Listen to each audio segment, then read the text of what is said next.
I think for us right now, the most important thing is that we just start winning again, because we've been really shaky lately. COG plays them, we're like, all right, CN's got this. Counter Logic Gaming gonna dethrone the #1 team in North America with the match win 2-1. They lose, and we're like, hello? Dignitas as a team is playing more as a unit. They're just finding their form right now. The kick! Oh my goodness gracious! A double kill for the Dignitas jungler. Dignitas is looking pretty good. If we're gonna win the split, we just need to improve, and we really need to focus on winning these matches. It'd be great if we can go 2-0. That's my goal.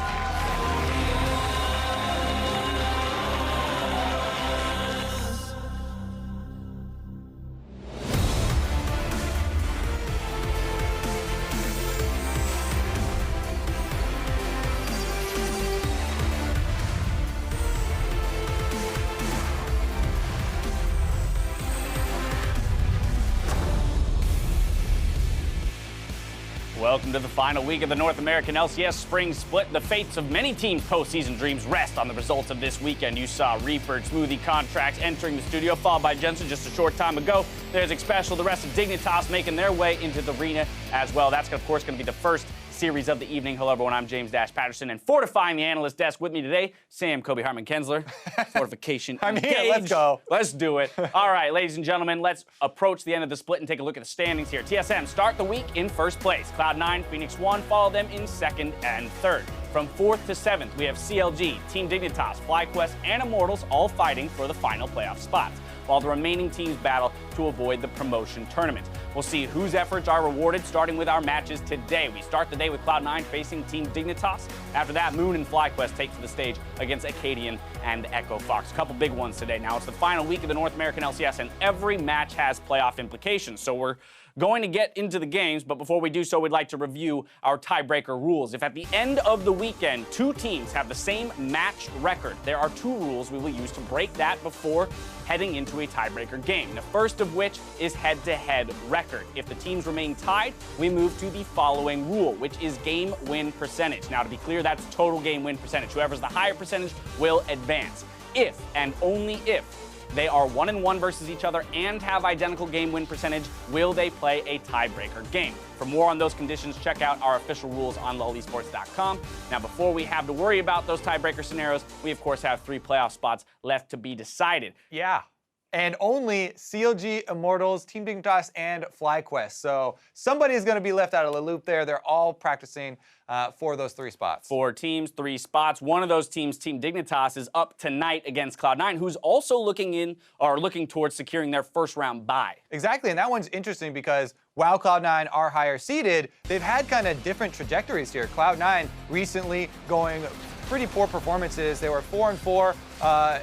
Most recently, where it started out 8-0, spectacular for them. Whereas Team Dignitas had a very rough start and have recently been on an upward trajectory, 2-6 in their last 4 weeks versus the 6-2. Meanwhile, we're gonna have to look at, of course, the mid laners for these 2 guys for me, because that's one of the specific things I want to draw out in this matchup.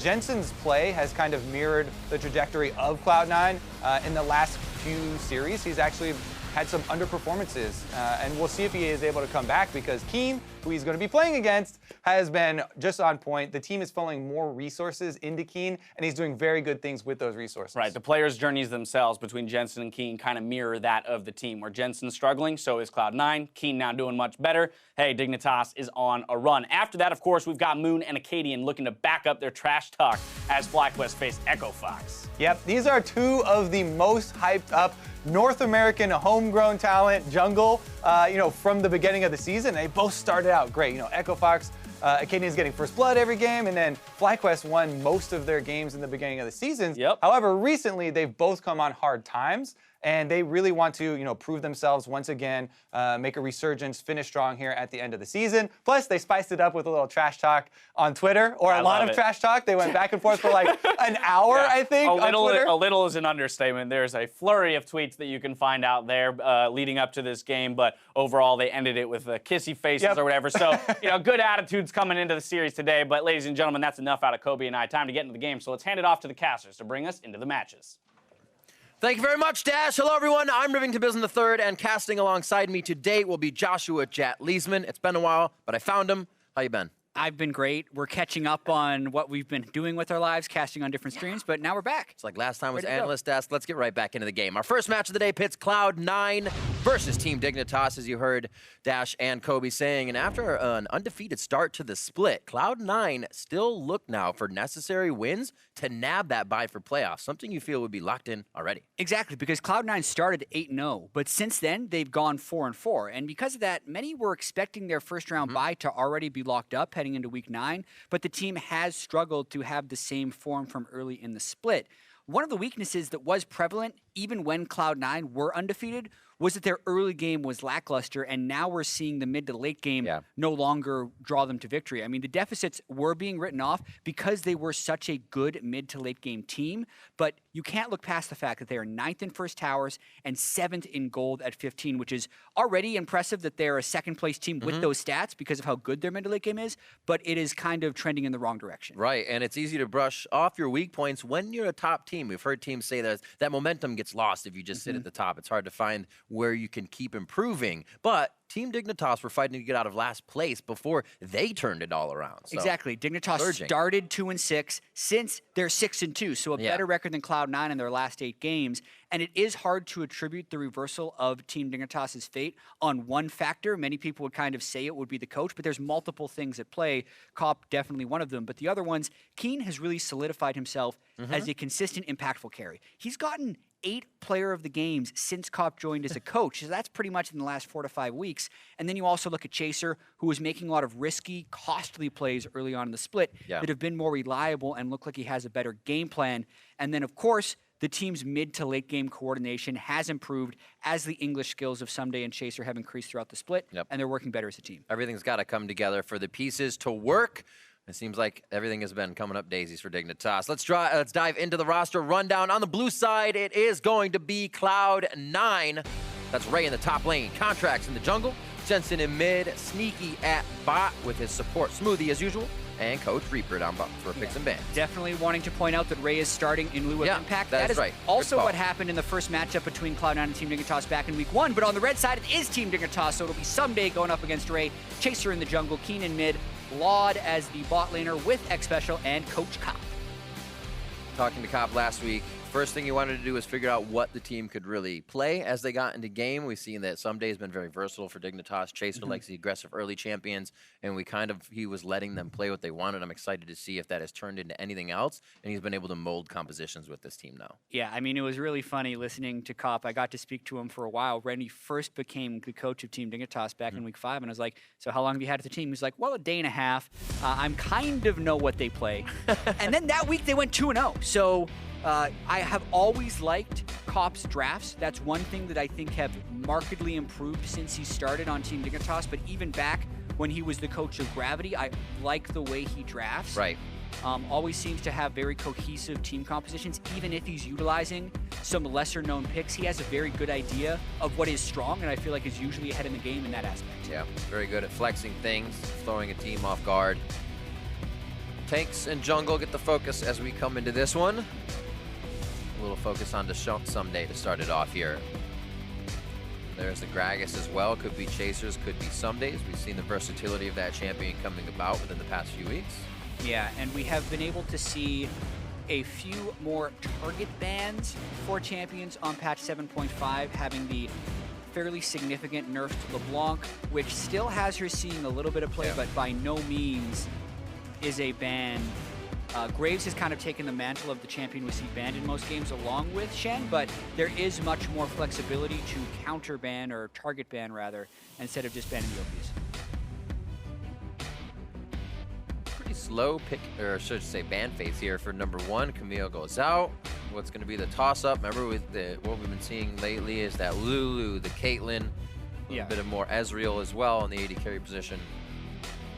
Yeah, very true. Lulu has been pretty insane, especially on this patch 7.5.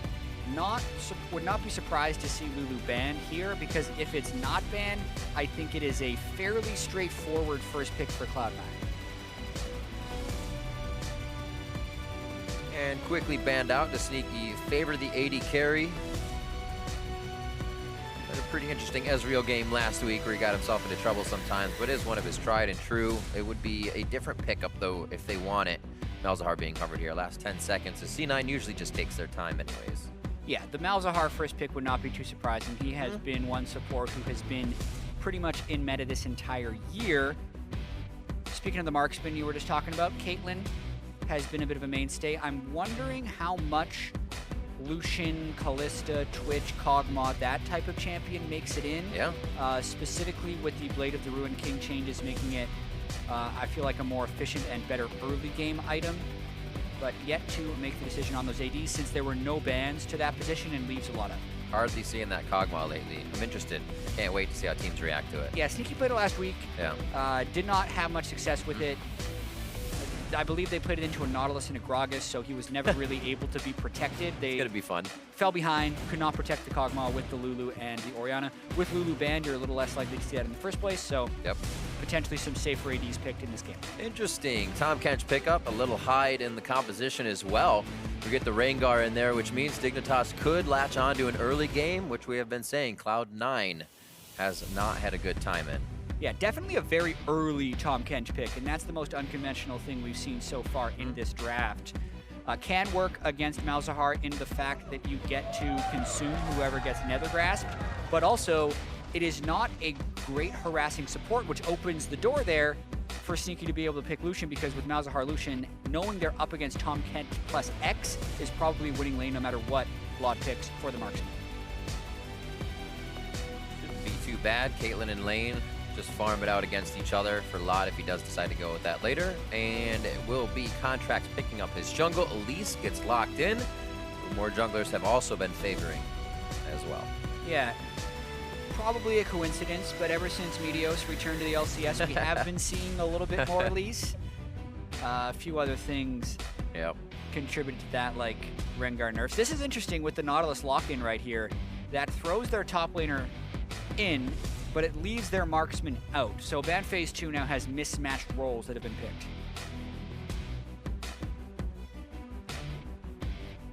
It is interesting. They got to consider Ray's champion pool here. That would definitely not be a ban they'd have to consider if Impact were in. So Kled on that board. Probably focus out of Caitlyn and see what Lod can actually put into the bot lane.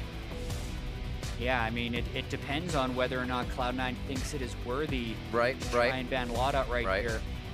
You always have to try and guess, you know, what is the delta between what you were banning versus what you're going to be able to get up, because inherently red side has an advantage in phase 2 of the pick phase because they get first pick of the new phase as well as last pick of the new phase.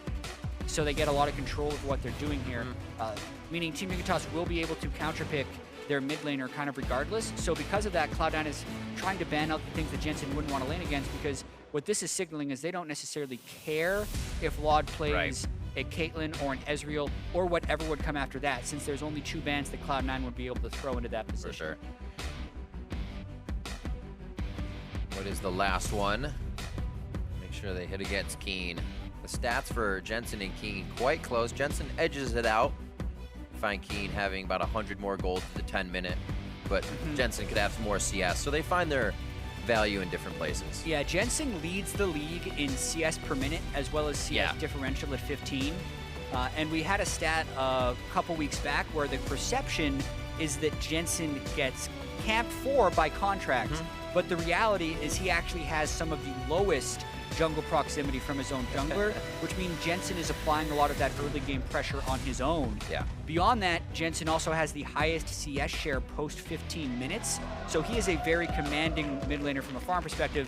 But this is what we're talking about. There are so many ADs, and if Team Dignitas is willing to leave something unbanned, they had something ready for it, and it's the Twitch. Exactly. It's very smart for C9 not to ban out the AD, knowing Lod could have something, but it's going to be a Twitch. Something we still didn't think he would fall back on. So we'll have to see how Lod can play on this. Going to have some sneaky invis from the side of Dignitas, and the Jarvan getting locked in here along with the Orianna for sneaky smoothies last picks. The return of the Ray Jarvan. I think it's also funny how it's against Lod. The first time Ray pulled out the AD Jarvan in the NALCS, I think he killed Lod about, if memory serves, 1,700 times in the same game. I think that was the number. It was about 10, but Lod had an absolutely miserable Sivir game. Did we have a slideshow of that? Yeah, he was just straight up one-shotting him. Obviously, he's had a couple of games where the top lane Jarvan didn't work out, but this is going to be interesting because he's up against a tank, so we can't necessarily kill the tank, but when he gets to the rest of the game, that's a pretty lethal pick. Ooh, Elise mid. Orianna top. Look at that. No. They have until 20 seconds to switch everything around. We do see the Azir pickup. Actually, almost no hesitation here from Dignitas. That'll protect the back line from this dive-in from Elise. Jarvan trying to get back onto your Twitch. Yeah, Keen's had a couple spectacular Azir games this split. Early on in the split had a 9-kill game, which they were unable to close. Last week had a 10+ kill game, which they were able to close. So some pretty remarkable late game scaling from the Twitch and Azir positions, but that can all go away if a big Jarvan gets a Cataclysm and a Shockwave onto both of them at any point in the game. So Cloud9's composition, very lethal, but also very dangerous. There's a lot of squishy champions in this game and a lot of people who can kill each other, and very few kind of traditional tank line champions that we're going to be able to see in this game. Lethal and dangerous for C9. Now we see it on your screen again here. Is this a composition that can bolster an early game deficit? What is their history?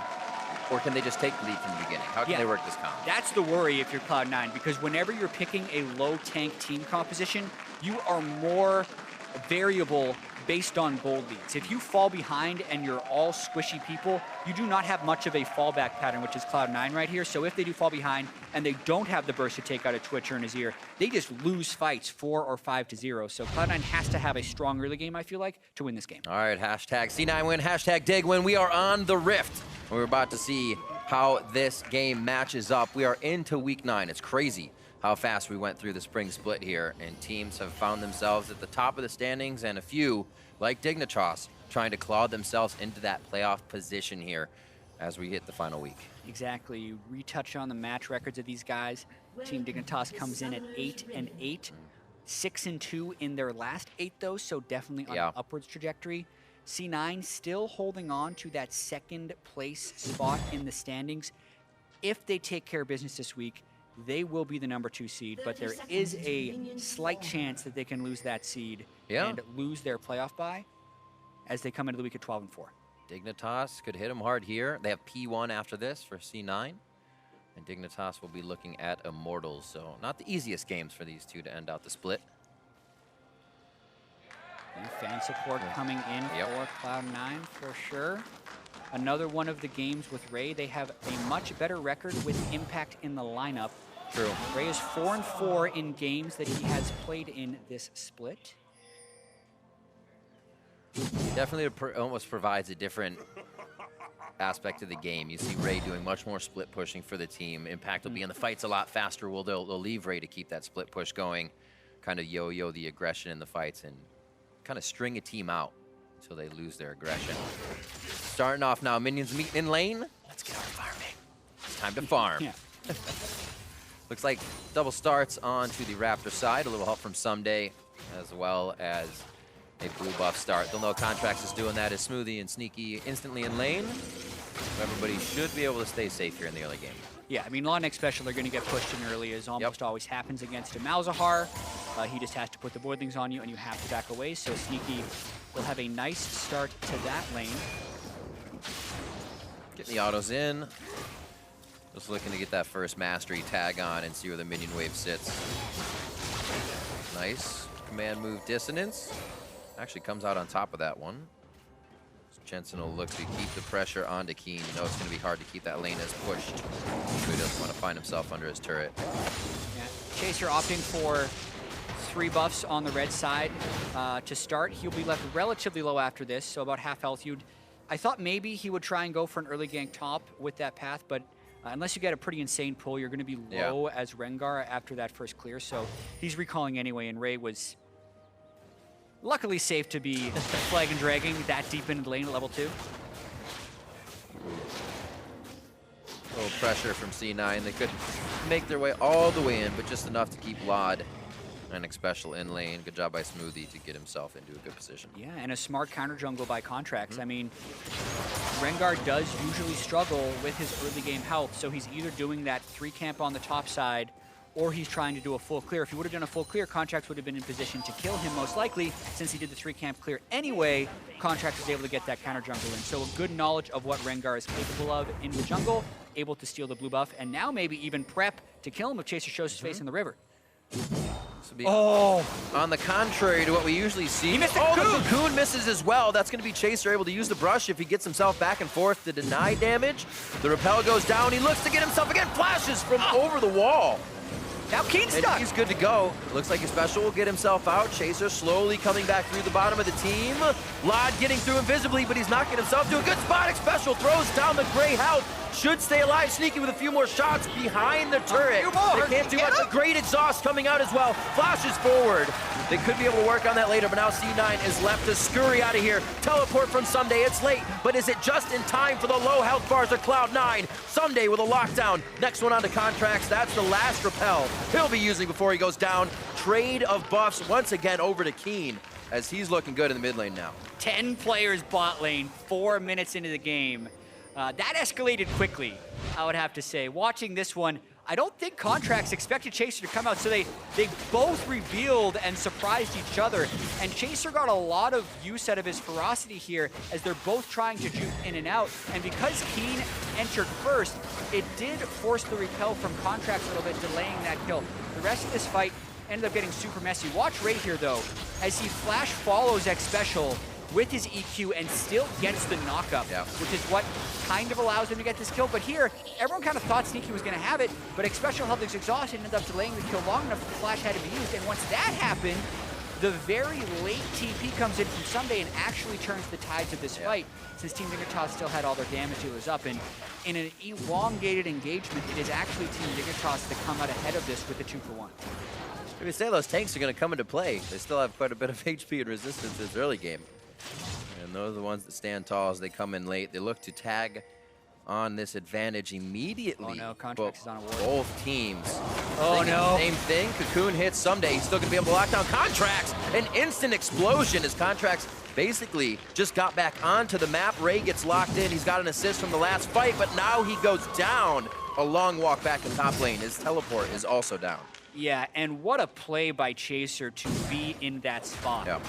A lot of the jungle game is mental, and it just worked out so well because Contracts went Boots Mobility Rush, which is a very gank-heavy rush, but Chaser doesn't actually know that until he sees him. The fact that he just waited in that brush, warded over the wall, was patient enough for Contracts to jump right into him. Once he made that jump, it was going to be a win for Team Dignitas. And the fact that Ray was also up there to go for a gank was just icing on the cake. This is exactly what C9 didn't want to happen, where Ray falls behind early as well as Contracts, because now Someday gets to a point where he can not be threatened by Ray as the Jarvan. And there's a wave refresh that just hit Ray's turret. Ray had an entire wave lost there. Another one had enough time to get all the way back to the turret, so missing a bit of experience. Someday may start to catapult here, knowing his wave is pushed. Someday makes his way to mid lane as Loudon Special continue to deal with this pressure from Sneaky and Smoothie. Yeah, the bottom lane is getting pushed in frequently, but you're wondering how they're going to punish that. I mean, Chaser is level 6, 7 minutes into the game, and Contracts would want to set up ganks because he's Boots Mobility, but if these ganks don't work early, C9 does start to fall further and farther behind. Missed gank by Contracts in the mid lane as Keen is able to jump to safety. Quickly gets out. Good control wards for C9, showing that they want to own that bottom side of the map with what has been happening. Infernal Drake as well would be quite nice to start things off from a behind early game. Only about a 1,000 gold lead here, so obviously anything could still happen. You don't see too much action unless Chaser has been starting it. Contract still trying to get his feet wet as he went to the top and bot lane, but nothing has started yet. On to Lot. Quick devour by Special. They're expecting that over and over in the bot lane here. But like you said, when can they actually pressure it is the question. Yeah, good question. It's a difficult lane for Loudon Special to play. Yeah. The trick will be keeping themselves healthy enough that they are not vulnerable to turret dives, and also being able to sustain up well enough with the Warlord's Bloodlust as well as the early Vampiric Scepter. Looks like both of those guys are rushing Blade of the Rune King. Ooh. Second guesses, actually. The pull-off of Sneaky and Smoothie made him aware that they knew. So those control wards coming into play for C9. They might just brute force dive this. Yeah, as top wave, once again, they know Ray does not have much. He came back with a longsword on the last buy, so he'll take the full damage and go down. Teleport to come back this time, however. Wow. I mean, we If talk he about... wants to, he could go down again. Yeah, he most likely will. We talk about fallback patterns and how the top lane Jarvan doesn't really have them. This is an example of why. So now that Ray is doing the 80 Jarvan and does not have tank stats and is not building towards tank stats, all it takes is Someday to land any CC onto him, and that buys the time for Chaser to go in and burst him down. Very quick first turret for them, a very easy gank. Looks like it's giving up the Infernal Drake, but that, I believe, is a cost worth admitting for Team Dignitas. Doesn't change Cloud9's historical being behind in the early game, but it does help them not having most dragons. That first dragon in the early game. Quite low on that as well. Trade over to Smoothie. That was close. Yeah, 7 health. Calculated. Not even close, What do baby. you say? Not even close. 7 health on the elites to prevent the execute, but there was no enemy threat arriving for that one. You just have to make it interesting. So we'll pick up the first one, but we can't do it fundamentally. It's got to be fun and exciting. 5-1 here, just coming up on to 10 minutes. Like you said, top turret for that dragon is Cloud9. Try to get a few things back for the loss of the map. But now this means if Dignitas wants to, they might be able to start messing with the lanes. A little more rotations from Someday means a lot more pressure here back on the bot side. Yeah, the teleport's up for Someday. The ultimate will be up soon. Chaser is the most farmed member in the game at 4,200 gold, which is 1,500 more than Contracts right now. So he has the ability to dictate the map here, controlling the rivers as they're taking both Scuttle Crabs right now and hoping to put the pressure on. They have that one losing lane in the bot side that is losing in the sense that it is shoved in, not necessarily losing in the fact that they're dying. So the rest of the map is where Chaser would be free to roam.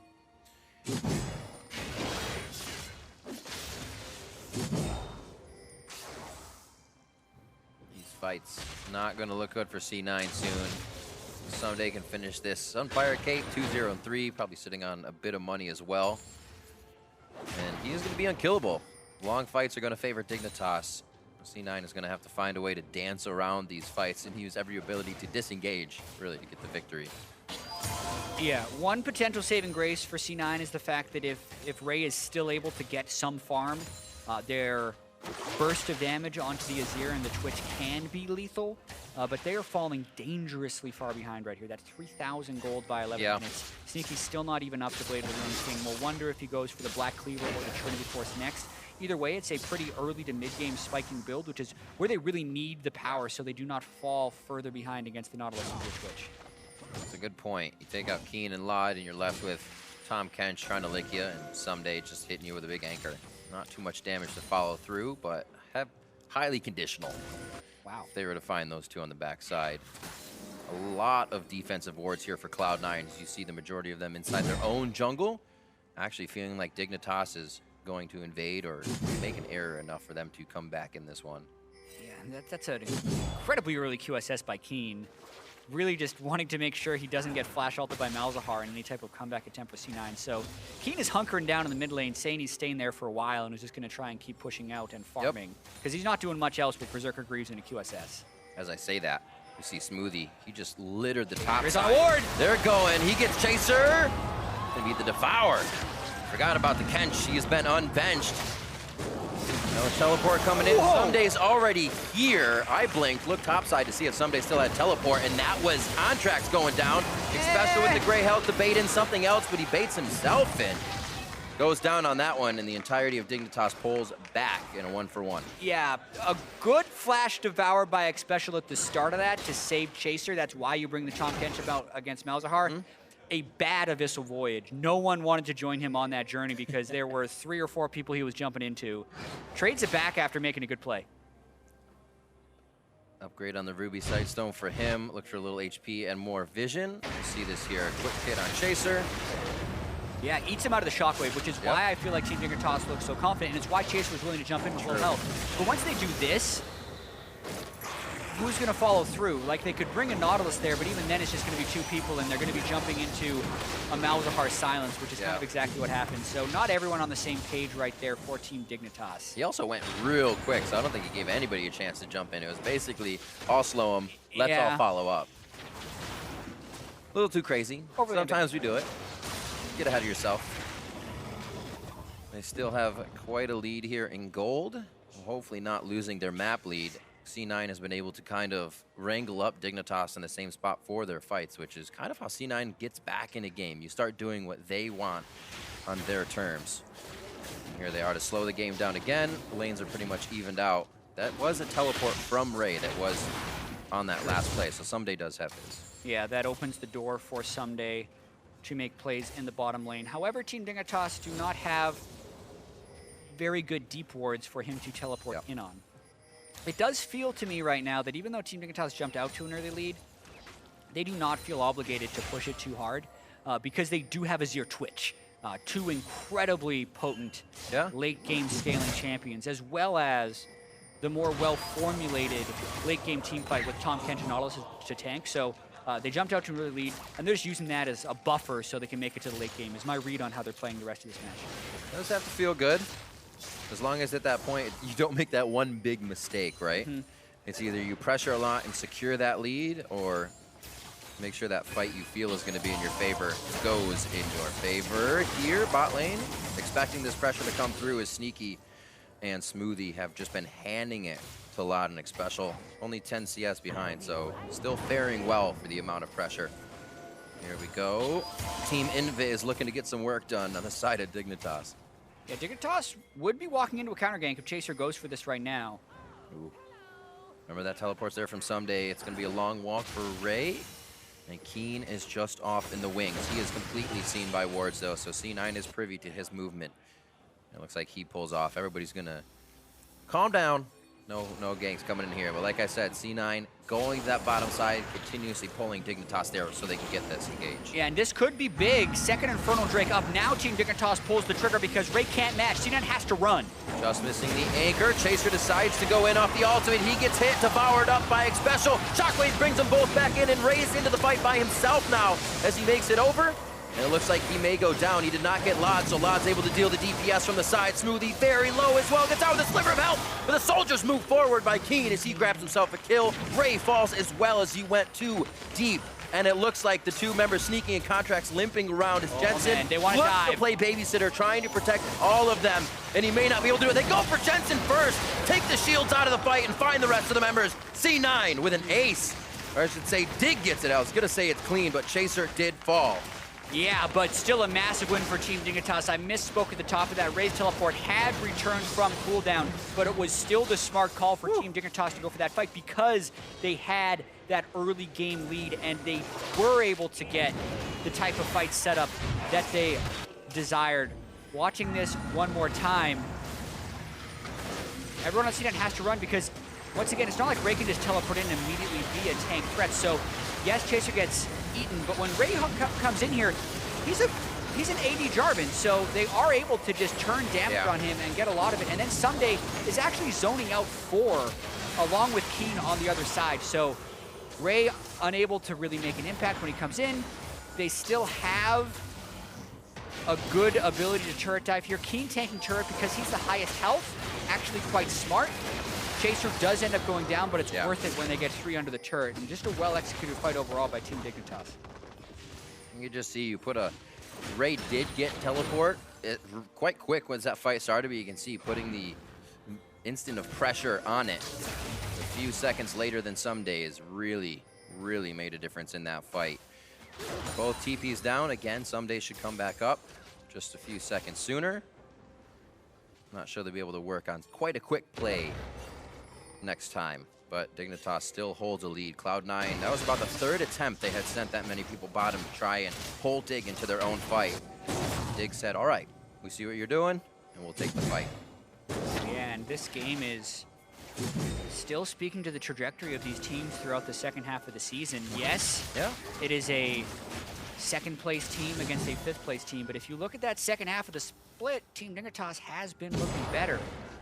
Cloud9 still having some of those early game issues, but it is getting worse in this sense. Chaser, again, with an incredibly potent early game, really doing a lot to vault Dignitas into these winning positions, and a 5,000 gold pre-20-minute game, especially when Cloud9 has picked this composition, which is very mid-game focused as far as getting Jarvan, Elise, and Lucian to the points where they can immediately threaten kills.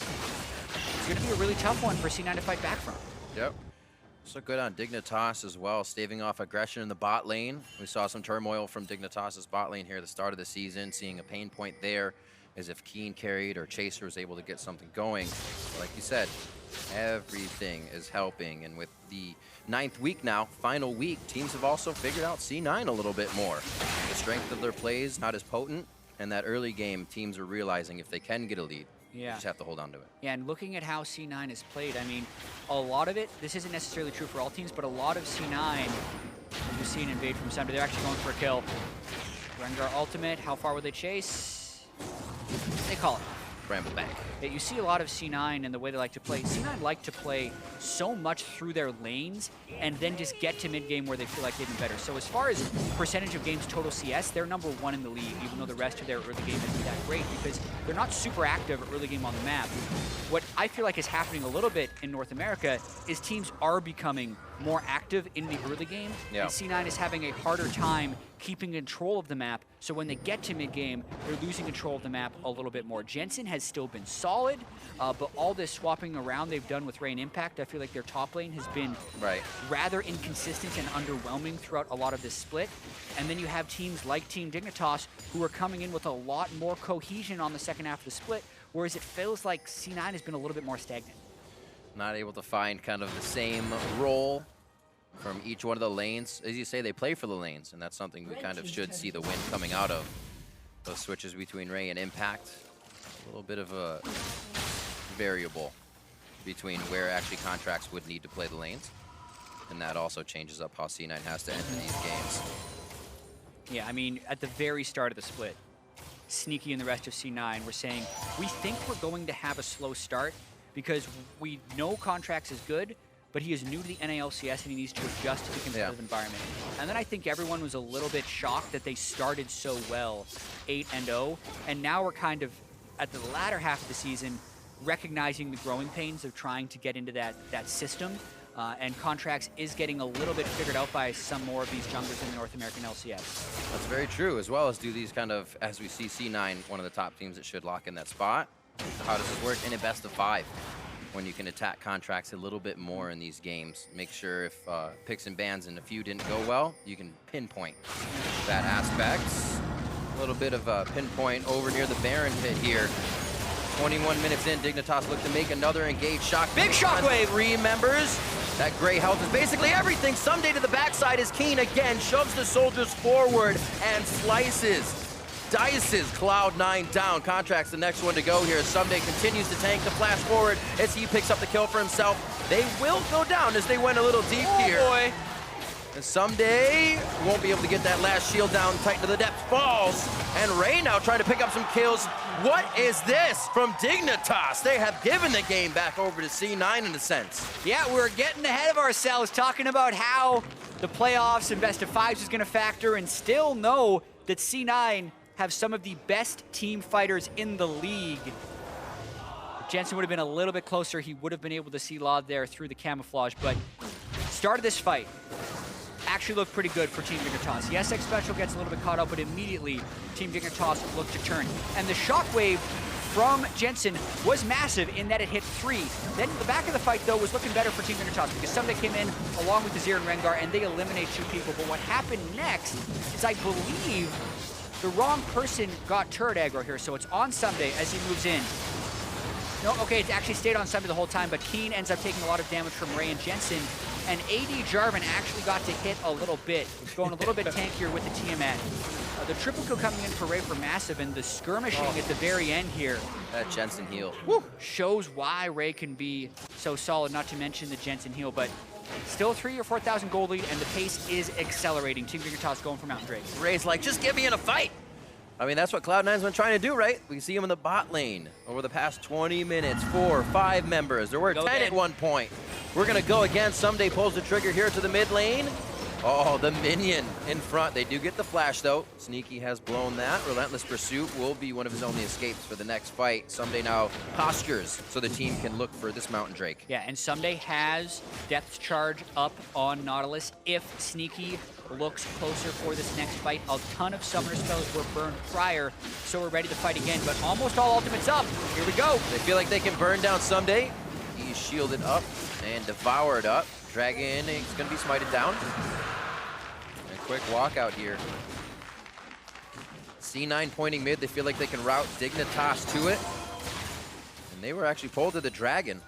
We may be able to get it, but it looks like it will be defended here in the siege. Yeah, and the question is now, how many more fights can C9 get like the one they were able to turn around? Jensen is their most formidable member right now. Only 600 gold behind the highest on Team Dignitas, who is Chaser, 200 gold behind Keen. But if he's able to land those clutch shockwaves on the Twitch and the Azir, he can dictate a lot of how these fights play out. So C9 was facing a massive deficit, as has been not necessarily customary, but we've seen small and medium-sized deficits that Cloud9 have been able to fight back from on multiple occasions. Oh dear. Oh, sewer skewers! Lod comes up with the kill onto Sneaky. Very nicely done. I've been waiting for Lod to get out of lane and do that. Not that he hasn't. He just hasn't had the chance to find himself in Viz and scooting around. Just Twitch things. Yep. If you get the jump with the Blade of the Ruin King, Sneaky has no flash, couldn't return damage right away. They have a Mountain Drake, which increases their ability to threaten Baron. Blade of the Rune King as well. Chunk it down just a tiny bit more. It looks like C9 is right on the heels. Shockwave, double, almost deja vu, but Somebody's behind. We've seen this before. He's just rolling on through. Remember, they do have the Sun Disc there as well. If turret shots tag on, Ray could go down, gets himself bumped out by Emperor's Divide. He's going to be the focus, though. Even with Command Protect, he goes down to the soldiers. As the Sands divide C9, trying to get into the jungle. Summoners are still up for both teams. Pretty crazy fight can still happen. Lot is just kind of walking into the fire right now. Figured the team would be a bit more behind him and popped out. 3 deaths now on the side of Dignitas. Oh my goodness, that is a dangerous corridor for Team Dignitas to keep fighting in, but this one's going to keep going for a bit more. Ooh. Baited out. They called contracts back. Seeing the Soldier of Keen, but there was another one of those fights. Dig is happy to try and take him as well.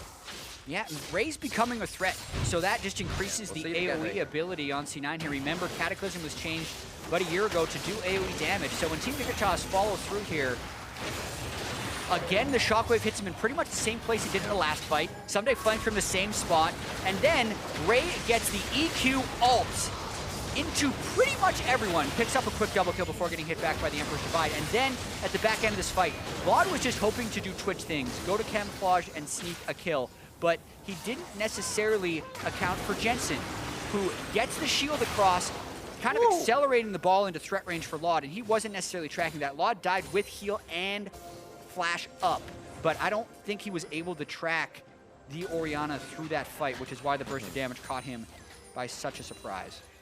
That's my bad. Did me too. Thunderlords, the ender of many AD carries who feel like they have the 1v1. C9 trying to regain control here as they move their wards up. Control wards being focused to the top side for Dignitas. Teleport is not up for someday. Should have it for the fight though once the teams meet. And the split push now begins. I was actually saying this earlier, as C9 seemed like they had trouble yo-yoing the aggression with Ray on the sideline, or when to bring Ray from the side. This game has seemed to work out a little more in their favor, but how is Ray getting out of a pretty sticky situation? A lot of crowd control in the 2v1 situation for himself. Flag and drag. The anchor toss to be up, and the flash. Sometimes you have to. Yeah, and you can see he has built much more defensively than we were used to seeing when he was super fed. It's a 3,000 health Jarvan now with 100 of both armor and magic resist. So when Chaser and Someday do that, he doesn't instantly die. It does still produce a positive play for Team Dignitas because they get the mid lane turret, but the kills are definitely not as easy for Team Dignitas as they were earlier in the game. I love the build though. You gotta walk a fine line of going in and burning everybody with the Sunfire cape and getting out. Last time double kill. I'm sure he's starting to feel a bit better about what happened in top lane earlier, which is going to make his engages a bit more confident, and the team will follow up. 16-10 is we went from pretty bloody early game to an even bloodier mid game. Yeah, the fights do not stop. Mid still stands here on the side of Dignitas. They've done a pretty good job at keeping their turrets up, as most of the focus has been on the champions themselves. This is turning into a very competitive game after it looked for a while like Team Dignitas was going to be able to snowball at home, but huge credit to Jensen and Ray turning around fights from large gold deficits. The NALCS in general is very weird this year when you're trying to track early game gold leads into victory. Looking at a lot of the other leagues, pretty much all the other leagues, the top two teams, SK Telecom, KT Rolster in Korea, H2K and G2 in Europe, the winningest teams are the best early game teams. If you just look at gold at 15. Not the case in the NALCS. I believe C9 and TSM are 6th and 7th, respectively, in gold at 15, but 1st and 2nd in win rates. So we have very weird mid games in North America, and a lot of very close games. That's one other thing, is there's not a very large delta between the gold at 15 of most of these teams. Cloud9 is just turning into one of those teams that lose the early game, but win the mid and late game more often than not. Ruining our stats. It makes it much different than it's ever been before. That's true. We even have a team in Envy who is 1st place in the league at killing the first turret, but last place in the standings. I think that's another one that I don't think has ever happened before. It's been a weird year. Indeed it has. And it can only get weirder. That's the best part, That's the best part. It doesn't stop here. 30 minutes, 3 Drakes now to Dignitas. Great control over the objectives. Cloud9 was able to get the first Infernal, which pretty big help now that they have been falling behind. The extra damage is going to help anywhere at this point. And Dignitas, power in numbers. They waited for C9's wards to be in, C9 to leave, and Dignitas by the book goes back They're rushing in. it. Jockeying now for He's position. going! Oh, how did he do? The Emperor's Divide pushes him out, but in the last moment, gets the smite down, and the fight ensues. Smoothie goes in, gets the Death Grasp down, but he's gonna have to back out of this one. That's Ray going down. The team has to assess now. Can we get onto Someday? Yes, we can. Dissonance over to him. That's gonna be Chaser going down as well. And it looks like they're gonna be able to continue on this fight. One more falls. That's going to be special as Keen and Lod get themselves to safety, but Baron to C9. Wow, Contracts has been so clutch with Baron steals. Last week against Envy had multiple objective steals in the same game. This time barely gets in a range to smite, basically 1v5.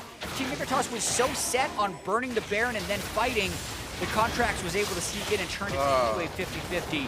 Now C9 take the lead. They were down 6,000 gold in this game, Riv. That is absolutely crazy. I wonder if we can actually get like the smite range in a replay later on the analyst desk to show where he actually was in terms of length. Yeah, because this is crazy. Through with Dead Man's Plate, Runic Echoes, and Boots of Mobility.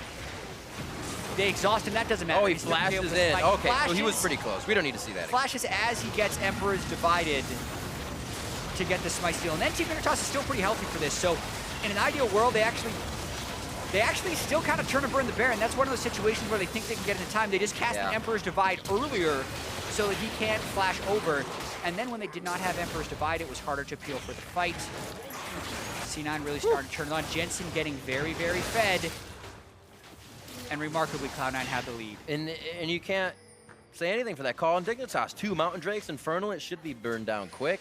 Emperor's Divide should kick out Elise. That's the call. But C9 make you think twice. Yeah, definitely always want to avoid the 50-50 Barons Oh, when of course. possible. That's what I can see wanting to do, but it fits the storylines of Team Dignitas struggling at Baron, so that always happens, even though this split I feel like it's happened less to Team Dignitas. We have gone to choose your own adventure, and C9 went to page 100, where they continue to win in this game. You have to either peel off the Baron for a fight if you're willing to do that, or take the Baron and bail out the backside. Right. When you do the Baron and go to a fight, you're lowering your chance of success. Team Dignitas probably thought they were going to win the team fight anyway with the Fed Twitch and the Fed Azir, but it was just not to be. Still, mistakes made by C9. The Rengar is there. Lod could pop out of nowhere. We saw him take down Sneaky earlier. I think C9 is going to play a bit more safe to prevent those things from happening. There are still options on both sides to get back into this game, though. C9, as they pressured down mid, that turret stood for some 30 minutes. And now that they can get the map opened up and move quickly between the inner turrets, I don't think Dignitas has much chance to stop the siege. Yeah, and C9 is just playing these team fights so well. Team Dignitas continue to clump for the AoE abilities of C9, and now they're dissuaded from even initiating as the turrets continue to fall.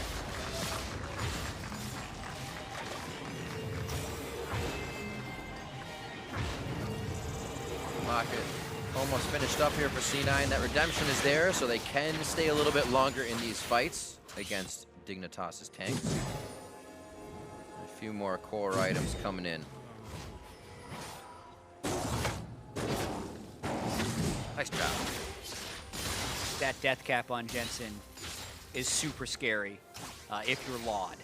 No magic resist. He's got Hurricane Blade of the Ring King, Infinity Edge, which is a little bit of critical mass for Twitch, right? When you hit that point and then you turn on your ultimate, you're hitting multiple targets and you can obliterate a team. However, as soon as you do that, you're standing in one place and there's a Jarvan and Orianna that want to kill you instantly, and they can because you have no defenses. So it is a highly volatile team fight state right now. And the way that Dignitas has actually been taking these fights, Jensen's ball finds the back line. We saw the 2 ults just near Baron Pit, so you are correct to think Lod could be in very big danger here as we start this one off. Remember, Keen has that Quicksilver Sash to try and keep everybody safe. He got that very early as he feels he will be a big controller of these fights, as Azir does. Few back to mid lane. Looks like top won't be pushed for the time being here as Someday starts to join with everybody else. Got 50 seconds on that Elder Drake. Control over to Cloud9 at this point. Absolutely. However, if they do get the other Drake, it's a weaker version. They just have the 1 Elemental Drake stack on Infernal. Yeah, and how much do you want to prevent that as well for a 3-stack? Yeah, how much do you care? I think so much of it is, right now, less about the Elder Drake for C9, although it's important, but more about being able to set up the right fight. Currently, C9 have good wards within the jungle, and they control the corridors right now with the Jarvan, Orianna, and Malzahar. So if Team Dignitas doesn't get the right flank off for a fight, things get very messy very quickly. Ray hovering just on the top side of everyone here. Props to Ray for keeping a very confident mindset in this game as he was aggressed on. Very easy to try and make those engages later in the game, just off of still wanting to make a play. I had a bad early game, got to make that play. Still making the right choices. And the team has really been able to catapult off of a few double kills he's had starting these fights off. Although crazy, that's what we expect from Ray. It's going to be a crazy engage.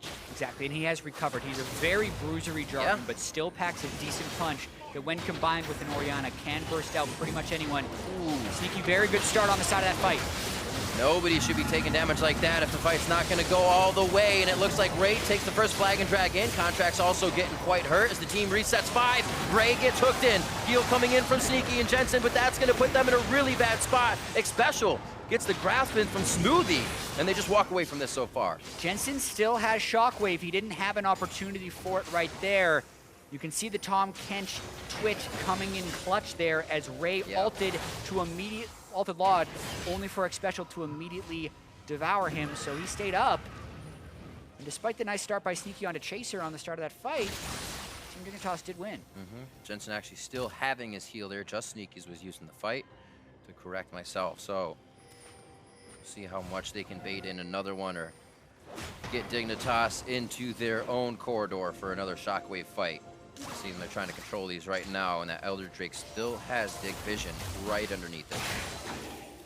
These are the stages of the game that people need to be able to reevaluate and reset who is fed and who is not in these games. Because when you have these large gold swings, oftentimes it's hard to switch into a winning mindset or an even game mindset when you're so used to snowballing over. I think it took Team Dignitas a little bit too long in this game to realize that it was getting close.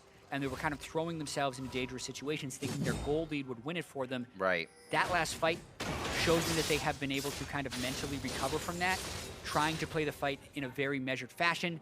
They were able to fight it in the mid lane, which was more spread out and less vulnerable to a Shockwave or a Cataclysm. And as such, we're not devastated by those abilities. But this has been the area where Team Dignitas has struggled this game. The corridors leading into Cloud9's jungle from the Baron Pit. 2 Guardian Angels on the side of Dignitas here. C9 has a bit more work on their plate now. It's one of those for someday, quite tanky to come back up. Also, the Iceborne Gauntlet, a little bit more damage, but lock down his targets, even if he doesn't have a passive on him. Really looking to finalize any of the kills they're able to hook onto immediately. Their redemption is finished, a little bit more sustained for these fights to come in here, but again, this corridor, gotta watch where Jensen is if we enter this spot again. Yeah, and we've seen this. Team Dignitas doesn't want to follow through because of the Orianna ball, but they want to do Baron. Last time, this got stolen by Contracts. This time, you'd want to see Team Dignitas engage, but they do not want to overcommit. Ray gets hit first, watching Laud towards the backside, waiting to open up with that extra attack speed. It looks like he's going to have to hold off for now. They're actually looking for both Laud and Chaser at this point. It's such a tight space in the jungle here. And Team Dignitas does not want to opt into another 50-50, but what they do want to do is push mid lane and cut C9 off. Team Dignitas is trying to avoid the tight spaces. I feel like Ray could get a ball here and just go right into the side of the team. This puts the back line almost towards the front when you go horizontal like this. Keen's gonna shift himself out. Actually looks like Cloud9 doesn't want to take the fight themselves either. Going down would mean Baron for either side, especially C9's base, if Dignitas are able to take this with where the minions are. Pressure for Dig has been on the bot side. They get a lot of damage on that second tier turret. Yeah, and at this stage of the game, there's different tiers of what a lost fight means. If it's a 5-for-0 ace, it's probably your Nexus. If it's a 2-for-0 fight, then it becomes a major objective in a large lead in the game, because right now it's pretty even. Team Dignitas was low off that one. Someday has teleport. C9's on Baron. We're going to have another fight. Chaser in the brush. They make him pull off. Baron's down just below half. It looks like it'll actually stay there for a bit because of the Voidlings. And it's just jockeying for position here. Everybody's flexing their muscles. Who's going to make the first mistake, or I should say good move? Getting in, though, I feel like would cost you a teammate at this point. Yeah, and we're seeing a lot of patterns in this game. C9 hoping the Team Dignitas will get caught in the jungle. Team Dignitas recognizing that's not what they want to do, so they're changing it up. There, Someday kept them interested for long enough and allowed the Twitch to zero with double Mountain Drakes to just melt that Elder Dragon, and now Team Dignitas might think they're strong enough to force a fight where they have lost it previously. Baron has just kind of been peppered the past few minutes here by both teams. I feel like it could really be the finalizer as we go back to it. The rest of Dignitas now to exit the base, and full inventories mean less control wards here. Teams are to stick together and use the vision they have. Yeah, a couple of things here.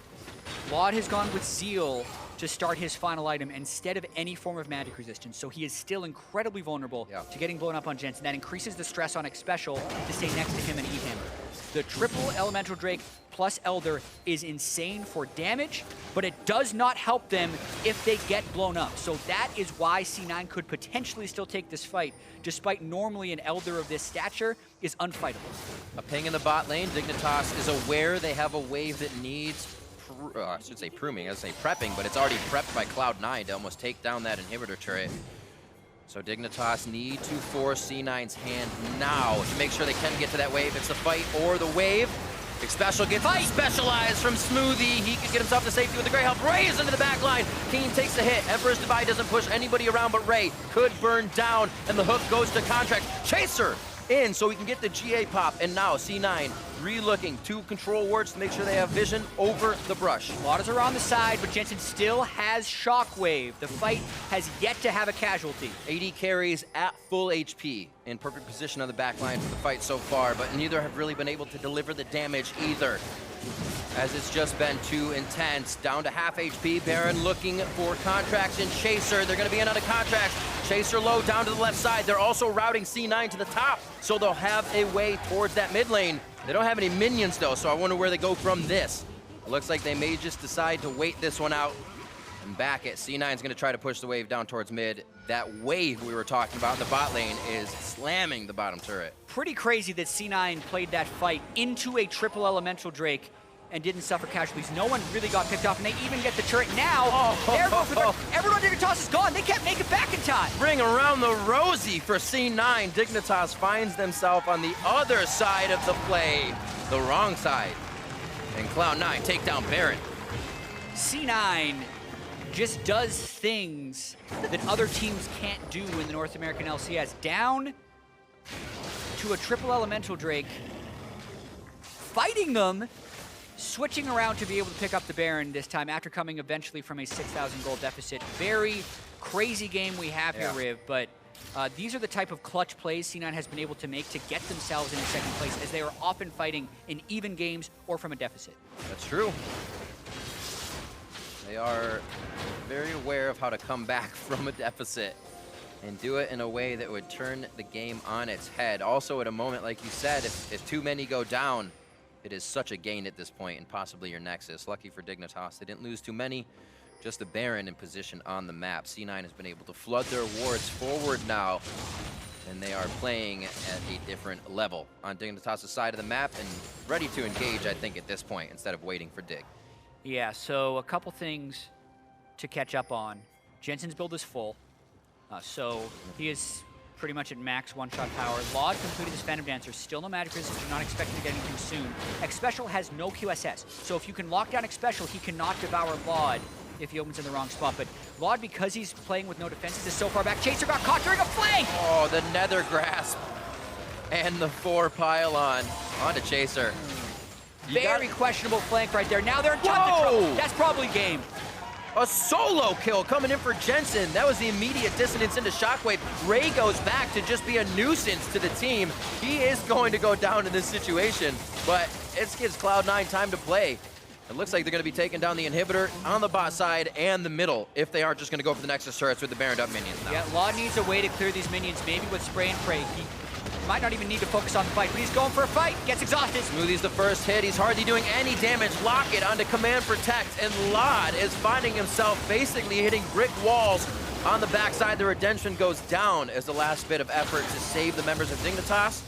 And C9 is looking for the last Nexus turret. 15 seconds on Chaser, 20 on Keen. How low can this Team Dignitas team get the C9 team? They want to be able to end. Getting to the Nexus is almost too much pressure with these spawns, but they're trying to get the kills in now. Laud gets hit immediately. That's the shutdown. That's the attempt for Dignitas to stop the siege. And Cloud9 holds their breath in the early game to find the kills, find the fights, and the Baron to end game 1 over Dignitas. Boy, that was a very interesting game. At one point, a 6,500 gold lead by Team Dignitas falls to the mid and late game team fighting of C9. That will be a tough one for Team Dignitas to bounce back from as C9 come together where they usually do in the mid-late game to find yet another victory. I feel like in the mid game, Dignitas fell into a mentality of, as we were talking about, we are in the lead, but we're gaining this lead from kind of being in the lane, allowing Chaser to do things. Let's kind of keep it there. And keeping it there allows C9 to just kind of figure out what's going on and then turn things around for themselves. It took a bit, but that was the stall that Dignitas allowed really C9 back in. Yeah, exactly. And there were so many really close fights in that mid game where C9 was just on the closest margins of falling completely out of sorts in that game. But Ray and Jensen were clutching through in all those team fights. They had the clutch Baron steal from contracts. There were so many things in that game that could have swung the other way. But, you know, sometimes those are the margins games are decided on. Absolutely. There's more games to go. So for a deeper dive into that game, let's check in with our analysts. Thank you very much, Riv. C9 able to pick up the victory there in a comeback win here in Game 1. But Kobe, at the beginning of the day, we were talking about the trends for both of these teams. C9 on a downward trend, struggling a little bit more, poor early games that we've seen out of them, with Dignitas kind of excelling on an upward trend. The first half of this game played exactly to that. Yeah, it did seem like it a lot, right? Cloud9, they were making a lot of chasing plays where they're overreaching a bit into the jungle, you know, not necessarily taking everything that Dignitas could do into account, and Team Dignitas had a lot of good punishes. So this one, Chaser does a decent job of dodging the cocoons once he finds himself in this very dangerous situation, and Keen goes in to save him. You know, he gets off that heal there to give him the boost, and then Expressal comes in to save him, so it's all this saving teammate attitude. The key is, Someday could have teleported early and had that knee-jerk reaction like very far down in the lane or something, but he holds it till a crucial time until he sees C9 overcommit. Like, they're talking and they're confident enough that up until that point right there, like, they're making a decent escape. Right, I think it's important to note, flash, flash, flash, flash, and flash. Have all 5 flashes on C9 have all been used, right, in just this fight alone, and all aggressively. And I think that's the biggest thing to keep in mind here, is that these are aggressive flashes forward, and so the usefulness, the impact of this teleport becomes that much greater because of that reason. Literally 0.2 seconds after Sneaky flashes forward, and you've seen everyone blow all these flashes, that is when the teleport comes in. They've committed past this lane, and that's why Team Dignitas can turn this around. They chase it on through here as Someday comes in to save the day. Everybody's extremely low. They still do have to fight this out really well, too. And even in the early stages, you can see the power of setting up with a tank on the front line, these carries on the backside. Laud and Keen are able to chase basically behind Someday and clean up most of those kills. However, then the mid game happens. Then the late game objectives come out. Before we get to the mid game, though, I think it's important to recognize here that this is elements of the Dignitas, team play that we've been looking for and have seen improve. That is very clearly good communication, right? Because it is communicated that the flashes have been blown, or Someday is actively watching that fight, uses the teleport to their advantage. They come out in a 2-for-1. Out of that fight. Great, we've got control of the early game. We even saw, beyond that, a couple good moves to extend the gold lead. But once we get to that kind of mid to late game global objectives, right, around the Baron, around the Dragon, that's when things start to fall apart a little bit for Dignitas. Exactly, and there were a couple before that as well where Expressal goes in on his solo Tom Kench mission, and you get like, it doesn't matter too much because they're so far ahead, and then, Laud's trying to 1v1 or something, you're like, okay. Right. But really, the crucial thing you're talking about, when it comes down to it, late game objective fights are what matters in this game, and Team Dignitas had a very large lead that they could have used to try and secure this game. That's the thing. You can have a 10K gold lead, but just a single smite we've seen in the past can definitely turn the tides of a game, and at 30-30 contract, stealing this Baron, also netting a 3-for-1 for C9, really did make that exactly happen. And we're showing this again. Honestly, I don't think that this is such a terrible call. Everyone's like, oh my god, haha, Team Dignitas Baron throw, blah, blah, blah. Like, they have 2 Mountain Drakes, an Infernal Drake, Azir, and Twitch, super fed, plus they've got that control ward turning off the ward.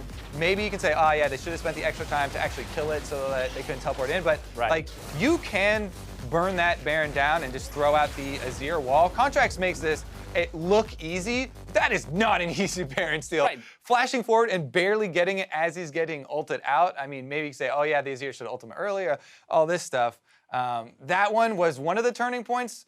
The more important ones, though. I was gonna say that to a degree is a forgivable mistake because you can see the thought process there from Dignitas. So the choice being, hey, push him out, finish the Baron. That seems to be what the call that was made was. Unfortunately, still barely in range to get the smite down, and of course, Chaser not landing his. Then Panic breaks out after there's the smite still. Right, exactly. But let's go ahead and take a look at the bigger fight that you're talking about. This is at 42 minutes into the game. C9 getting the Baron here, but it's an Elder Drake Dignitas that they're running into. Yeah, and this is like one of many skirmishes. They skirmished around this for so long, keeping Team Dignitas from committing all into there.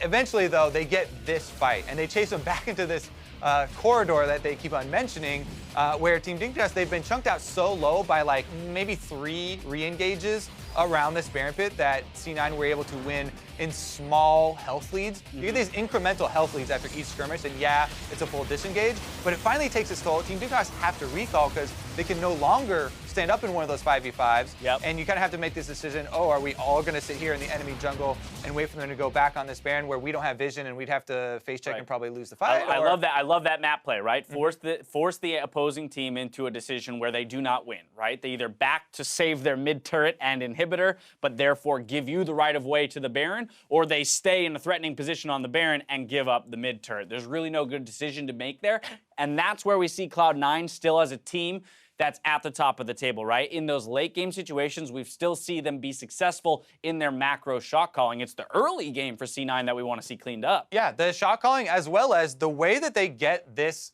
pressure around Baron is good trading in the 5-on-5s. You could say, oh yeah, it doesn't matter because they didn't kill anyone there. Small health leads on the tank add up. Then a small health lead on the jungler, then a small health lead on the AD carry. Like, those are the things that allow them to make these sorts of plays as well. All right, game 2, Impact will be coming in, so that's important to note. But the player from game 1 that I want to talk about would be Jensen.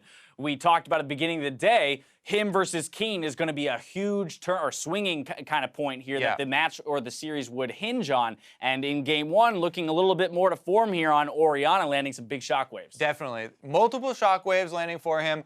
He was a big part of a lot of these trades as well, by the way. He starts it out with a shield on an ally so they can go into trade and then moves his ball from that ally to get his damage out. So he's the one who gained a lot of momentum in those skirmishes as well. And while Contracts had this miracle steal, he had a pretty bad mid-game, so he's not going to be able to get it. At the end of the day, though, if I'm Dignitas, I don't think I'm leaving the stage here ultra upset about game 1, right? Yes, it's a bummer that we got the loss, but if I'm looking at how the story of the game up to that 30-minute mark, having a gold lead, I would still be confident coming into game 2 that, hey, if we clean up just a little bit and become a little bit more consistent in our mid-game, or rather conservative in our mid-game shot calling, that we might be able to close out games 2 and 3. Definitely close. Problem right now is that close is not going to cut it because they have to win these games because they're the one in that race for the final playoff spot. Very true. Do or die time for Dignitas. We're going to take a quick break, but we're going to step away for a quick break. When we come back, Team Dignitas can bounce back in their game 2 against Cloud9. Stay with us. You're watching North American LCS. I like that. We're going to put a little... Wait, can Reaper hear us? Reaper! Hey, dude! Hey, dude. Where are you? We need a coach. He's on the Rift. He's on Summoner's Drift right now. He's not on Summoner's Rift. He's left I'm Summoner's. Raging King right now. I'm behind you guys. I have shield if I can get to you. Can you flash? It's your flash. It's your flash. I did play. I did play. I did play. I did play. I see her. Nice, good job. Can you keep going? Oh no. Yeah. Oh nice. Oh, top. Yes. Nice. Twitch is here. Rengar. Nice. I'm coming. There's 4K, 1. Oh, I got it. Nice. Get back. You get back. Slow. Rengar. I ulted. Yeah, I'm peeling. I'm just peeling. I did the play. Can we keep going? Keep going. I did the flash. I sound sick. Top catch. Oh yeah, nice. Nice catch. Nice, good. Nice. Top.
So we play against C9 Immortals. They are both strong for different reasons. C9 is kind of dropping in the standings a little bit, but they're still a good team. And Immortals is rising in the standings. So it's like they're both kind of opposites, but they're all like really good. And if we can beat both of them, then even if we don't have a strong seeding for playoffs, we will look really strong for playoffs.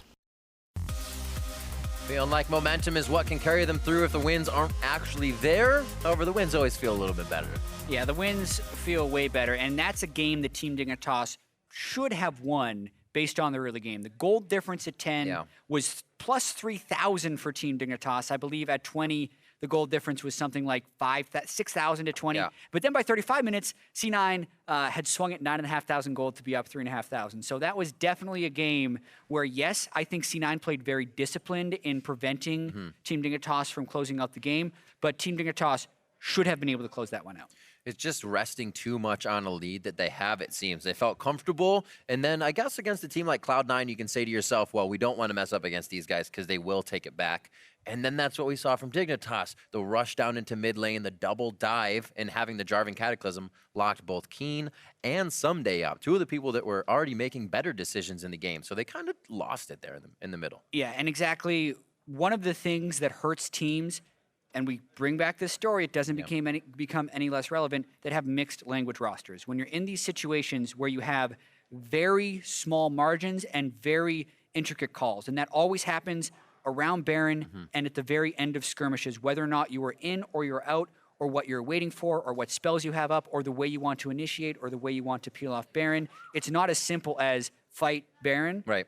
A lot of intricate communication needs to happen, and that's where Dignitas, I feel like, failed in that game. And the question now will be whether or not they can keep it together, because there is a lot to build off of, as Dash was mentioning on the analyst desk, and they should feel encouraged after their dominant start to that game against Cloud9, but they have to be able to finish. Absolutely. Now they get to look at a different top laner. They put great pressure onto Ray, but now they have to do the same thing to Impact, who's going to be in for Cloud9 this game, who definitely a little more structured and sturdy in his play, avoids most of those ganks, but you see Ray still coming up with the wins. You know Impact's going to bring a little bit stronger in coordination of a lane. Yeah, I mean, that is a game where Ray fell so far behind in the early game that it's pretty miraculous that he was able to get something back. So that's one of the reasons that we're here now. Impact is setting up, running through the checklist once again. Cloud9 as a team has been so much more successful with Impact that they should be feeling more confident going into this game with him. A lot of communication comes from that top lane rather than just top die. A lot more things happen as well as his rotation. So with Impact and Cloud9 looking to take game 2 in favor of themselves, the switch usually means we're going to end this one and actually see what does change from game to game, because being able to utilize Ray is almost a different beast. We see teams able to switch back and forth. We've seen supports do it before. Faker EasyHoon used to do it. But in this sense, Ray is definitely a different beast than Impact. So Cloud9 get to play with that quite a bit. Yeah, they're definitely trying to mix things up. It usually hasn't worked out great for them, so I'm always more confident in Cloud9 when they have Impact in the game. And this C9 team is going to have to pick it up, because that game 1 was lackluster, and they were very close to losing it on multiple occasions. What happens when they do have the strong early game, though? Hopefully they win. Unstoppable. Yeah, because their middle late game is quite good. Camille and Shen out. They're the ones that control their destiny for a strong early game. We'll see if it happens. It's that simple. Coming into the ban phase here for game 2. Dignitas looking to keep themselves in this best-of-3 series. Cloud9, as Special said, would be one of the huge wins they could get here coming into the end of the split. Immortals, they're next. And that would also be a great win for them. Yeah, so much rides on these final 2 games, even for both of these teams, because Cloud9 is competing with Phoenix 1 and potentially CLG for that number 2 seed if you look at the possibilities. Phoenix 1 has to play Cloud9 and TSM this weekend, so a very tough schedule for them. But if Phoenix 1 goes 2-0 and wins both those games, they're going to get that seed in all likelihood. So Cloud9 does not want to drop here to Team Dignitas whatsoever.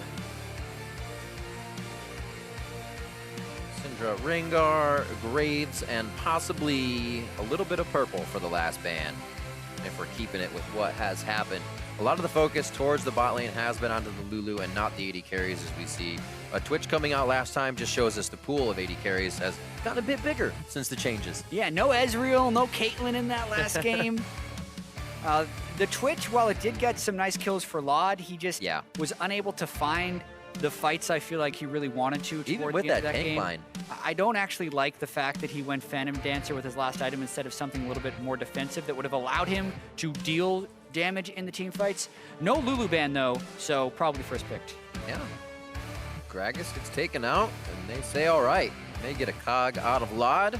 Maybe that Caitlyn comes back into play. They have a bit of safety here to play jungler composition, but Rumble was also banned last game. Now up for Cloud9, maybe that safe pick for Impact in the top lane.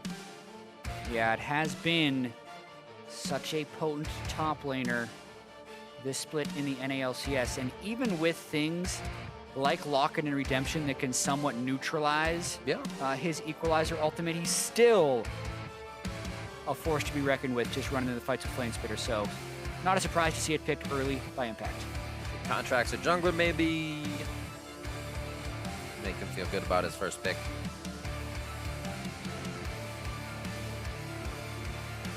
Something he can still be aggressive on, and he locks in the Lee Sin. Looking to make some kick plays here and also be able to in and out, just annoy the team of Dignitas with some aggression. You know, it's taking away one of Chaser's favorites as well, with Rengar and Graves being off the table. Still plenty of options. The compositions haven't really come together yet. Ooh. The Elise and Lucian to round out the early picks. This again desyncs the roles that we're going to be seeing picked. Impact with the top laner, Team Dignitas, jungle, support, and bot laner so far. Wonder that Renekton might get banned out again someday. Just kind of a safe lane for him in the top side. That will be interesting to see what Dig does decide to go with after a second phase of bans. 80 carry here for Cloud9, and it will be the Jhin setup for Sneaky. Kind of synergizes well with the composition they have with Equalizers and Curtain Call. Yeah, definitely some long-range initiation potential. It leaves the door open for a last-pick assassin for Jensen, whether that be a Talon or a Zed, because they have such long-range assistance with the Jhin and the Rumble. Doesn't need to be that way, but it just leaves it open since they are red side with the potential of the last pick.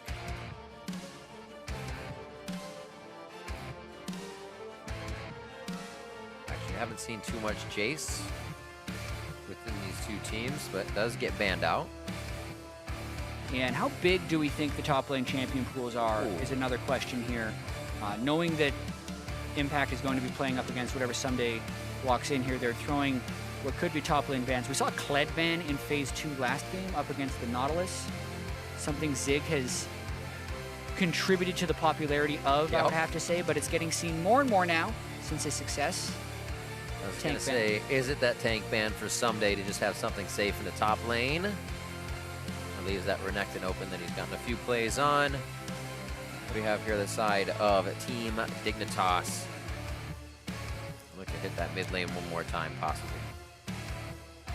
Yeah, it's just a matter how limited Team Dignitas want to be here. With the Malzahar ban, I really wonder whether or not C9 will just pick an Orianna for Jensen here because they've been so successful, or if they value the counter pick more highly because they already have the Jhin and Rumble, which are so versatile. Because if they pick Orianna here, it denies Team Dignitas the Lulu-Orianna combination, which I think is incredibly potent. Yeah. Probably just denying that combo. There's always quite a bit of chatter that goes on between Reaper and Jensen towards the end. He's obviously communicating with all of the players, but wants to know exactly what Jensen's going to feel comfortable in that mid lane with.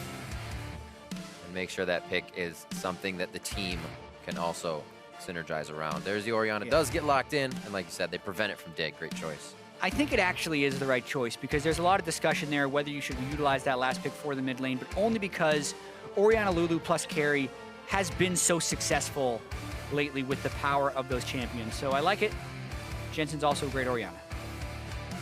Oh, ooh, there's the Kled. Quickly locked in. Kled does get locked in for someday this time around. A little smile on Chaser's face. He's ready to mess around with that top lane aggression as well from the jungle. And now a pick for Keen. The Azir was locked in quite quickly as we came into last game. He knows basically what he's facing. at this point. Smoothies gets to round out the support role over there for Cloud9. And there is the Assassin actually on the side of Team Dignitas. Now quite a bit of AD coming into this composition. Yeah, very bold choices there by Team Dignitas, going all in. Yeah. The one thing that saves them a bit from being an all AD composition is Chaser can just go full AP with a lot of burst, which then gives him one-shot potential on a lot of squishy targets if he wants it. So there is still the negative effect if C9 wants to try and stack armor, not to mention very few people on C9 have the luxury of stacking armor because they're gone with a mostly damage composition. That's true. Zanya's rush for everyone. Kinda. 1 minute on the clock as the coaches deliver their final words to the team's safety on the back line of Dignitas with a lot of aggression on that top first 3 picks that are there now. And we see a lot of safety and opening up these initiations for C9. Long range and a little bit of shield disengage for them. It'll be interesting fights here as we get into the early game. Yeah, C9 do have a good amount of CC, but Team Dignitas have all of the move speed to try and initiate with. You have the Lulu plus the Kled ultimate if they want to run in. The problem is, that is where Team Dignitas found their faults in the first game, was running in too far and not accounting for the Orianna counter engage. Now you add Zyra on top of that and equalizers on top of that. Things can get very dicey if Team Dignitas isn't playing clean, as they did not play clean towards the mid and late game of game 1. Just got to put more shields in there, more speed, get a Sivir, get the Ori back on your team, the Lulu. You can dive and run anywhere you want. Coming in here to game 2, Dignitas looking to keep the series alive with a possible win. Hashtag DigWin, hashtag C9win. Throw in your votes as those will come up a little bit into the game, and we can see how you're voting for your favorite team here. Cloud9 sitting towards the top of the list, looking to solidify their position. As we said, Dig looking to climb. The C9 and Immortals game stand between them and a possible playoff position here at the end of the spring split. We're ready to get on to the Rift for game 2 of Dignitas versus Cloud9.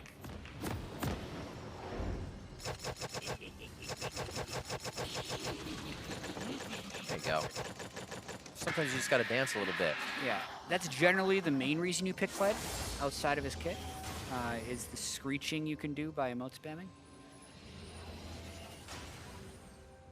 Every time I see him on that skin, the Chocobo music starts playing in my head. That's what it looks like. Running around on a big bird. But it's Skarl, a trusted companion.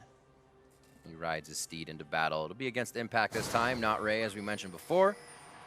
Ray in that first game, if you're just joining us, a victory for C9, as you can see here. We'll see how Impact can come off the bench and start producing results here. A lot of love in the early game. Thunderlord's making Lod think twice, has the flash. Sneaky, one more shot. That's gonna be the big one to Sneaky going for 172. Means first blood for you. Sneaky gets out. And Knight coming in. Do they get special? He's just throwing glitter everywhere. Not enough to save his teammate, but first blood, 1 minute in. That's what we're looking Summoner for. spells burned. That's a rather early first blood, and it does not put Team Dignitas in a favorable position. Watching this, Sneaky just chilling out in the brush. Lod is like, you know what? I probably shouldn't have done this with no teammates near me. Normally, if you're going to invade for awards, you need to at least have your teammates with you. It allows Cloud9 to be boldly aggressive. They then exhaust after Lod has burned Summoner Spell. Sneaky has prepped the 4th bullet, so he feels safe flashing in. Special then ignites on the backside because he thought he'd be able to get one back, but that just ends up being a wasted Summoner Spell. And pretty disastrous opening there for Lod, as he really should not have been there.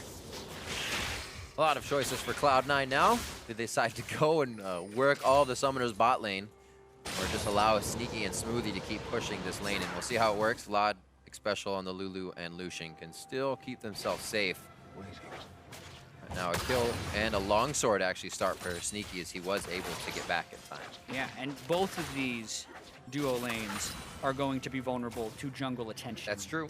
Since flashes are down, and this early in the game, bringing a level 3 jungler into a level 2 lane makes a massive difference. So it's actually going to be really interesting to see if they're willing to shove through the rest of the game.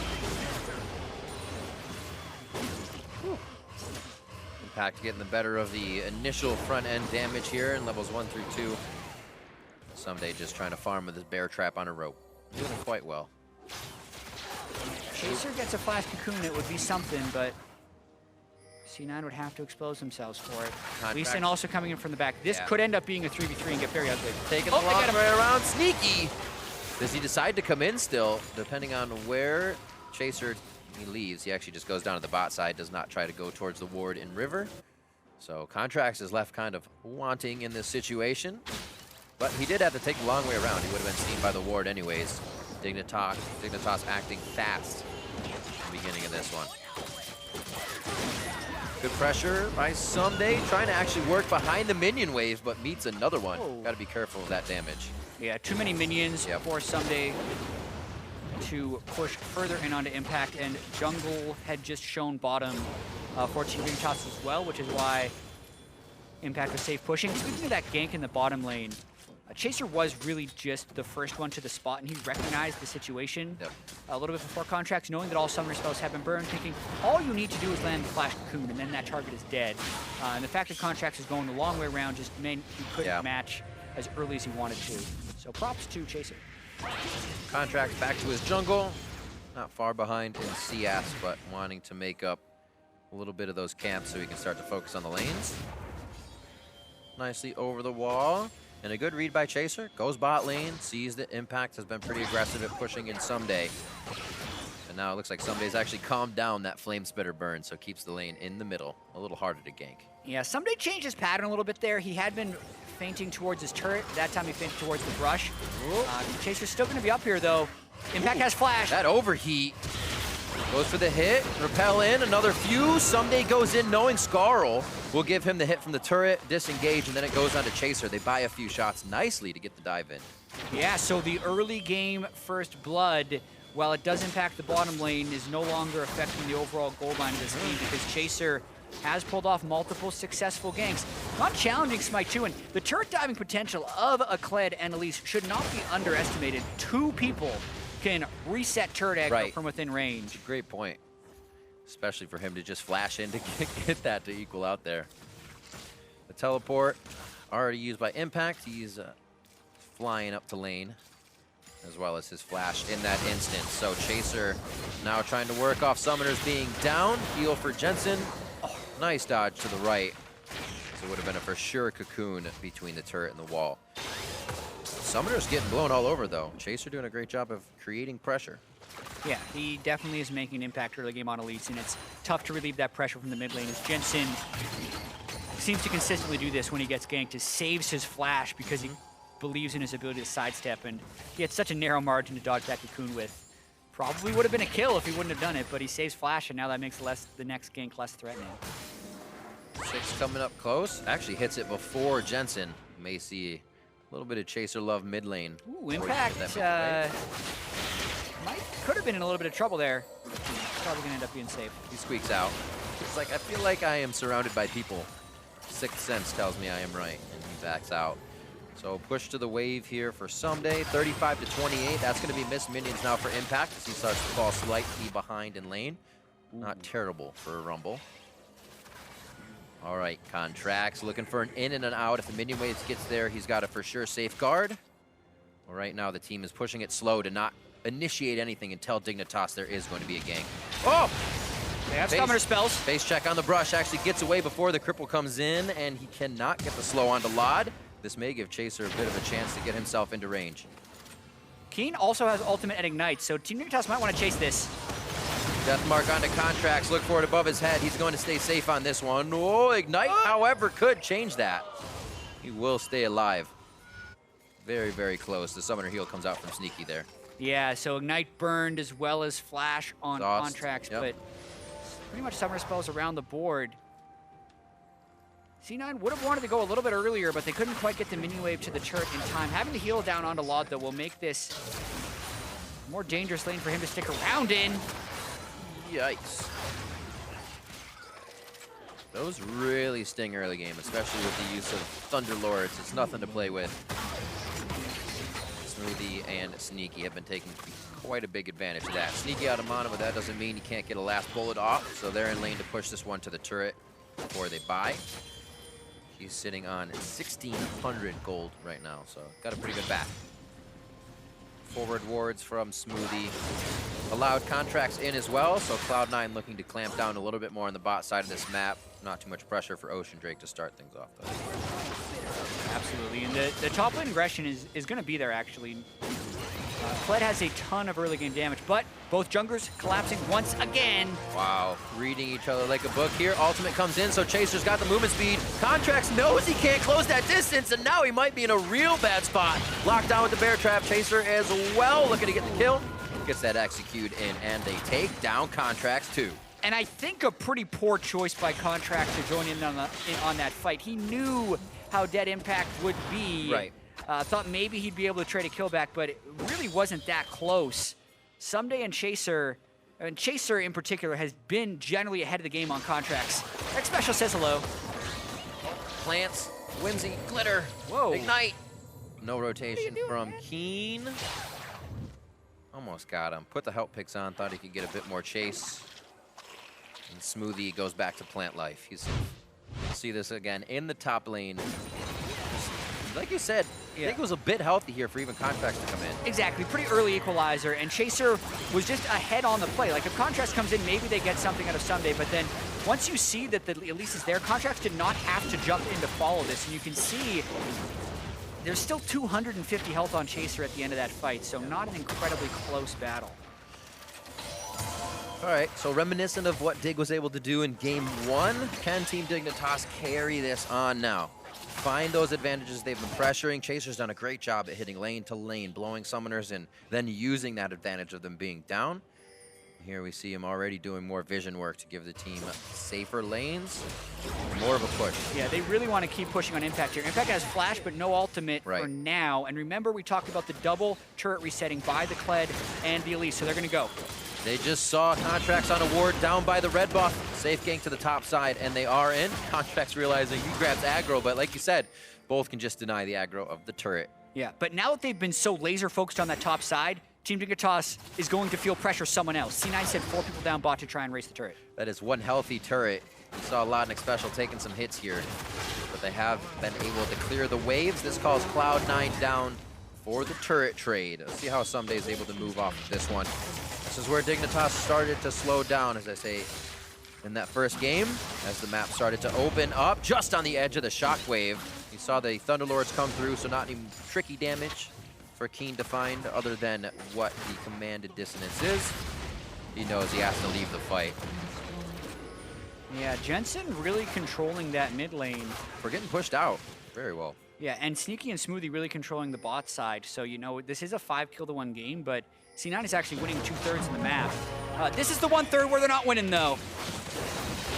Hooks him over to the right. Cocoon into Bear Trap. They lock down Impact, making sure he comes into the game. We're going to try to get this guy's mental on tilt. He could still be able to do all right. Close to coming onto that Leandries. The boots are going to be there, and equalizers are still going to hurt. And Impact has to hit the ground running as well. It is a challenge we don't often speak about in League of Legends because very few teams do mid-series substitutions, but when everyone else is in the groove of playing one game, coming in cold off the bench can be considered a detriment for some, or you get the advantage of watching the tendencies in game 1, but it really depends on the player who comes in better in that. And in this case, Impact has come in off the bench and been heavily focused by Chaser and Someday and has been unable to get aid from the rest of his team. In previous situations, when Impact has struggled on Cloud9, it's been kind of like this, where it is the enemy team sending many resources up to Impact, and Impact being unwilling to sacrifice CS, continuing to play relatively aggressive in lane and getting punished for it. Because that's what you think happens at the second tier turret. You're like, all right, I'm safe. Tier 1 fell, I'm safe, we can do it. Gets dove under his turret. And 10 minutes into the game, sub 10, it's already been a few minutes past that kill. Dignitas very much in the face of Cloud9, putting a stranglehold kind of strategy on them, so they cannot breathe. This is the first chance they've really been able to get in the open as a team. Contracts placed these wards a bit earlier, so they're trying to work off what was done before, roll this back into their favor. 2K gold lead here for Dignitas is C9 only coming up with vision and wards right now. Someday still having a top push. Yeah, and they really are trading sides of the map. Chaser's got to be very careful about where he goes right here. Team Dignitas is trying to transition their Zed down into split pushing. This could be a 5v5 though. Chaser very low, doesn't have much to go. He actually goes over to red buff. Keen is there to help him out. Wild Growth onto Lot. Special stays alive as the culling goes back in the fight. Sundays come all the way from the top lane as he has just been harvesting the minions, keeping Impact pushed in, forces his teleport. The Equalizer on the edge of Special burns him down. Someday very low is Keen. Now the rest of the team gonna find the first call. Lot takes a hit. He gets through the uprights and another one to miss as C9 doesn't have the rest of the follow-up.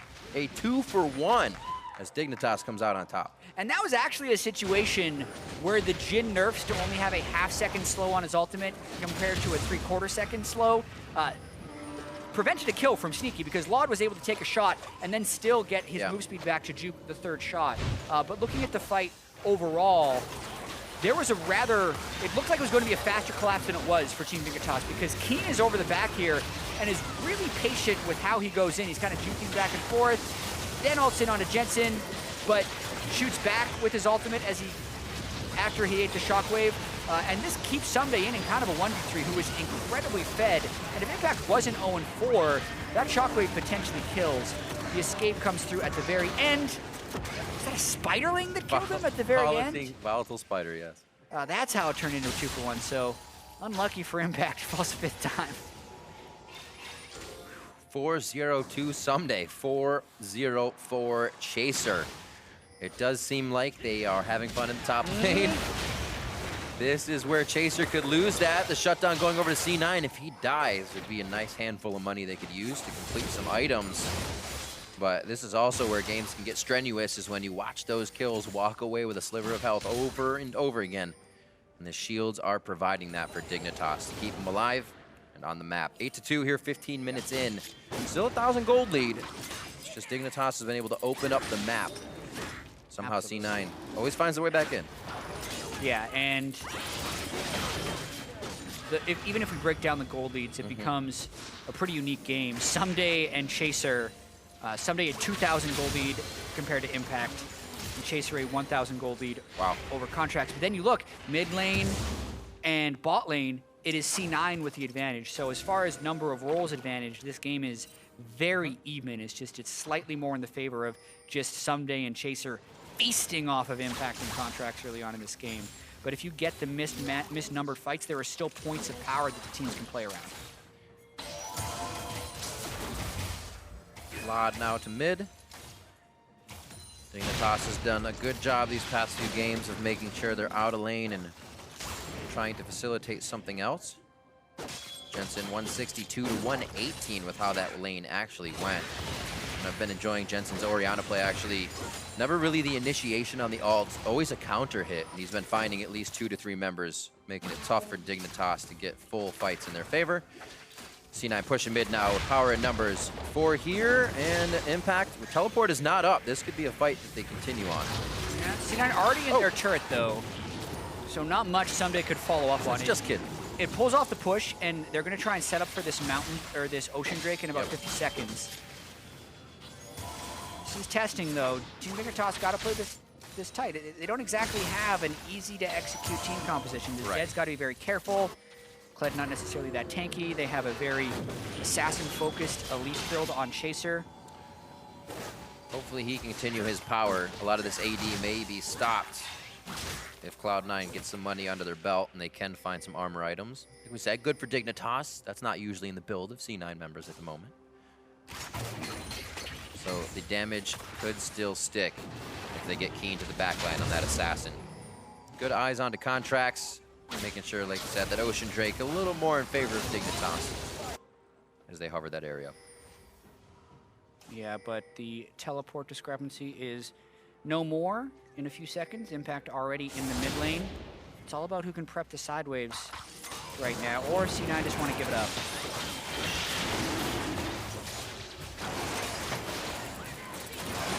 You get an Ocean, we get an Ocean. Dragons evened up in this one. The Impact just opts to go for the top wave, so he's not going to be able to immediately threaten this turret with a lot of damage. This could be a 1-for-0 turret trade. Actually, no, because Someday burned his teleport, so he can't make it back up there. They may be able to get mid. We see Lod heading towards mid lane. Bot should fall. A slow trade. Impact obviously won't crush down that turret with the speed we see happening for Dignitas. But mid lane is going to be that pickup here. Not enough culling to take down the minions, even with Someday kind of posturing from the side. Yeah, and They C9 say no worries. C9 have to get someone top lane, otherwise Impact's going to take that turret slowly but surely. Go. No vision control for Impact, though, so this time he does back away to prevent a 6th death. He'll be good. Someday clears it. Keep a bit of a CS lead for himself. Actually, pretty even in CS on that top side with Impact grabbing all the aggression in the early game. 1-5-0, 8 deaths. Yeah. Or I should say kills on the side of Dignitas. And you can see how much pressure Someday and Chaser put to that top lane. It's kind of fizzled out now that they don't have somebody to pick on. C9's been able to ward up and deny a lot of the aggression from Dig now. Now, one positive thing about Rumble is he always has a certain baseline of effectiveness. As he hits level 11 to get the rank 2 equalizer, already has the Leandri's Charm and Magic penetration, so a well-placed equalizer is still threatening kind of no matter the number of deaths you have. Don't see too many Rift Heralds nowadays. Pretty rare. More so lately, though, it seems. As it is taken and given to Someday.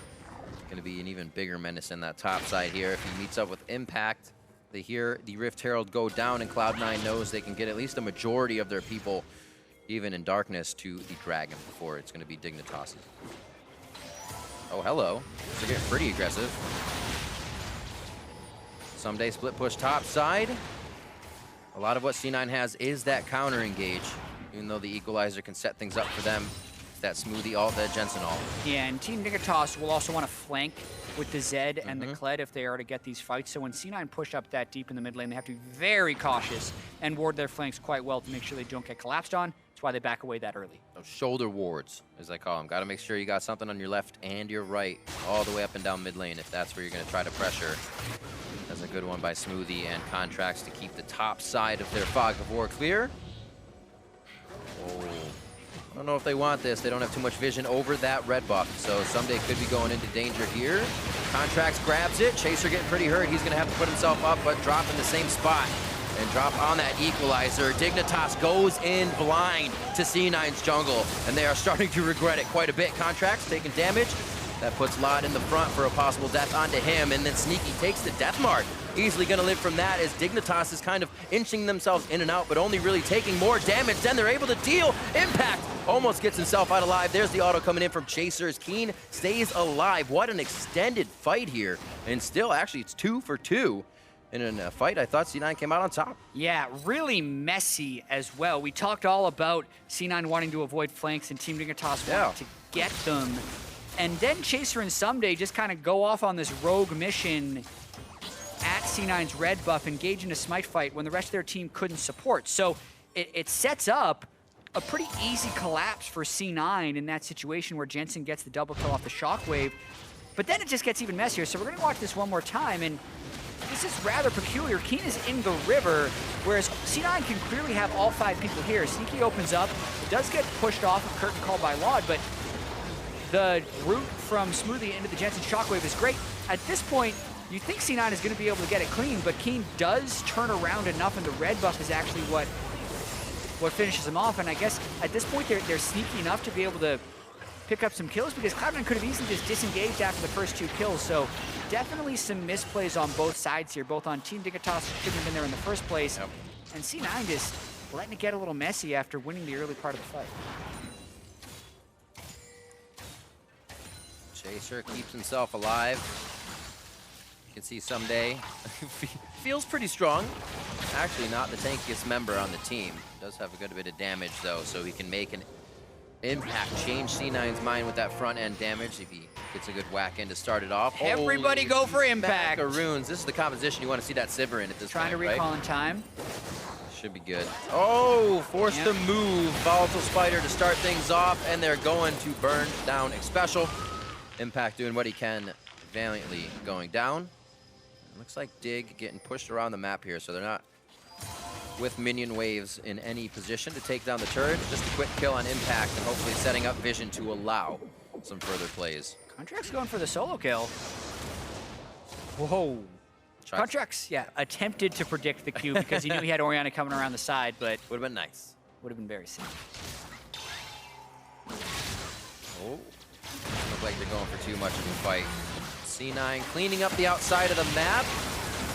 Calling on to Jensen, they get in quite fast. That was the wild growth. Who's gonna be over the wall to take him down? Command, shield, and dissonance. Bit of hesitation there from Dignitas. Both sums onto Jensen, so they may get a return kill. Jensen's still pretty solid right there. Lives through a lot of people getting thrown at him. It does turn into a moment where Dignitas can domino into something advantageous. Turret goes down in the mid lane, possibly now over to Infernal, so a good timing actually to say, let's push Jensen out. The advantage gives us much more than trying to flash and kill him. 11-4, Dignitas spread that lead a bit more. Yeah, I mean, even with that though, still an incredibly close game, and you look at the team fighting that Orianna can bring, always gives C9 a chance, also considering the majority of that gold is distributed into Someday. It's a person you want the gold on if you're Team Dignitas, but it is still a single point of failure. Running away. Still has flash and teleport, so not too bad. Gonna have about 112 seconds on the ultimate, so just near 2 minutes. 3 in mid. Push lane for impact means he's back. C9 is going to play safe for the time being. They do have a teleport from him, but no wards in position to make that happen. And Dignitas also back in their base. Things calming down here at the 25-minute mark, but it's still Dignitas in the lead. A few fumbles here and there, but it seems like they're trying to play a bit safer now. Chaser and Someday not going on any more missions by themselves. Yeah, gotta make sure they're keeping it clean in this stage of the game. Around 25 minutes is when they kind of lost control of their 6,500 gold in game one. This game much closer, and even though C9 is on the back foot, they have definitely played from these deficits before. Ooh! That solo mission. Deja vu! This was the same spot! Of course they're gonna know you're coming back. Someday low, gets the exhaust out. Sonic Wave follows, resonating strike, contract, picks up the kill, goes down. For his efforts, Chaser's gonna get knocked up, taken down. There goes Special. And Chaser just about at the same time. Lot over the wall, and Deja vu. Dignitas puts himself into the fire once again, and C9 know how to react. Just not the right places to be invading, and it's too predictable. C9 layer the equalizer with the shockwave and demolish Someday and Chaser. It might have been Special and Chaser that got caught up by the shockwave, but just clean up there by C9 to cleanly win a fight that Team Dignitas wasn't prepped to invade with. They don't have any wards past the point of their invade. That inherently makes it dangerous. Someday low, meaning he can't fight back. And then right here, they're in another one of these tight corridors. Equalizer comes down on the shockwave, which makes the burst even more immense. Quick 3-for-1 for C9, and they even this game right up.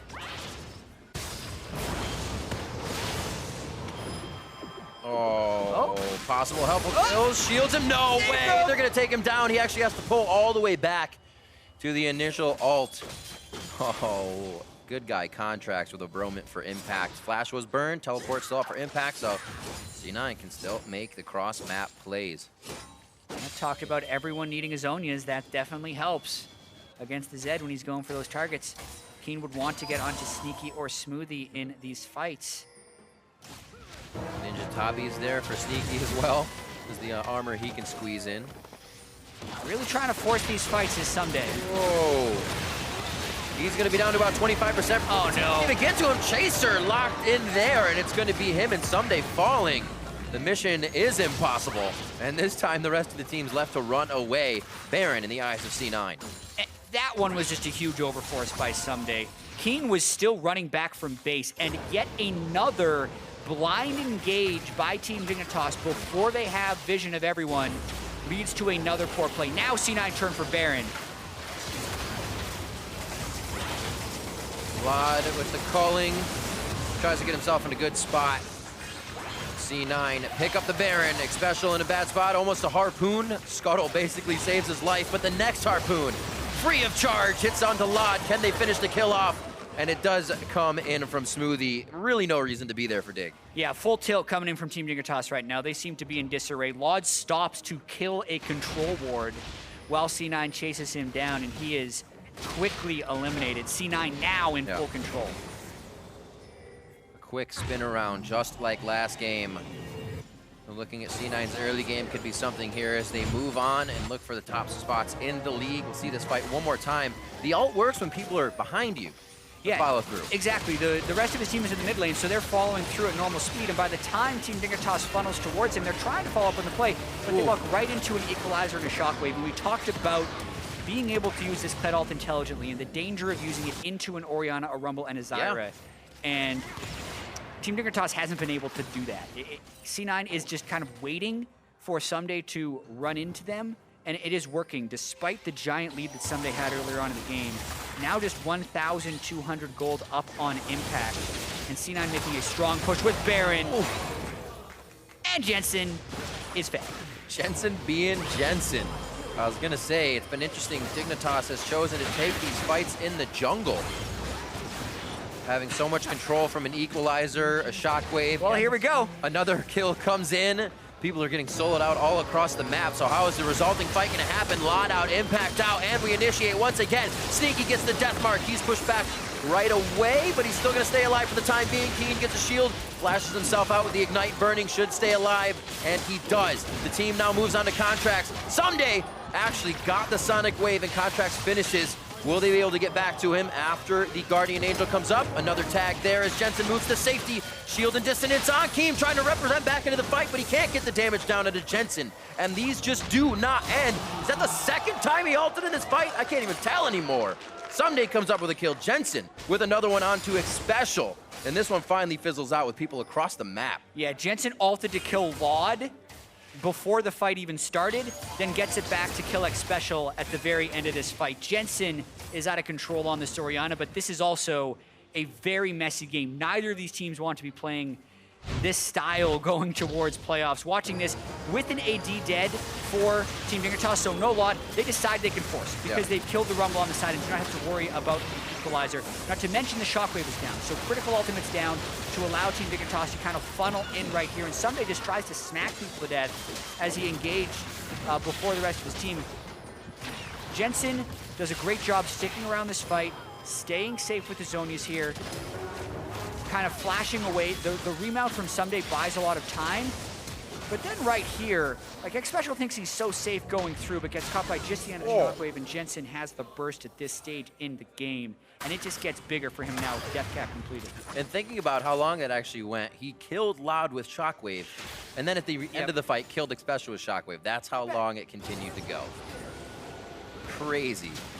Somehow favoring C9 here as they're able to walk in and out again. Fights towards the jungle, favoring the equalizer, the shockwave, the curtain call.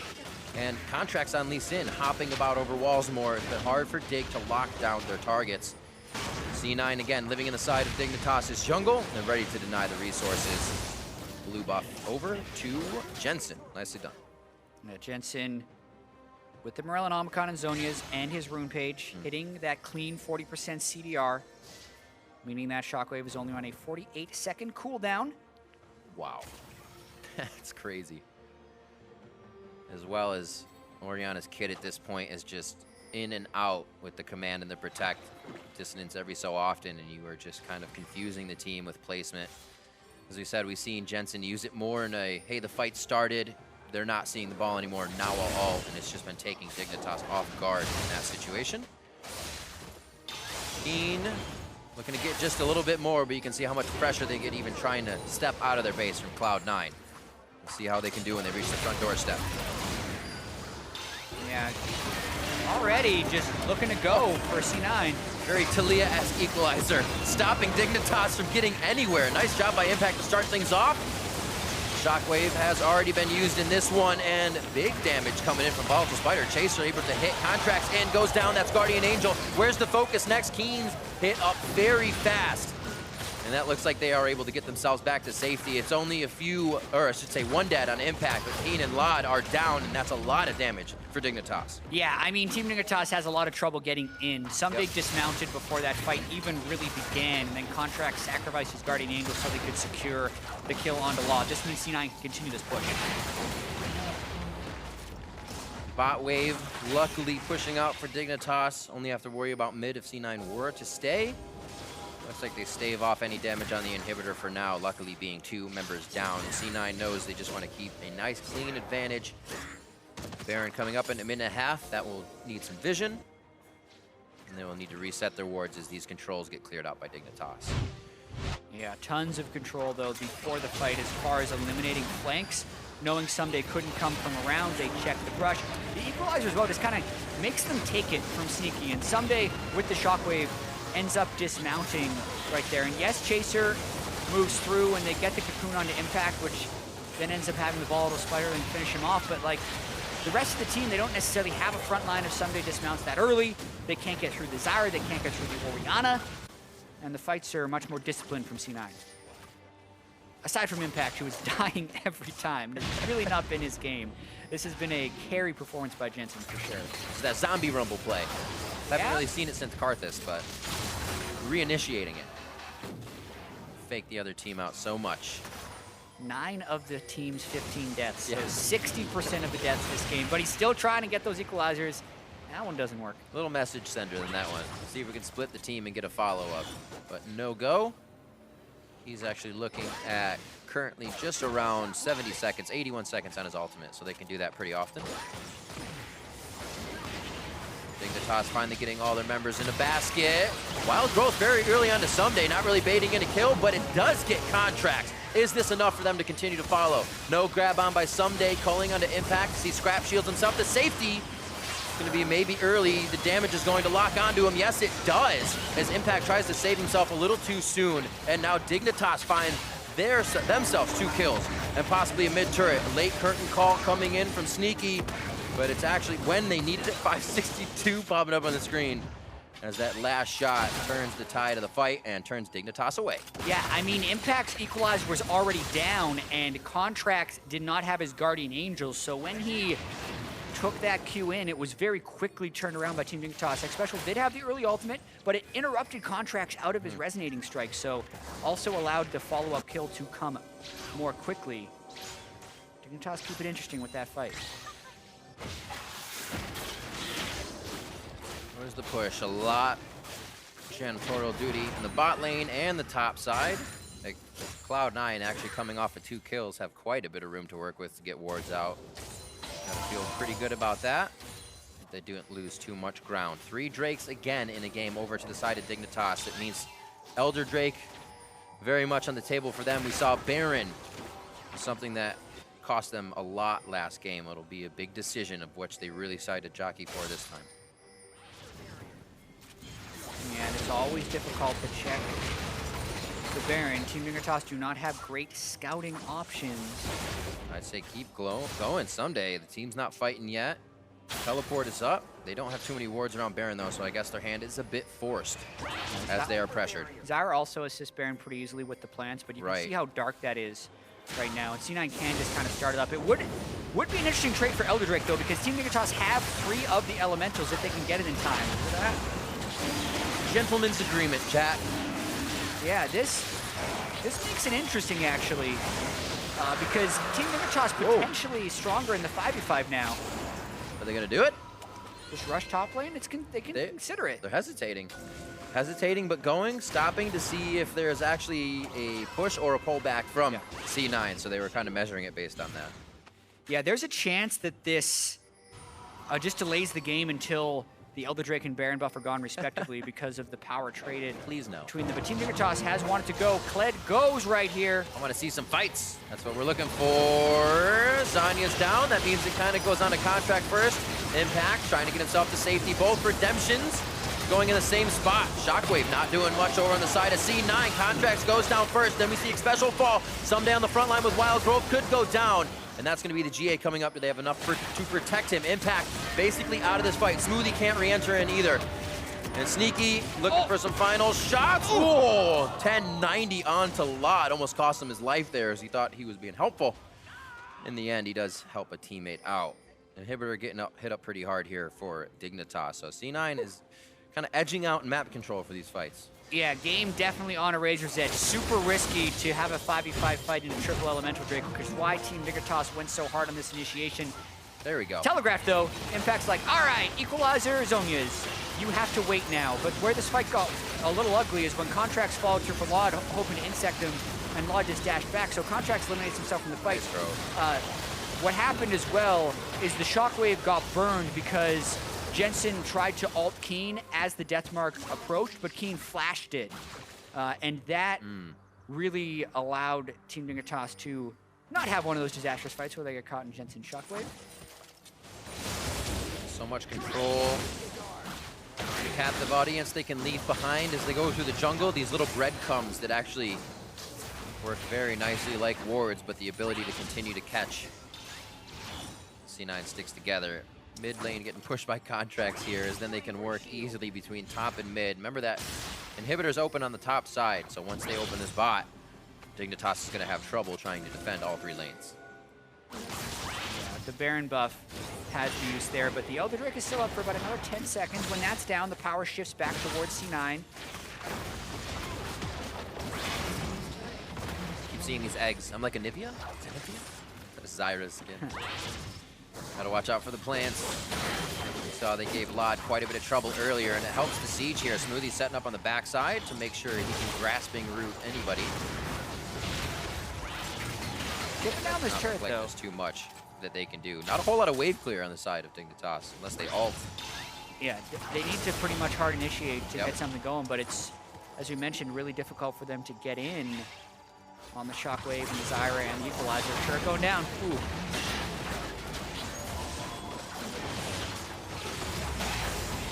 Shockwave. It's Shockwave. Once again, is that the trigger now for Dignitas? Someday gets the wild growth. Keen on the side.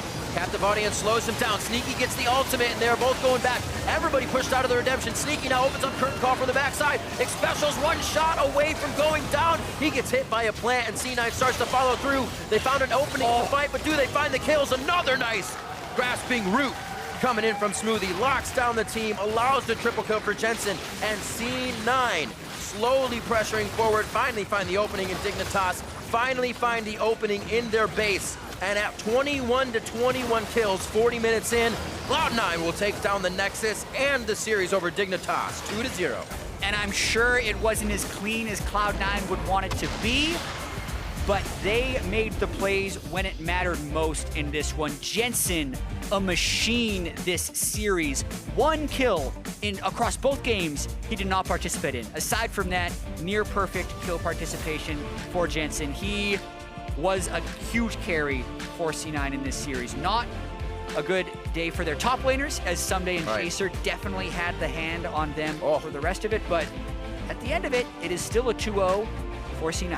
What surging play from Dig in the early game. Chaser towards that top lane, 7-4 and 11, 8-4 and 8, 15 of the kills, besides the assists they participated in, coming from those two as they pressured Impact, who came in cold off the bench. They tried to mess with him, and he still held his own in that top lane. And the thing about Cloud9 as well is they didn't do too much to repair what was happening to Impact. They knew just the amount of pressure to help him out, or just the amount to leave him alone and say, we need to focus something else. Yeah, I mean, Impact is definitely not going to be happy about his performance there, but even with the lead that Someday and Chaser had, they just kept kind of throwing it at C9, and C9 was willing to bat it away. The engagements in the jungle coming in from where Someday was going in, a bit of the communication. We talked about it in the tight situations. These were very big, long situations where the communication could have come in, then been acted on, and it seems like the team was just so chaotically apart. Yeah, C9 was good in the reactive situations this game. Didn't have many opportunities to play proactively because they were trailing for pretty much the majority of the game time that we played. From every early game, they generally were playing from a deficit. But with that deficit, you know, Orianna both games for Jensen, absolutely a machine. Some of his best games and best weeks have been when he's just locked in on that champion. You can really tell he's in that spot right now. It really is, and it was the middle of the fights. We didn't see C9 actually putting themselves into too many fights. They took it, and then they would capitalize on something very big. That brings them now to 13-4. Which is actually going to be 14-4 if they can win all the way out. P1 can get to 13-5. So they're neck and neck with P1 there. They really need to continue these wins for C9. Yeah, I mean, this means that Phoenix 1 has to 2-0 if they want to be able to take the playoff bye from C9. It also makes it so COG can't get the playoff bye, and COG is most likely going to be somewhere between that 3 and 5 seed. More to be told about these playoffs. The loss is going to hurt for Team Dignitas as well, because they would love to pick this one off, especially with their early games. A lot that's kind of starting to come together now. It seems like a few of the things they tried to do, the CLED was seen by Cloud9. They got that ban in the first game. We did see it not coming together, but speaking of not coming together is C9's early game. Not able to do that going into playoffs is going to be a problem against TSM, against the other teams that make it.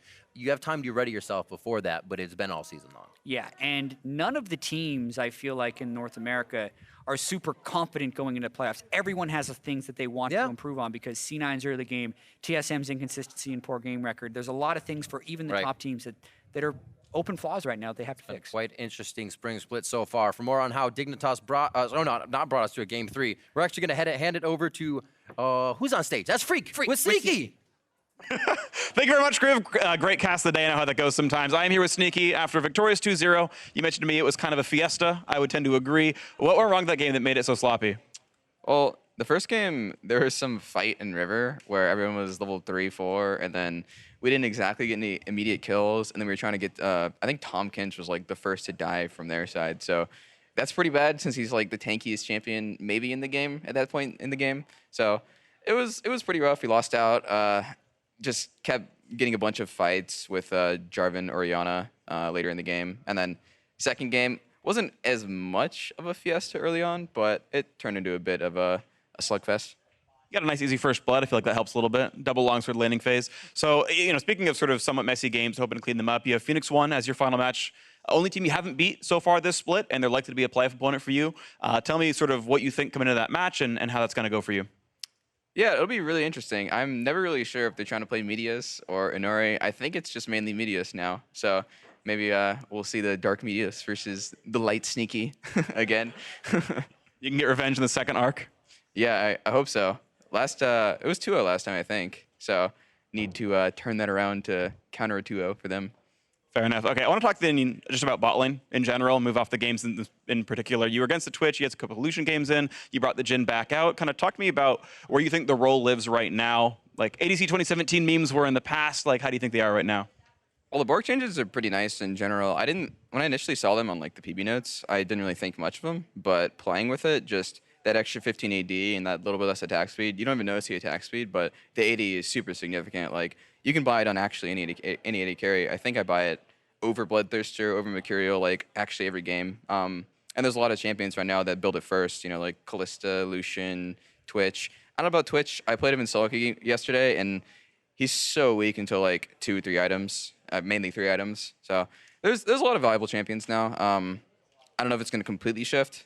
Lucian's come back, so that's a pretty big shift. But besides that, I don't think it'll like get too mixed up because Ezreal still builds Spork, the Lucian. I think Jin's still good, even though it's really low solo queue win rate. So it's pretty cool in bot lane. Just the occasional season mix-up. Have you seen the Korean Black Cleaver Ashe builds? Yeah, I've seen that one. I haven't played it yet because I think it's just trying to take what works on Lucian and translate it over to Ashe. I don't think it's that good. But like I said, I haven't tried it. I haven't really seen anyone play it. Actually, I played it against a few times, but it hasn't really been a eye opener, a mind blower. No mind blowing. All right, well, Sneaky, thank you very much. Congrats on the win, and we'll see you against Phoenix 1 this weekend. Let's toss down to the analyst desk. Thanks, man. Thank you very much. Freak, Sneaky, and Cloud9 going to be happy to get the 2-0 victory, but maybe not happy in the way that they got it. And before we get to the conclusion of this game, let's just start with Champion Select, because we had some questions about how Dignitas would respond in Game 2, knowing that they had crafted such a good early game in Game 1. And lo and behold, another pretty early game-focused team composition comes through. Yeah, definitely true. And I saw a lot of people, attacking this team comp and like, oh, all the laners for Dig are attack damage, and it does definitely rely on Elise having a good early game. Thankfully for Team Dignitas, Chaser went off, absolutely outperformed Contracts in this one. But it is definitely a team comp also. I kind of want to preview for the mid game when you're going towards those team fighting phase. Right. This is a team comp that thrives in open areas, right? Zed can perform shadow play and have tricks and jump back. Lucian plus Lulu is all about Lucian being fast and dip diving in and out of the team fight and the mobility there. Whereas the Cloud9 team composition with the Shockwave, with the Rumble ultimate, with the Zyra ultimate, so many things that they can control large zones with, thrive in the jungle. Don't necessarily want to jump into doesn't feel like there's a situations. ton of room for error here once you get into the mid game. Very high execution, as a lot of things are single target, right? Whereas you've got the Shockwaves, the Rumble ultimates, and the Zyra ultimate that can really take up space, as you mentioned. But let's go ahead and work our way through the game, replay status, and take a look at Chaser, the work he did in the early game, as you mentioned. That's what they needed to have done if they had any chance of winning this game. Flash Cocoon here to start it all up. And remember, this is all after Cloud9 got that first blood before minion spawn, yet Chaser's the one out on the field, ganks bottom, boom, gets a kill, ganks top, gets kill here, and he camps the living daylight out of Impact up here. And remember, 6 deaths early. Returning to the Champion Select, this is a Cloud9 squad. They throw 2 early bans at top lane, first pick a top laner, then 2 more bans at top lane at Someday again. Right. Someday's essentially had 6 top lane champions taken away. It's like, I'll play Kled. Great. Chaser goes, cans for him. He absolutely blasts them in the early game. And then Team Dignitas,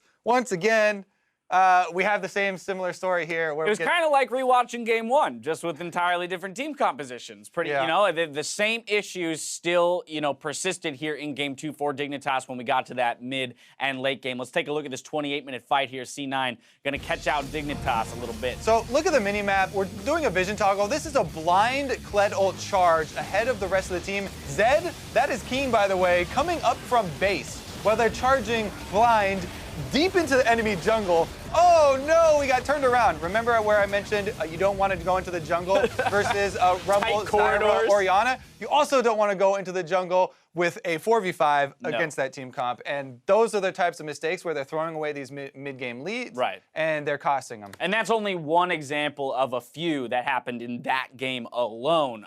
Team invades, or rather invades without the full team.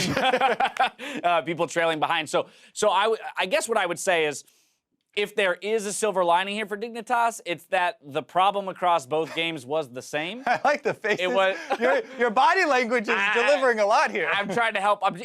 In the sense that if I am trying to diagnose what's the thing that we need to work on the most, considering we still, or in the situation where we still do qualify for playoffs, at least we know what to work on very clearly, right? It's not that early game. We know how to make moves. Chaser's doing a lot of work, but that mid-game shot calling and team-oriented play needs help. Yeah, definitely know what to practice in the upcoming weeks before their next game. All right, but a player of the game is going to go to Jensen once again on that Orianna.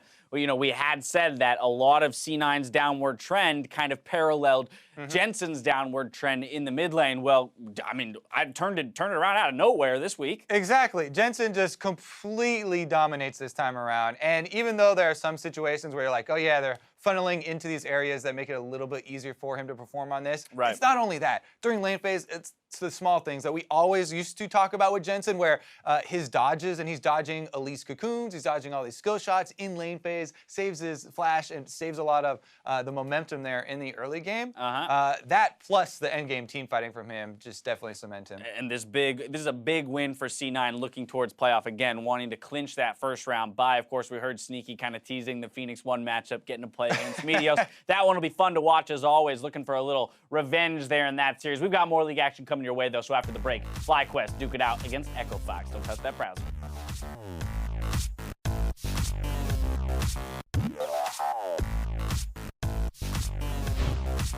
Care now. I missed ult. Zed's behind us. Can we get out? Okay, get back. Kite. Yo, Zed. They're coming. Zed. We can fight. I have shield for you. Lose Zed. We can end the game right now. Careful. Root it. Go.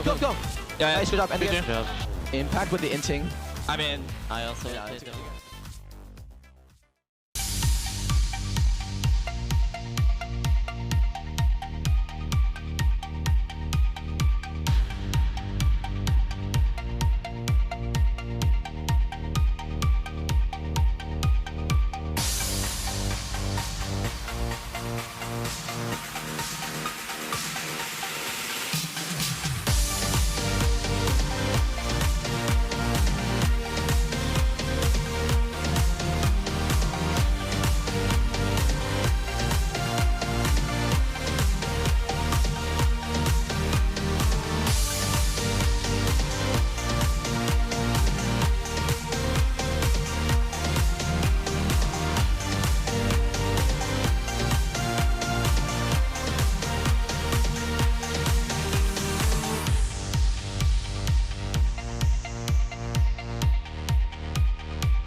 Welcome back over to the North American LCS. My name is David Freak Chili, and sieging the cast desk with me is our very own trebuchet, Isaac Azale Cummings Bentley.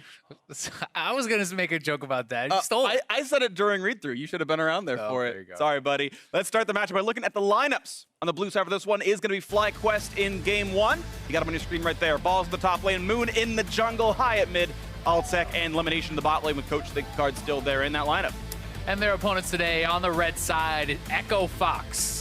In the top lane, Looper, jungle Acadian, mid lane Froggen, bot and support Keith and Gate, with Tim and Kiro here to help out for the bands. Absolutely, and both these teams come into this series on a giant slide, 1-7 in the last 8 matches each, which is very rough. Of course, FlyQuest, though, still in the running for a playoff spot, as Echo Fox are not.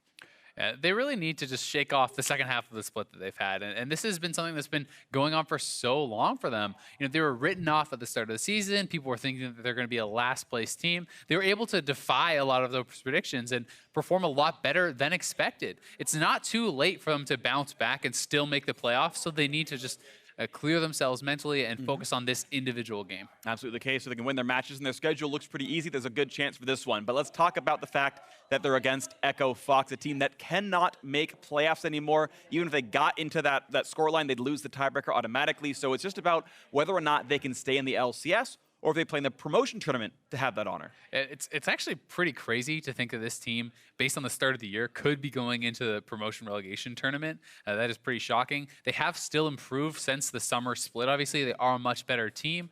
We've seen explosive early games, and the team has been able to transition those into some great wins, but it's been a long time since they really have been able to consistently do that. And that was kind of the story for both teams. We need to see Acadian bringing the same fire that he brought earlier in the year and really kind of getting this team going. Absolutely the case. We'll see if that does shape up for the teams. Of course, looks like we have all 5 players from both squads in the champ select pool, so we'll be ready to go in a second. But Acadian can take a moment to talk with us about just how important getting a win can be. I think just for us, coming away with even one win or just one or 2 wins optimally, like we've basically been getting shut out, I think, for the past 3 weeks. Just winning against one or both of the teams would definitely, I think, make everyone more happy, because we've been working really, really hard, and it would be really disappointing to just lose after putting that much effort in.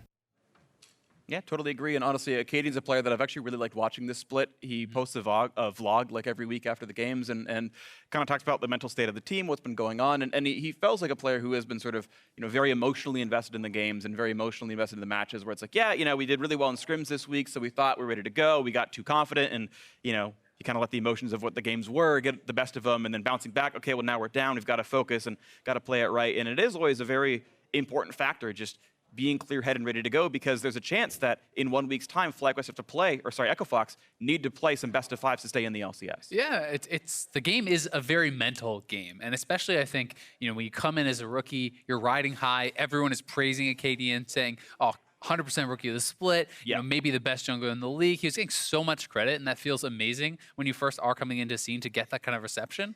But as their performances have tailed off, he's received a lot more criticism. And being able to deal with that, especially when you are used to all this praise, can be even tougher, I think, on a young player. Absolutely the case, and we'll see if, of course, they can improve. It's always fun as well, these players against their friends and whatnot. During the commercial break, you saw the cheeky bants between the two, the FlyQuest and Echo Fox jungler. Yeah, the one that I saw actually live myself was Moon took a picture of, his shorts at his ankles and was like, I took a poop and it reminded me of Acadian's play. Yeah. And I was like, all right, we're off to the races with this one. The Altsec tweet was actually pretty savage too. That one, I don't even know if that was friendly banter. He's like, oh, it doesn't matter if I feed in lane because Keith is going to throw the game anyway. And I actually saw Altsec backstage before the games, and I was like, hey, so what's up with, are you friends with Keith? And he's like, really want to go hard. And Moon was there, and he's like, oh, it's still true though. But Altsec was like, no, we're good friends, it's okay. I was like, all right, that's fair. But I enjoyed the discussion. I like it. Either way, we are into picks and bans and top laners being removed. Also, the Rengar of Acadian gone as well. And we'll see what else comes in. Of course, we are still on 7.5 for this one. Same patch as last week. Balls Rumble going to be taken away, something that it's really been one of the only kind of carried style top laners that he has been playing much this season. Besides that, he pretty much has been on tanks, and they may want to target Balls heavily here in the draft, but we're going to have to see where their game plan goes. See what happens. Graves off the table as well, so 2 top laners, 2 junglers right now, and Might even be that the Nautilus ban prevents the Mordekaiser bot lane. FlyQuest shooting themselves in the foot. Shen also gone here, really moving tanks from the Looper champion pool, which is interesting because I don't feel like Vol's been playing very well on carry top. I think his best style champion is actually playing the Shen and Nautilus. Well, and I mean, with something like this, it can simply be, if you're not willing to first pick the Shen, and they've already banned out Rumble, which is kind of one of the natural counters to Shen, you don't really want to give that over to Looper because it's extremely powerful as far as moving around the map. And if you cannot dominate Shen in lane, he gets so much out of the split push pressure, the global pressure that he brings to a team. I totally agree. It's definitely strong, but they're actually going to go for the Camille anyway, so unless it's a FlyQuest special and goes into the support role, Balls is going to play a champion that is not supposed to be lane dominant, to be fair, but I guess more of a diver and utility into the late game, but it's still one that feels like a carry top as far as contrasting it with the Shen, the Nautilus, the Maokais of the world. And I think one of the big things about Camille is while she may not have the most dominant of lanes, if she gets going, it's extremely snowbally because you can almost not ever escape this champion. But you're going to give up a lot to first pick Camille with Lulu open. Lulu has been extremely popular in the meta. I think unlocking a lot of opportunities for more carry-oriented style AD carries. We'll see if Keith's going to try to bring something like that out because he's pretty much only been on Ashe. Sure, but we've seen some Kog'Maw played around the world. We've seen some Twitch. Actually, just earlier today, we saw Twitch come out to an early lead, but couldn't quite close the game out. We'll see if that comes through. Early Gragas pickup here for FlyQuest Jungle with exactly 2 of them banned away. The third one up on the docket was his Gragas, so a bit of stuff there. And the Zyra as the counter pick into Lulu and a matched jungler here as Kha'Zix comes in. And Kha'Zix has certainly fallen off in priority, but still very strong. It's not the kind of first pick, first ban type thing that we were seeing a lot earlier in the season. Definitely one of the Cadians' best champions. With Graves off the table, I think it makes a lot of sense. And Renekton's going to match up very well against that Camille. I think it's someone who can take over against the Camille early if he does get help there.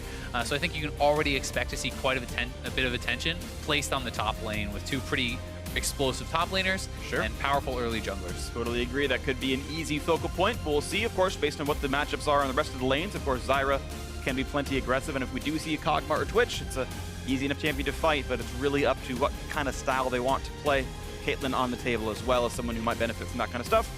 Talon and Ahri dropped off so far. Mid Assassins being removed away. Echo Fox does need magic damage at some point on their kit with a physical damage jungler, physical damage top.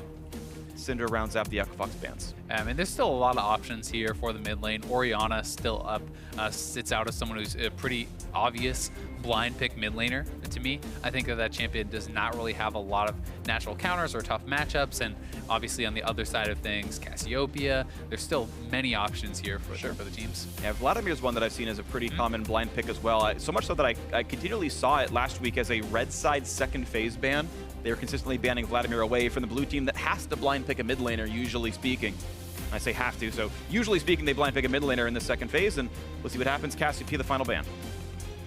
Yeah, so Echo Fox certainly does have some options remaining here.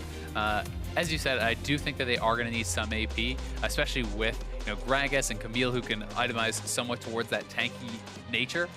Against some teams, it's fine to go full AD if you're going up against someone who's not really going to be building armor, if it's kind of pure DPS type teams. But when you do have the tanks, you really do have to kind of give yourself some flexibility there. And we saw there, Keith hovering the champions he wanted to play, we presume, the Vayne, the Lucian, the more mechanical, flashy ones, and instead it's going to be his 75th straight game of Ashe. Quote me, that's the exact number.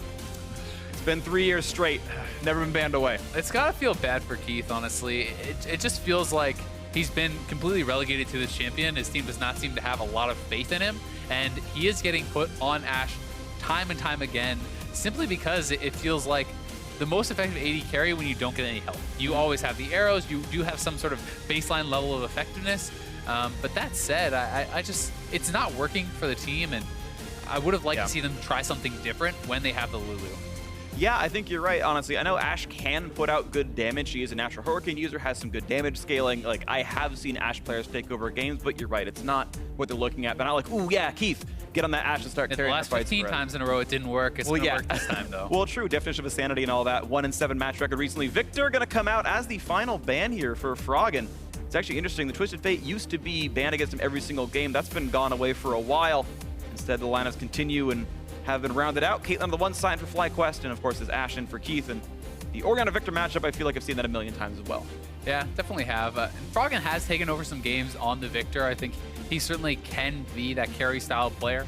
I like FlyQuest's composition quite a bit here. I think that they have more powerful bot lane. They have really strong early jungler. They have great AoE damage and team fighting with the Zyra, the Gragas, and the Orianna. I just think across the board they have a very solid composition. Obviously, Echo Fox is not really a slouching team here either as far as their composition, but I think it's going to be tough for them when their bot lane is already struggling so heavily, and I favor FlyQuest's 2v2 pretty heavily. Sure, and speaking of 2v2s, I actually like their top lane 2v2 as well. Balls is going to really want Ninja Tabby, physical damage top and jungle. They're even both auto attack focused, which makes it even better. And yeah, I feel like Balls will have a decent time against the matchup he's in. By contrast, Moon deals magic damage, so Looper, if he does get Ninja Tabby himself, still takes full damage from Gragas, and sometimes that matters. That 20% damage difference from the second member of the team can turn a lot. It really can, and I think just in general, when you have already a CC top laner and then CC coming out of your jungler as well, it's very risky to bully a lane. Like when you're playing Renekton, you want to shove them up, you want to pressure them, but if you get too far up, you get stunned up by Camille, easy follow-up for Gragas, or vice versa, and you're probably going to go down. Yeah, and as soon as it's level 6, you are not slice and dicing out of that pit. You have no knockbacks. It's going to get you. So fun game to watch out for. Of course, FlyQuest still fighting out around the 6th place spot to get themselves into playoffs. Echo Fox need to grab a couple of wins to make sure they do not fall into the promotion tournament as game 1 is underway. And it's going to be a fun one. Balls gets the first pick. Camille, Moon on the Gragas, and we'll see if FlyQuest can turn around a late season slide. 1-7 in their last 8 matches. They can still make playoffs. They have the easiest schedule left of any team in week 9. They are supposed to 2-0, but we'll see if they can do it. They are, and I mean, I think the schedule is pretty easy, but when you look at their recent record, you know, maybe this is just the level of team that they are, right? Sure. You know, you're looking, okay, yeah, they're a team that's up in the playoffs. They should very easily beat these other teams, but they have the same kind of record within the last 8 games. They've both really been struggling, and, you know, a lot of people have been talking about the struggles of FlyQuest as far as scrims. You know, Dardoch kind of calling out FlyQuest recently, saying that they don't really put forth the effort in scrims, don't take them seriously, and Hai a couple of weeks ago even saying that, hey, they have the most consistent record, 0% win rate. I know, rough stuff here. At least their match score is better than that, but still a lot of room to go for a team that was challenging for first place at the beginning of the split. It's such a good start. It was Cloud9 white and Cloud9 blue, and now it's actually kind of both those squads that have been having a bit more of a slide, but at this point, it's going to come down to the final 2 matches and the potential postseason.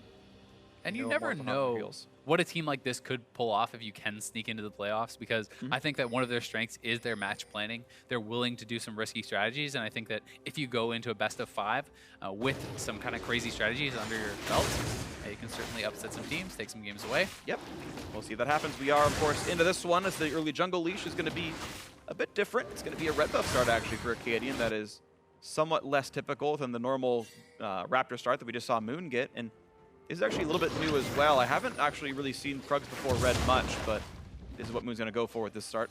Yeah, and I think both these guys are just looking for some different starts. I mean, Acadian looking for a level 2 cheesy gank here on Fly. We'll see if they can get it. Leaps in, forcing the flash at a Hai. All right, that buys him some, you know, it loses him some time, but now it's a summoner spell advantage. Of course, Hai, no escapes, and he's run Ignite in the mid lane matchup, makes him an easy repeat gank target. And one of the big things to note there is this was not a long camp for Acadian. Yes, it does take some of his time, but he did not invest a massive amount of time there. And Moon going for a super early base, so he may be trying to throw off his opponents as far as gank timing. I'm not sure if he's going to go back for the red buff or what he's trying to do, but that early base seems a little bit strange because he's actually going to end up behind on camps being farmed here. Yeah, it is strange. We'll have to see what he's actually going to do with this one. Maybe he wants to stay around on the map for a long time now, and he's going to have like this level 4, level 5 gank timing. Obviously, this is an undisturbed jungle start, so Moon had to have practiced this. He has to believe this is a good start for him. And look, I'm always excited to see new build orders, which is kind of how I consider early jungle pathing, and I trust Moon on it. I just want to see what it comes out. I'm expecting some sort of bot lane gank. Like, that's what would make the most sense to me. If you can get something like that set up, maybe a late timing, but he's already cheating towards topside, so it's not going to be what he's looking for.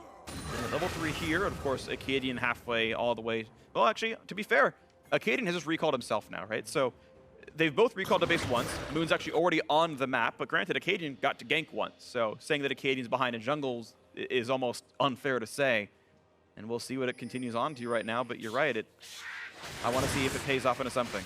Yeah, I'm trying to think what exactly it is that Moon's accomplishing with this, because for now it feels like, well, if he was just going to do a full clear, he could have actually stayed on the map, done a full clear based with a better item timing. But we'll give him the benefit of the doubt, see what he can pull off here. And they certainly do still have the opportunity to look top lane, where they have some great gank assist, and he now has that blue buff.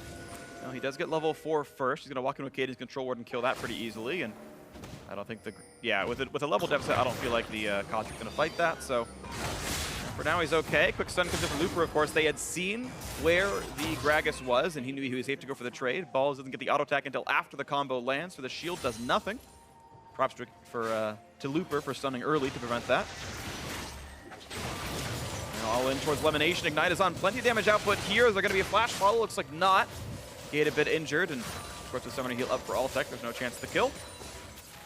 And Lemon doesn't have any more pots remaining, so chunking him out like that may end up being worthwhile, but if he doesn't go down, then you're going to be at a summoner disadvantage here for Echo Fox. And right now, Acadian looking for another gank here up on top side. If Balls goes aggressive, he could be in a lot of trouble. But Balls should know that Acadian was seen pretty recently top side in front of Raptors, so I feel like he's supposed to play this one defensively for a little while until that bot lane, or the bot jungle actually respawns, and right now it hasn't so much, so shouldn't be much for Balls. Nice, actually, Looper landed that Q.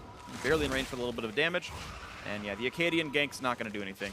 Yeah, either way, I think it's a smart move for Acadian, because Looper wanted to shove in the wave. This way, you're protecting your top laner from any sort of gank that Moon could pull off, potentially set up a counter gank there. So a little bit of a time investment. Obviously, the downside of that is Moon is getting ahead as far as camps taken. He's a little bit up on the experience. He's a full level. He's more than a full level ahead right now. Of course, Acadian was camping, waiting for the bot jungle to respawn, and he'll get Gromp and he'll get bottom scuttle, but I don't think that reaches level 5 for him. So this is still a long road ahead, and well, for what it's worth, Moon's pathing has seemed to work out for him okay, but a lot of the Acadian's been not farming for a fair portion of this game. Still level 4.5 to Moon, still 5.5 and back for his next clear. And it does kind of come down to, hey, can you actually get some sort of an advantage off the fact that High is down a flash, right? And with High's flash pretty close to coming back up, it hasn't looked like it. So, you know, if you force that summoner, it's great, but it doesn't actually accomplish anything unless you can follow up and execute on that kill, get yourself an advantage. We'll see if any advantage comes through, but right now it has it, and High's flash, as you had mentioned, coming up very soon. Bot lane has been trading pretty close to equal. I think they're going to look to go here with Froggen at 6, and the flash is still down. They will look for this kill. Lulu's even coming up, so they're going to try a 3-man High. See if they can make it happen. High right now cheating to the top side, and he has Moon near him as well, and they're looking for the Raptor respawn, I guess, and it's just, all right, well, you went to gank, I went to farm. Pretty much the inverse Acadian right now, and Moon gets to take the Raptors away. He'll walk back to lane. A long time for this, and it's not going to pay off. It doesn't seem like. Side. Well, nice attempt by Echo Fox. I like the idea, though. You could tell that if you burn the flashlight early, it will still be down when level 6 comes in, right? That was the timing window they're hoping for. But, of course, it didn't happen, and now we're going to see a red buff steal. And I think that FlyQuest actually played very intelligently around this. You could see High cheating to the top side where his jungler was in this kind of moment of weakness right before his summoner came back up. Then they rotate Balls down just in case there is a 3-man gank. They would have 3 members there to answer it. Now that his members are gone, he's kind of cheating away. He's moving outside of lane. So I think High is playing very well around the summoner disadvantage, and it's right back up now. Looper's coming in, level advantage, a lot of damage out from Moon. Whoa, he misplayed it! He didn't explosive cast him far enough. High thought he was going to come in. The first blood not going to come through to Looper, though. Dangerously close now. Froggen on the chase, but he is in a 1v3. Ulti's in, looks for Balls. Not going to be the easiest to kill up Camille as they flash forward into this one. The ulti's in, they can't get the damage, and Balls donates first blood over to Froggen. I think he could have run away with it. And instead, one kill comes through to Echo Fox inside their own jungle. Oh, that was very poorly executed there from FlyQuest. It should have been an easy first blood, but whether High was expecting the ultimate to knock him back into the shockwave, or he thought his ball was already on Moon, there was definitely some mistakes there, and they end up giving over a kill. Plus, all the flashes of FlyQuest topside are now down. Let's watch this one more time. There is the ultimate. Yeah, okay, that's exactly what it was. He did not knock him. He knocked him right into the wall instead of over to the side a little bit.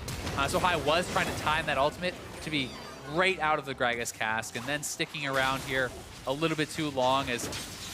Balls just says YOLO. And yeah, I mean, Balls wanted to pick up the kill, but you have to give the respect that Looper is going to be there, that Acadian is still going to be hanging around. Yeah, so definitely gives up the life for that one. He tried, but it's not going to work. Ninja Tap be done for the Camille should make it easier in the lane matchup, but Balls is down 7 CS, and he's down that assist that Looper got for this one. The game right now is only 200 gold apart, so you can't really call up anyone just yet. Bot lane has been pretty equal. We are going to see the Blade of the Ruined King Ashe build. Sneaky had said he hasn't really seen it very much, but got to be interesting to watch for. And I'll be interested to see if he actually does go for the Black Cleaver second, as that has been the Korean build. Right. Is the Blade of the Ruined King into that Black Cleaver? Not something we've really been seeing in North America, but something that seems to have developed a lot of popularity in the LCK for both Ashe and Lucian. Yep, absolutely. It's definitely been a good early item, and it scales with the game already. Lifesteal % health damage always nice. Bot lane fight coming in. Gate gonna be knocked up. Here's the Q across. He chooses not to flash and doesn't need to. Despite level 6 coming in first for FlyQuest, Gate survives the encounter. Well played by him. And Lemon actually didn't use his Ignite there, and had he just thrown down the Ignite, yeah, I think he actually gets the kill or forces the flash, depending on how Gate plays it. But definitely should have thrown down the Ignite. If you're willing to commit the full ultimate combo on right. support, you drop your Ignite for sure. I definitely agree with you on that one. Maybe misplay of elimination, giving that one away, but that's the way it is. Speaking of advantages, though, you got a pretty solid one. Froggen, 100 CS at 9 minutes 45, and he's more than 20 ahead of High right now, so props to Froggen. Some of that probably High having to play defensively because of his flash being down. I assume that's some part of it, but you can see the gold difference is 800 thanks to the farm and the kill lead, so who's surprised? Acadian looked for early ganks in the mid lane. Didn't get first blood this time, that's a new one, but Froggen has a massive gold lead, and it looks like it's going to be on him to carry. And that's kind of the trade-off, right? So Acadian is behind on gold because of his more aggressive pathing. He spent more time looking for ganks, but he got his mid laner that gold advantage. So it kind of just comes down to where do you prioritize that going? And with the kill on Froggen as well, I think that can set Victor off to the races, because this is a champion that can hard carry games. Definitely agree. We'll see if Froggen can do it here. Right now, Moon's going to be pushed away, trying to play for some of the ward control. Still does hold that level lead over Acadian in the individual matchup. Otherwise, his game fairly close. One level lead for Froggen, one level lead for elimination. We wait around in the mid game. Acadian and Gate are going to combo up for the Cloud Drake. Should be pretty easy to grab this for themselves. Froggen also with priority on mid, it seems, able to walk down and even keep able to do it. So both of those southern lanes able to come over, and out of combat boost speed, never a bad thing here for Echo Fox. They're going to continue to stack what they can for this game. Ball's going to look for a trade into Looper, but I feel like he's never going to be at a point where he wins this matchup, and that's fine. Camille's not going to be winning the 1v1. She is there to be the team fight utility for that ultimate, and we'll just kind of wait to see if that comes through. And I think that you still can eventually win the 1v1, potentially later on, once you've completed things like a Triforce. But if you look at Ball's inventory, it's not exactly close. the most impressive components that he has stacked up for himself here. Yep. Once you have the Sheen, once you have the Triforce for the true damage, with that Triforce proc, you can actually become pretty strong. A little bit of damage there on the Looper, but you're right, it's going to be a long way to go. Ball's right now, his inventory is basically just his legs, a couple of swords. And right now, they're not very sharp. Meanwhile, Got Looper's one for each foot. Yeah, exactly, right? That's going to work out for him. Looper, meanwhile, a hammer and 2 swords to go with his bat lift, and he'll be all right. Moon's still just playing the farm game, and it is generally a fairly slow early game, as Acadian hasn't found too many of those openings, but now we have the roams coming in. Gate heading to the top side, the Ashe played by Keith coming as well. 4 people top side. Quick control ward comes down, and they reveal their intentions, and it's going to be FlyQuest to get it first anyway. They're just pushing faster, and that's going to happen with Caitlyn plus the Zyra. First turret gold going to go through solo to Altec, 650 gold on him. The best play that Echo Fox had was trying to answer that back. They will trade the turret. It would just be down that 300 individual gold, and keep in mind the push is still faster from FlyQuest. And I think that it's not only about the fact that they got the first turret, but they actually funnel the gold into a better person. I think getting all that bonus gold on one player is more effective. Getting that 650 gold on Caitlyn, this is what they've got for themselves with this winning 2v2. But if both teams continue, this is just even better for FlyQuest because they have more minions left. They're faster on the push. This is not a push that Echo Fox can continue. They can actually get some damage down on this inhibitor turret. I think they're going to go for that right now. Of course, again, as you mentioned, the minion wave is bigger, and they've been a little bit faster on the play, so they're able to push us in first. They deny the wave under turret. Of course, that was already done by FlyQuest. Looks like these are both going to be kind of bouncing back as they stand. They're all basically equal, and Echo Fox, actually, in the wake of all the top lane push, are going to get themselves this early Rift Herald. And that's actually going to help Looper quite a bit. You can see individually, he's already up 700 gold over balls, and it's going to be even worse for the FlyQuest top laner with this Rift Herald buff. Looper has had mediocre performances this year. He's had some great ones and some kind of head scratches, but this could be a game where he and Froggen kind of together can win this game. Yeah, definitely, and I think that okay, the Rift Herald is pretty undervalued at times. It's not that the buff isn't powerful, it's that, oh god. Oh, he didn't get any plants down for the initial spawns. Lemon just never hits W the entire time, gets the kill anyway. The Ignite is on despite the flash. Looper, well, head scratch moment, that's one right there. Solo kill, the one and only FlyQuest's support. I think he was caught shopping there. Just not really paying attention to his character. Lemon just simply walks up and is able to take him out. A little bit of an embarrassing moment is that's probably going to cost him the top lane turret. It's going to be a lot of damage, you're right. Looper wishes he was alive to TP in to defend this one turret. Very low on health, damage on the gate. And here comes the up, arrow. though. It's on the balls, Acadians there. They don't want to all in the Camille, tanky enough as she is. And the Roam's going to keep the turret alive, but 80% of that turret health is gone.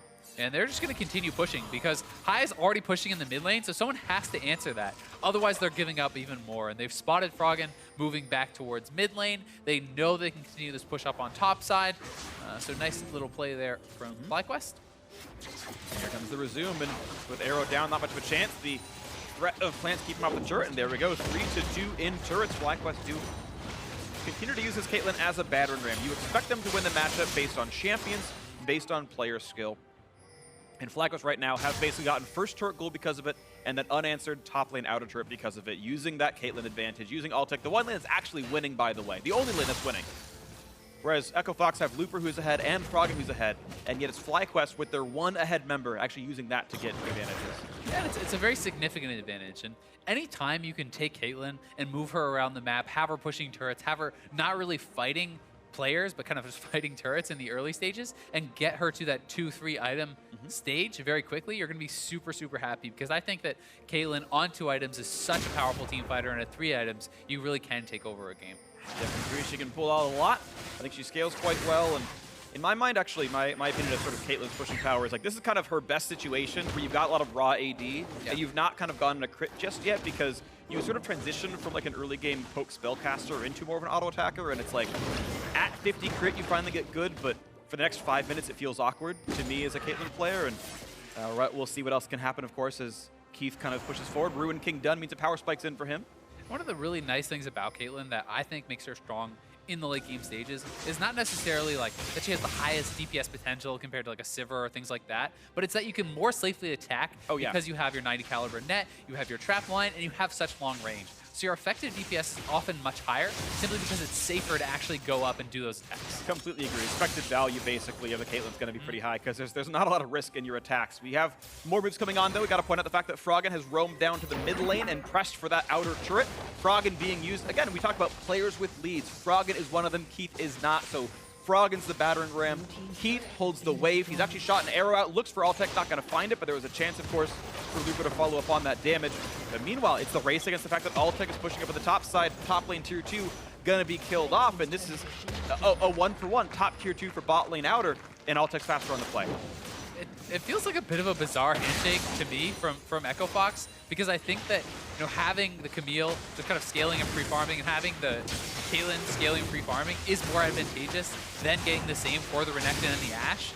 So to me, it's to make this exchange where you're just agreeing to trade turrets all the time is more advantageous for the FlyQuest team. The one caveat I will say to that, and I agree with you in general, turret for turret and the farm for farm the way it is. Well, and ball's running away. Froggen does have flash, goes for the Q. He's quick, he's looking for it, he's not an, oh, he does get it actually. The laser comes through, nicely done by Froggen.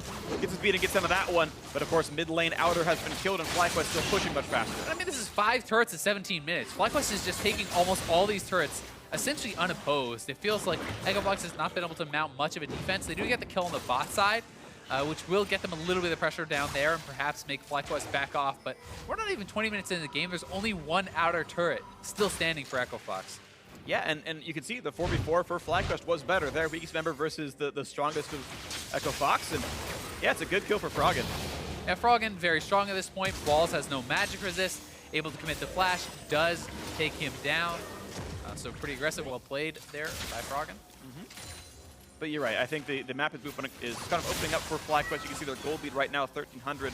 But I do want to give one caveat, which is that Echo Fox have taken the non-gold neutral objectives. Looper on your screen has Rip Herald buff, double Cloud Drake, Internet loves to malign. I think it's still very strong. Echo Fox gonna have some strength with his extra move speed, and there's these non-gold advantages that Echo Fox can use. And to be fair, this close in gold for being up 3 non-gold neutrals, I feel like on a general level, I feel like I would rather have Echo Fox. If you ignore team comps, like I'd rather have 2 Drakes and Rift Herald than 1,500 gold. And I would certainly agree with you if I was ignoring team comps, but Lemon make it pick up, nice shot. Ooh, wow, the burst is there. Moon doesn't need the ulti, but the chase is on. Looper gets the stun, gets the kill, picks up a 1-for-1, but he's in dangerous territory, gets kicked off and trades his life, and there's the ulti in on Froggen.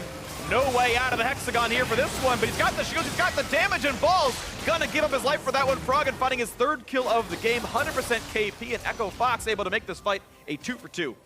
And nicely played on the tail end there from Echo Fox. I don't think Balls really should have been chasing that far in. His team was not in position to actually support him. Yeah. They did get a very quick pick onto Gate, but Moon committed his ultimate when Gate was already dead, and then High was already kind of low and pushed back. They did not have actually the extra resources to push forward for that kill.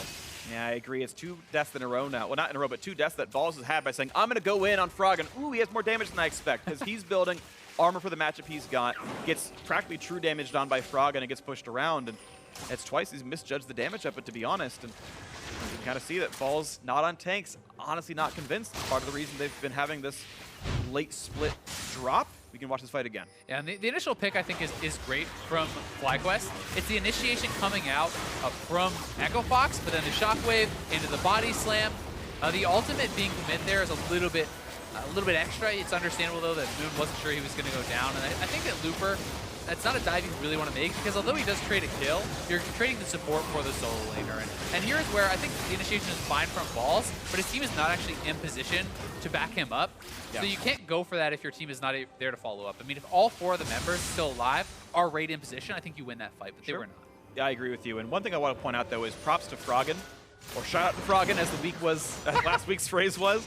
He actually didn't burn ulti onto Balls. He put it onto High and said, High, you can't follow up. We have enough damage to kill off the diver. I'm going to zone out the back line. That is a clarity of execution that many players don't have, and I wanted to make sure I gave Froggen props for. Part of the reason he even lived was zoning out the back line by himself and letting the team follow up on the front line. Completely, and that's one of the things that Victor can do, which is really powerful. Even without the ultimate, your laser is extremely threatening, and the amount of burst that he's going to have, even single target now with Machine building towards the Lich Bane, is going to be massive. At this point, when you complete the Lich Bane, a 3-0 Victor, if you ever get up onto this Caitlyn, yes, it is a powerful team fighter, but you still have 1 time, you will die very quick with 1 round of spells, I think. Absolutely. We'll see what happens here in this one. The game only 1,000 apart, but the mid lane siege is in. Altec traps off the left side flank. Here comes the damage on the turret. About 100 per hit. As they try to wear it down, Gate knows he can't come through this one easily, unless he wants to eat a cupcake, which, to be fair, is based on his skin. Maybe he wants to. And just the disengage as the reinforcements have come. The siege will be delayed for now. Akadia gets a nice blue, and actually, I believe he took it. Yeah, he meant to give that over to Froggen. Did end up taking that over. Accidental steal, unlucky there. See, Moon realizes his jungle's gone. Does have a Gromp to kill, but it's complete fog of war. He can't really go for that. And Froggen back to playing around the mid lane bush. This is one of, I think, Froggen's trademark moves. When he's on a Nivy, he's always going for these sorts of picks, and it feels like almost every game, Froggen is able to get control of these side lane bushes and create a pick at some point in the game. I really do think he is very intelligent when playing around. Let's see what they can grab for themselves. Because Froggen is the lead right now. He's the one to watch for. Echo Fox is going to win, which, if you look at the lineup on paper, you think that's pretty likely to be about him. And in this game so far, it has been. We'll see if they can keep pushing in with this. Arrow's going to land onto High. That could be a really good pick. The burst damage is there, and there's the kill picked up. Akadia gets his first kill of the game. And nicely done. Keith, they put him on the Ashe this time around. At least it's working for that regard. He's got 3 assists. Those arrows, at least 2 of them have resulted directly in kills for his team. Yeah, great arrow. And with this mid lane turret this low, I definitely think FlyQuest needs to back off. We have Looper in position to look for a flank if they stay around to actually fight it. And they may just try to set up a dive because Balls is not here. 5 yeah, here they go. 3, then here comes Looper. Here comes the dive. They find Moon. They find Elimination. Most of Cast doesn't buy a lot of time. The first kill comes through. Looper onto the turret, makes sure they can go for the next. But Keith pulls aggro, and they've got to block the snipe, and they do so. The 1-for-0, though, they might get the comeback onto Looper, forcing him to flash away. He stays alive. And Balls is pushing topside at the same time. He's trying to shove this in. We'll see if he can get anything more. He's going for the inhibitor turret. Well, he's got Triforce, and that Q's going to be a lot of damage, so it will be... Yeah, a lot of health off right now. Ashe has recall, but you can see the damage up at Balls. Able to play the split push game, and this has worked for him, actually. Turret destruction, name of the game. Able to answer an inhibitor turret for that kill. I don't think he's long for the world anymore. Doesn't have a way out, not a chance anymore, but it is 3 straight Drakes. Acadian gets his 3rd, and all said and done, 3 kills and a Drake for a turret. I still side with Echo Fox. Yeah, certainly do. And I think that was very well played by them, getting the initial pick and then forcing the play around there. And FlyQuest, I think, did not really play safe enough, knowing that their top laner still didn't have his TP for a little bit of time and not seeing the Renekton on the map. You have to kind of expect that they are going to look for one of those plays, even with a pretty solid disengage from Moon. The 5 versus 3 advantage is just way too much. Yeah, totally agree. And of course, good by Echo Fox to pull the trigger. It's a team that we have maligned for bad and overly safe late game shot calling, and at least realizing that a 5v3 turret dive is a good call. It does work for them, and they get the 1 extra kill for this one. The question to me is going to be, can you actually make that inhibitor turret pay off by getting balls into a position where he's winning the one-on-one and either draws pressure or takes that inhibitor turret? And because he has had a pretty bad start to the game, 0-4, down 50 plus CS, he's not probably at that stage just yet. But if he can get there and 1v1 Looper, that gives them a win condition for Looper. Speaking of win conditions, though, the arrow comes in again. And this one just silly by Moon, though, kind of wave clearing by himself with nothing to play for, just eats an arrow to the face, goes down, and they are going to look towards Baron. I think they could just start it up and try to bait FlyQuest in. I don't know if a full commit to this will make sense, but we'll see if the play's going to come through. Ball's TPing in. TPing in means the play is in. 6,000 health on Baron. Nash elimination puts some plants in. They look for Frog and takes a bit of damage. Shockwave not going to come through just yet, but High could still pull the trigger. Balls wants in. Can't find the stun, though. Ground duel means the kill's going to come through. The dominated now Froggen is. 3,000 health as Yoda joins the cast. There's the coup. Nice flash to get away from the Shockwave. 1,000 left on the Baron. No chance to steal it away. Moon was already dead. And that's going to be 3 kills already in this fight, and it's going to be a complete slaughter. Echo Fox, 3,000 gold with a Baron buff. They get the pick onto Moon, and I think Froggen played that team fight so well. Zoning High out once again at the beginning of the fight. So when Balls goes in, there's no support for him. The ball cannot be thrown onto him. And they're going to be able to get a lot off of this. With the Baron buff, a couple members still down. We'll see how much gold they can rack up. It might be a lot. Baron power plays tend to be in the tune of 3,000 to 4,000 gold, I think, is the general average. And there's certainly some turrets still to kill. Echo Fox have only grabbed 4, meaning mid and bot tier 2, the likely ones, that they can grab. I think you really just have to focus on Froggen in this fight. He knows where the majority of the threat is going to come from. Throwing down the ult, zoning it high, so you can see Balls going in, but he does not have the support of his team. You cannot go forward like this without High right there to snap that ball onto you and look for the follow-up. So overcommitment again, that's, I would say, the 3rd straight time, really, that he has had that happen. And then Froggen, flashing forward, finishes off the kill onto High. They secure the Baron. Very nicely done from him. 702, having a super impressive game on that. 280 CS as well in 26-minute game. Froggen is, at least in this one, back on form, the one that his fans know him to have. And that Deathfire touch, Victor putting out plenty of damage over the course of a fight. Shockwave only going to get minions. I think still the right choice by High, but it's not going to matter enough because there's still plenty alive, and there's turret number 1 from the Baron buff. 2 minutes left to go as they're going to look for mid lane tier 2. I think thinning out that wave is a reasonable choice, but they already have the wave prepped in mid lane. And with this Lichbane, Froggen takes down the turret so ridiculously fast, so they will be able to press this, already extending the gold lead quite a bit. Yeah, Baron buff being picked up at 1,500. The kills already a couple hundred more on top of that, and 2 turrets adding another 1,000 and change to the pools right now. Echo Fox, look at their lead, almost 6,000. And FlyQuest have to be very careful here because they have this window of opportunity where Shockwave is down, and if Echo Fox sees an opportunity, they can look for an aggressive play because of that, and they may go right for the turret. We'll see. If they try, knockback almost puts Looper into the turret. It was pretty close, but the wall saves his life. Scumbag FlyQuest base actually keeps it afloat. He's going to stop the push for now, but still a minute 15 on Baron buff. Gives plenty of time for Echo Fox to reset and go for one last wave. Froggen going to maybe recall and buy items as well. There have been a couple of near misses with those drag assaults. If we think back to the early fight around First Blood, where it's just a little bit mispositioned from Moon, and again here, that is something if you're not playing Gragas all the time, it can be tough to hit those angles and really know exactly where you have to place it at all times. Especially when your opponents move, that can sometimes be impossible. The one in the jungle, I think, was definitely on Moon's fault, like the level 2, or level 6, obviously, invade, where he had the stun and kind of misplaced it. But yeah, that one is always hard when Rex is moving around. It certainly is. Either way, we are back in for the 40 seconds remaining Baron buff push as Echo Fox look at now inhibitor turrets themselves. Keep in mind, FlyQuest already taking on the top lane one, so if they ever do find themselves a fight win, they've got an easy inroad to the base. Echo Fox have to work a little bit harder as Acadian pushes the top lane wave. The rest of the team waits in the jungle, and they have not yet found a kill. has been an extremely passive game overall. Both teams really prioritizing those objectives, and I think, to your early point, the fact that you highlighted the priority around Dragons for Echo Fox, that actually does matter quite a bit more as you're getting to later stages of the game when you're coming up on Elder, especially if they can grab this next potion. Then you have such a massive threat with the Elder from that true damage burn that you've stacked up throughout their game. So we'll see what comes in. Balls wants the dive, gets kicked right back out on a Frog, and what an explosive cast! Donates the gold lead away, and now it's Looper's turn to run away, scared and hiding as a stun comes in. The knockup flashes the wall to buy a bit of time, and his Q's going to heal him up in a second.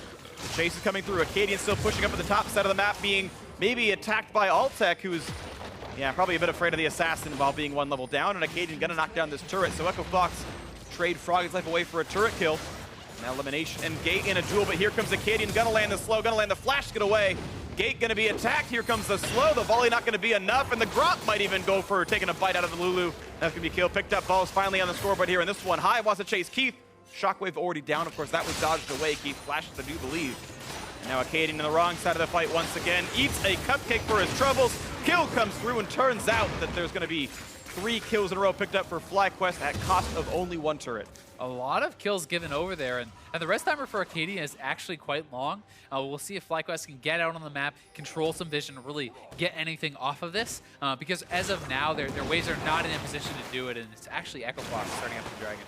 And Lucha's going to try for this one. Right now, it's been a game of FlyQuest not really thinking about those objectives. Theoretically, that team could rush the Drake and get it 100% of the time, but they are very slow in trying. They would rather play for minion waves, lick up some of the gold they had lost, and try to fill their coffers once more. And it looks like there was enough threat based on being around the mid lane. Actually, turns out FlyQuest played it well and properly judged how much damage Echo Fox had. And they get the first Drake of the game. They mirror the Ocean Drakes that were picked up.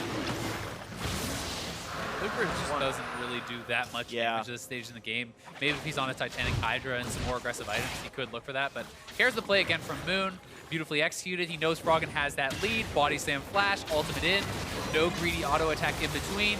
Very, very nice. And when you can pick off that super strong member, the rest of the team has to go into full retreat. Really nicely done by him. That flank was maybe game saving. It's still a gold deficit. It's 5,000 down still. A lot of room to go for FlyQuest, but that individual play means a lot. They got 2 more kills in the end of it, and they even got the first Drake, so we'll see the comeback can happen very late in this game. Flame Horizon in the top lane, as Azale points it out with a pen. Looper very far ahead in his matchup. Yeah, Looper is so strong. And I talked about earlier the fact that Balls, hey, maybe in the late game he can start to outscale as you get those additional items because you have the true damage and you're building a little bit more for that one-on-one. But it just does not seem like that's ever going to get to that point in this game because Looper is so massively ahead in the farm and almost a couple 3,000. levels up. Yeah, 3,000 gold, 2 levels. You don't win a 1v1 if that's the case. And Looper actually doesn't go for the play. Kind of figured he might be attacked by other people. Turns out no one was around, though. Hadn't spotted Gregus, hadn't really seen a number of the members of FlyQuest, so I think you have to give the respect that someone else could be there and makes a smart play.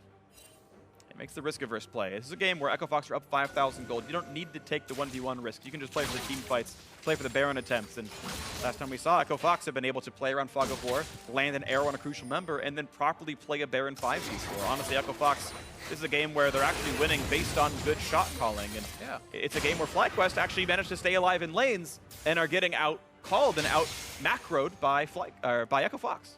One thing to kind of put something for FlyQuest is basically the fact that it's almost all the gold is on Froggen, and you have playmaking ability. If you can pick Froggen off in a fight, someone like Altec can very easily take over a fight after that. I mean, Altec is almost at that 80% crit stage, already has his Lord Dominix, he has the CP of the QSS, so he's really getting to a very strong point. And if Froggen is not there to zone him out and kind of keep him afraid, he certainly has the potential to take over a fight. Totally agree. Altec is going to be scary. 70% crit already in, and as you mentioned, Lord Dominix in as well. Pretty close to Locket elimination, double null magic mantle. He has roughly the ages combined, and Locket's not far after that one. That will also help quite a bit against the Victor, piloted by Froggen. But of course, Locket. Arrow.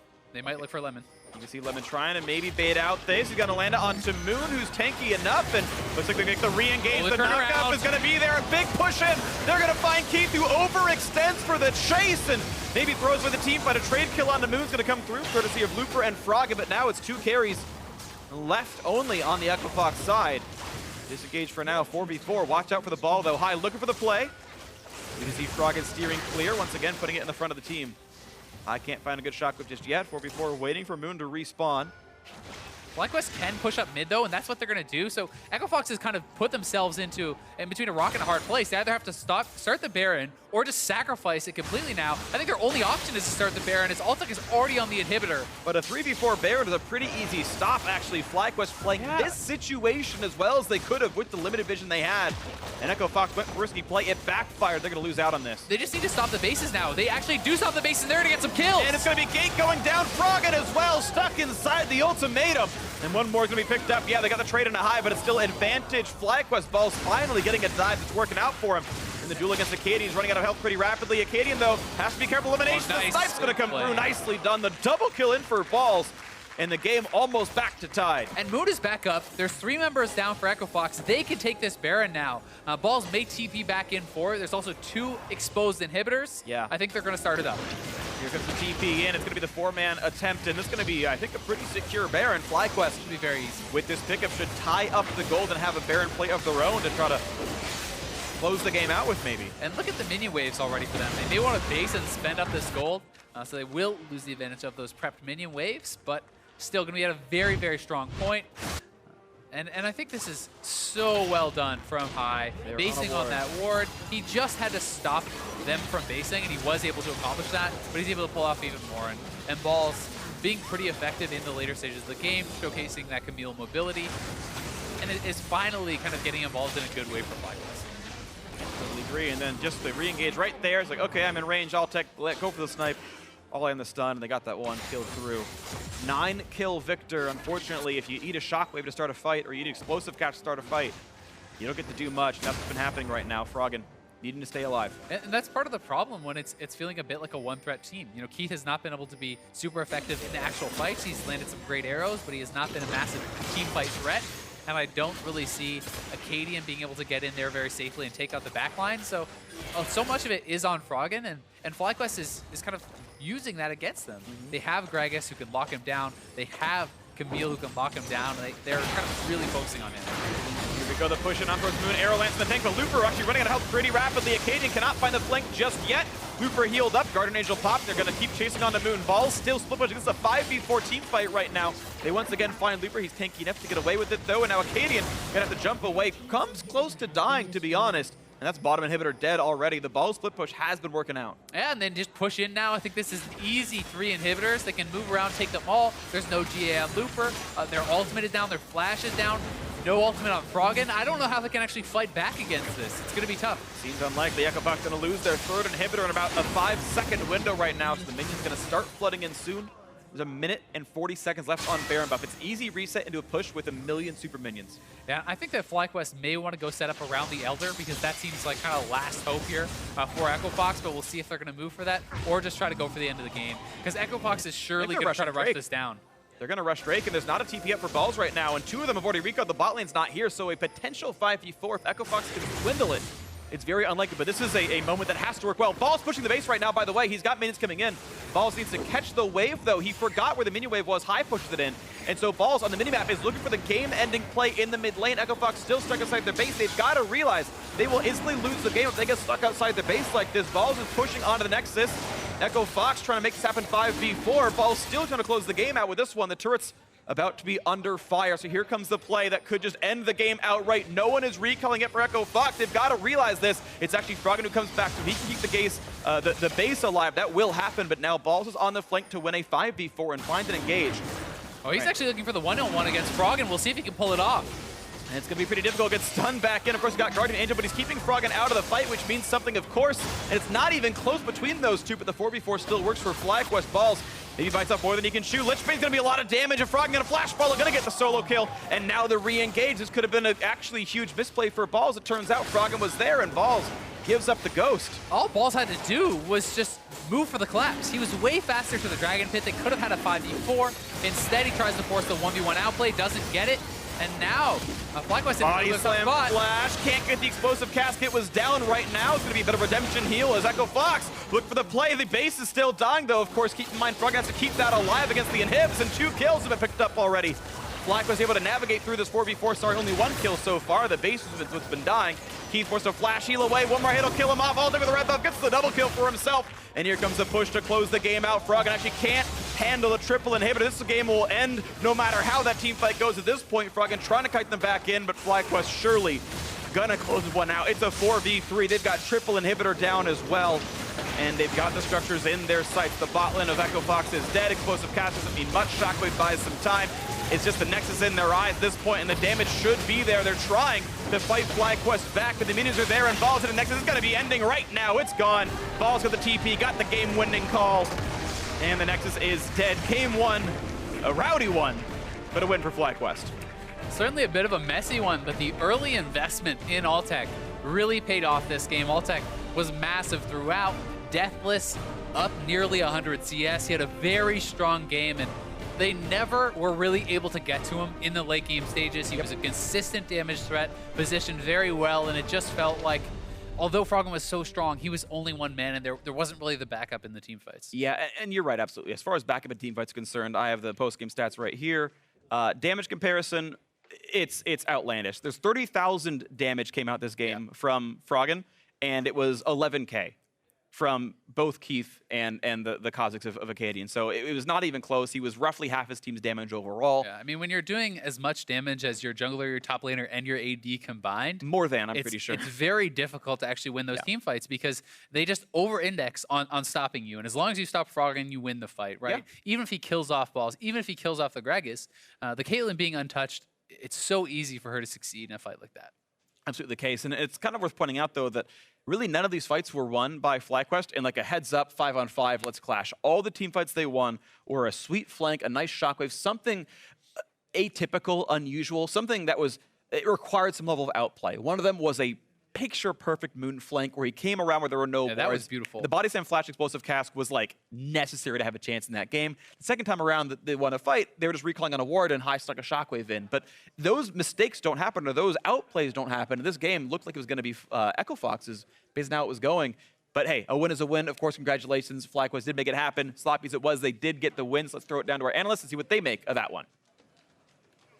Thank you very much, Freak. I have to agree with what he said there right at the end. That Day of comebacks. Yes, exactly. It's the day of comebacks, and Echo Fox in this situation had control of the game, had every opportunity to win, and we'll get to some of the mistakes that ultimately, resulted in the loss here for them. Before we get to that, though, let's take a look at Champ Select just so we kind of have a picture of what both teams are equipped with. The first thing I notice is the Camille in the top lane. And although they do get the win this time around, we have to take note of Ball's performance on this champion across all of the games that he's played this split. Has never looked too great on it. Yeah, as soon as you see it locked in, you get a little bit worried because FlyQuest haven't done that well with Balls on a split pusher. Right. And you can see a lot of his tendencies are still in the tank mindset where he's just jumping in, charging ahead.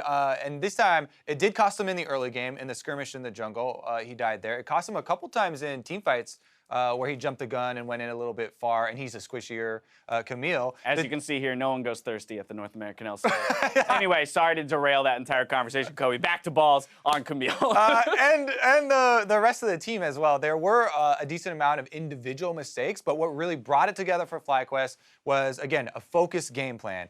And we do often, contribute this to shot calling, to being like, okay, we'll get past these individual mistakes, back to the mission. We need to worry about these towers. We're shoving down the towers. We need to worry about pushing up the minion waves. Right. These sorts of steps that they're able to return to after making individual mistakes is what gave them this comeback. Right, absolutely. So let's jump into the replays itself. The picks that give FlyQuest control of this game popping up here behind us. All right, so this is going to be the big comeback. FlyQuest, Moon gets a good ultimate off of the snare from Lemonation here to be able to get Keith, and then they get the counter kill on Moon, so it's a 1v1 kill. Echo Fox, the game is not over right here, but there's a big mistake. You can see them meandering around. Look at the minion waves, and attention to detail here. Echo Fox seemed to be thinking maybe a couple seconds in advance and like, where's the nearest threat? We have to deal with this right now. Exactly. The Baron is up. Enemy team is right here. And so they move back into the river here. However, you're giving away control of this mid lane where minions have already taken the turret. And that's a much easier threat. You're not going to start a 4v4 Baron and get a lot out of that at this point. Right. Even though the Ashe is dead, you know, there are ways for both teams to check vision here, and you're not going to force something. Minions, super easy to go for, and FlyQuest right up the middle. Yeah, and we'll roll this out. You can see how the play unfolds. Basically, FlyQuest, shot caller at the wheel here decides, okay, great. Even though we don't have our jungler, we'll send one person to go for turret, while the members that still have ultimate in the Orianna can defend easily in a 3v4 scenario. Exactly. Orianna is so good at checking inside there. You know, Zyra can throw out a lot of harassment at range as well. And FlyQuest make a very easy and calculated call, thinking a couple steps ahead of pushing up the middle, you know, stopping the backs very easily. And Echo Fox are like, meanwhile, like, oh, we can't do Baron. Oh no, they got us with a Scrying Orb. Well, I guess they all recall in sporadic areas. And so like it went from, you know, poor setup to worse and worse and worse as they're trying to freak out and deal with the situation at hand. You know, planning goes a very long way. Right, and it kind of mirrors Series 1 of the evening, right, where Dignitas had control of the game. They build good leads, but then you start to see, you know, them start to fall apart in that mid game where they have to make, you know, decisions that will have effect for the next 3 to 4 minutes in the game. Again, when you're laning, you make a poor decision. Okay, in that moment, you might have a disadvantage, but once you get past that 15, 20, 25-minute mark, any poor decision results in 5 minutes of negativity. And you get a little scared, too. Even though FlyQuest had like 3 inhibitors there or something, and Balls makes the try and 1v1 Froggen up there. Oh, Kobe, that hurt you're like, and then they still bring it back, so. Exactly, yeah, and that's the thing. Is like we cannot ignore the individual mistakes from FlyQuest, especially when we look at them as compared to the better teams in the league, right? The ones that they had been dropping games to here in the second half of the split. If you're looking towards playoff, I definitely wouldn't say that I'd be happy with this win from FlyQuest because we need to eliminate those individual mistakes moving forward. But we got the W here in Game 1, and now it's time to look towards Game 2. One thing I will notice, player of the game this time around going to All-Tech on that Caitlyn. It was very clear that with being able to funnel some gold into him early, that he's able to put out quite a decent scoreline and crazy damage percentage there for the team. Definitely. Caitlyn's been a big champion for him. Very, very good performance on it once again for him. And like we said, to be able to continue to return to these pushing minion waves, pushing down these turrets, the team play aspect that got them through the individual mistakes, Caitlyn's a big part of that. You get the early turret advantage, and you kind of have this momentum to work with. Absolutely. All right, well, FlyQuest pick up Game 1. We'll see if Echo Fox can even up the score against FlyQuest when we come back after the break. Don't go anywhere.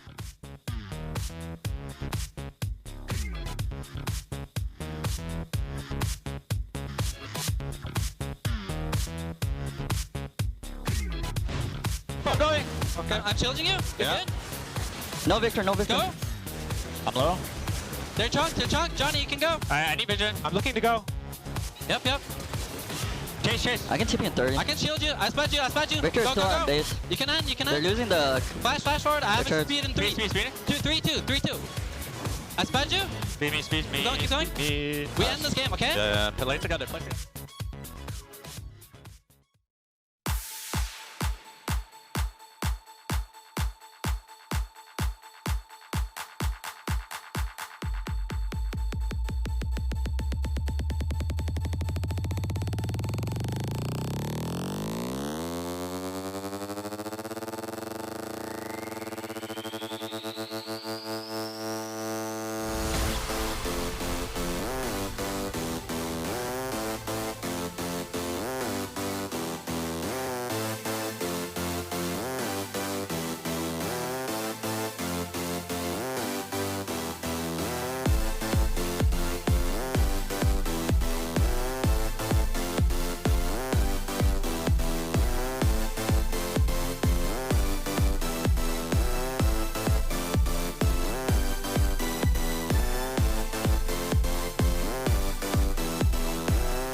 All that really matters is that we get to playoffs.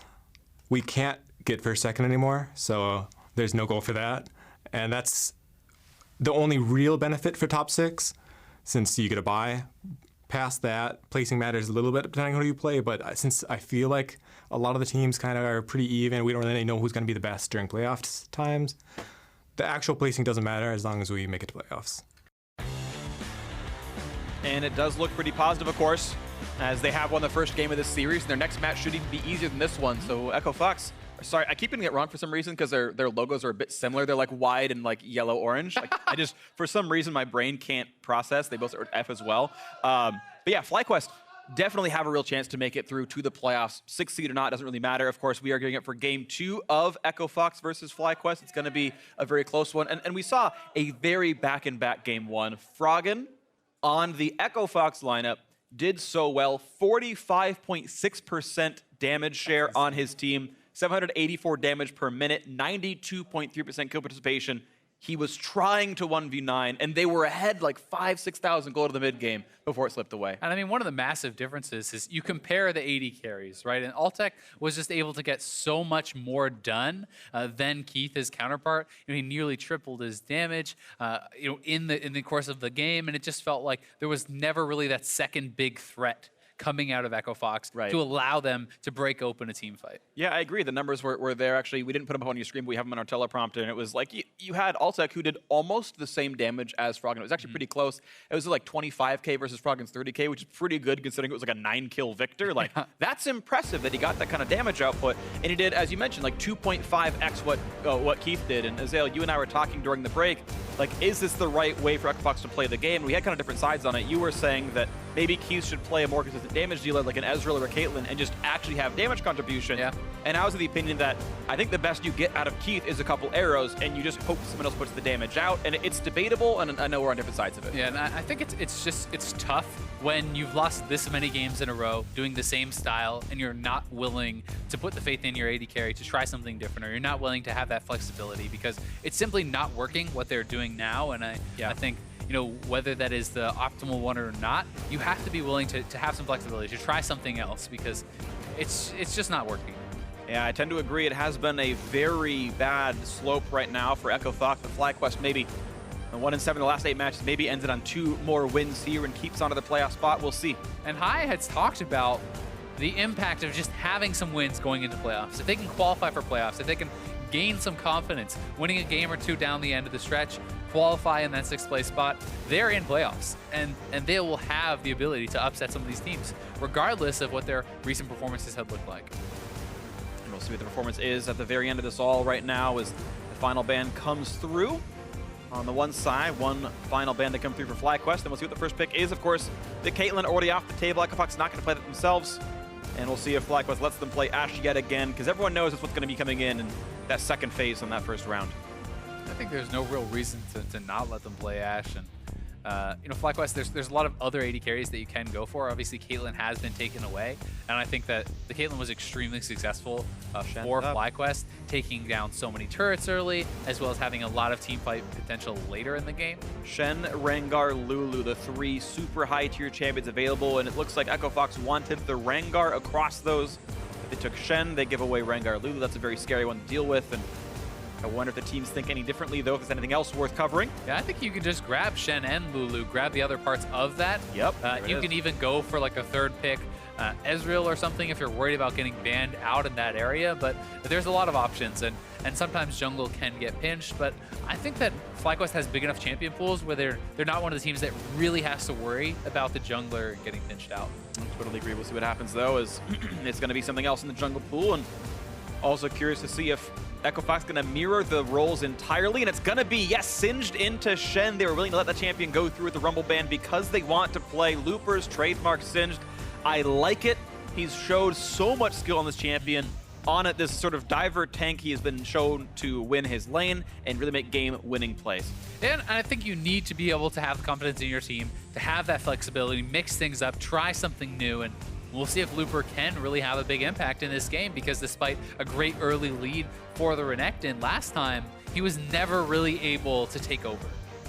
I absolutely agree with you on this one. Karma, the final pick on the front side for this one. Not a surprise, as Echo Fox wanted to mirror the roles, and yep, Hai's going to lock in Kha'Zix for his jungler Moon, and it will be mirrored roles at the end of the first phase.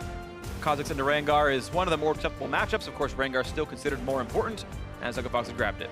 Interesting that he didn't want to go back to the Gragas, which I think was super, super effective last time, and it was available once again here. But opting into perhaps someone who can duel up against that Rengar a little bit better. Yeah, I think that's kind of the major thing, is you have to be able to handle the jungle invades, and Gragas can't do that quite so much. Ahri once again banned off the table, and last game the bans were Talon Sin to the one side, Ahri Cassiopeia on the other.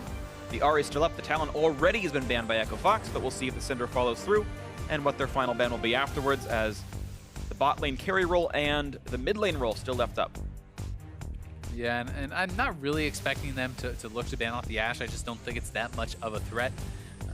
I'm guessing neither team will really target that AD carry role because there are still a lot of options. Even though Varus has dropped in priority, you can still do the kind of Blade of the Raven King, Hurricane type builds on Varus. He's very effective. We've seen Twitch, we've seen Kog'Maw, we've seen a lot of compositions, and yeah, FlyQuest has the ability to run a Kog'Maw type comp in this game, because they already have Lulu and Shen. I was going to have the same thought, exactly. It's Lulu and Shen already. You're also against Keith and Gate. And Orion's up. Sure, you're right, Ori's up as well, but Keith and Gate have also not shown to be very strong players in lane, generally speaking. It's one of the games you can get away with it. And we'll see if that's going to be the case here, as the final ban should come through. Ashe was removed, interestingly, to see. And what's the final ban going to be for Echo Fox? And it's going to be Vladimir, actually blue side ban.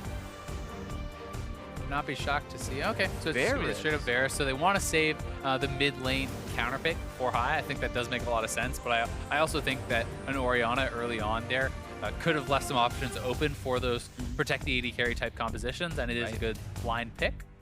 But you're right, they don't want to go for the blind pick mid laner. I guess theoretically Varus is a flex, but we really don't see him mid much anymore. And does Keith go for Kalista with Ashe removed to go for the Ezreal? And we get to see if a more safe damage deal is going to work out for him. He is going to go Ezreal. Certainly it's a very safe champion to play. You kind of expect that was going to be next up on the pool for him. But it will be a damage-focused bot laner, not utility. And we'll see if Echo Fox plays it differently with this in the lineup. I do think that the Ezreal should be pretty effective here. Relatively safe champion. I think has a pretty good time against a composition like this. And going back to the Victor for Froggen makes a lot of sense, simply because he's had a lot of success on it. And if the Ezreal is able to get going a little bit more, have a little bit more support, some damage coming out from that bot lane, they could be a bit stronger in those team fights later on. I absolutely agree. So the lineups have been locked in. It's not going to be Hypercarry for Altec. It will be the Varus, and I do want to see which kind it's going to be. Keep in mind, everyone, we are still on 7.5 for this week's matches, so the extra cooldown reduction buff to the Q is not in. That was put in 2 days ago. And one thing to keep in mind here with the Varus actually does synergize quite well with Orianna. If you can lock down people with your ultimate, you can set them up for the shockwave pretty well. You have a couple of different methods to deliver the ball also with both the Shen and the Kha'Zix. You know, Kha'Zix can be jumping in with the Shen ultimate. If you hit a Chains of Corruption, you follow up with the shockwave. Pretty good wombo combo in a team fight. Absolutely agree. We'll see if it comes through. This could be the final game of the series if Echo Fox drops it. FlyQuest would love to pick up a win. Right now, they are tied in match wins against Immortals, and I believe their head-to-head is 1-1. I'm not certain, but I believe that's the case, and it would come down to game score, which in this case, every single game matters. Echo Fox could really do with some wins themselves to stay out of 9th and 10th. Staying out of the promotion tournament would be a pretty big deal. Gold Coin United and E United are no slouches. You never want to give those options away to you. Echo Fox hope for a match win. FlyQuest hoping to close the series out 2-0, as game score is certainly very important. And I think if Looper can have a good game here, I think we could see Echo Fox succeed. You have strong backline damage, you have the support of Karma, it's a relatively easy to execute type composition. If Looper can be strong enough to get in there and be extremely disruptive and not just be paper thin, I think it's really tough for champions like Altec, like the Varus, to actually deal with Singed. And worth pointing out, the Echo Fox and Immortals game scores are practically the same. They're about one game apart either way, so score is going to mean a lot.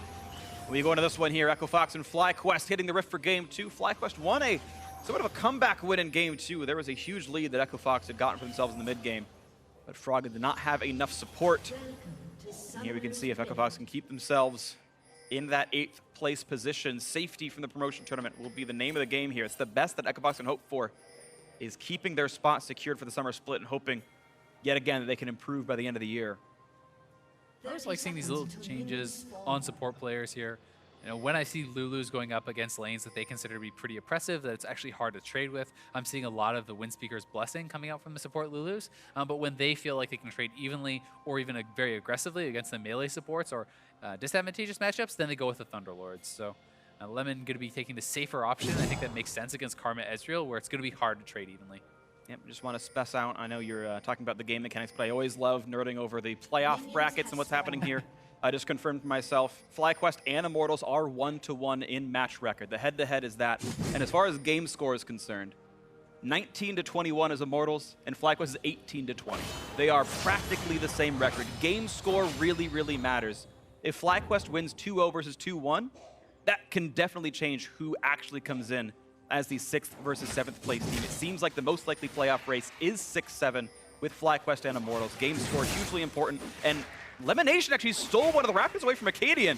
He'll still get level 2 off the camp, but it will be delayed a little bit, and it is some XP missed.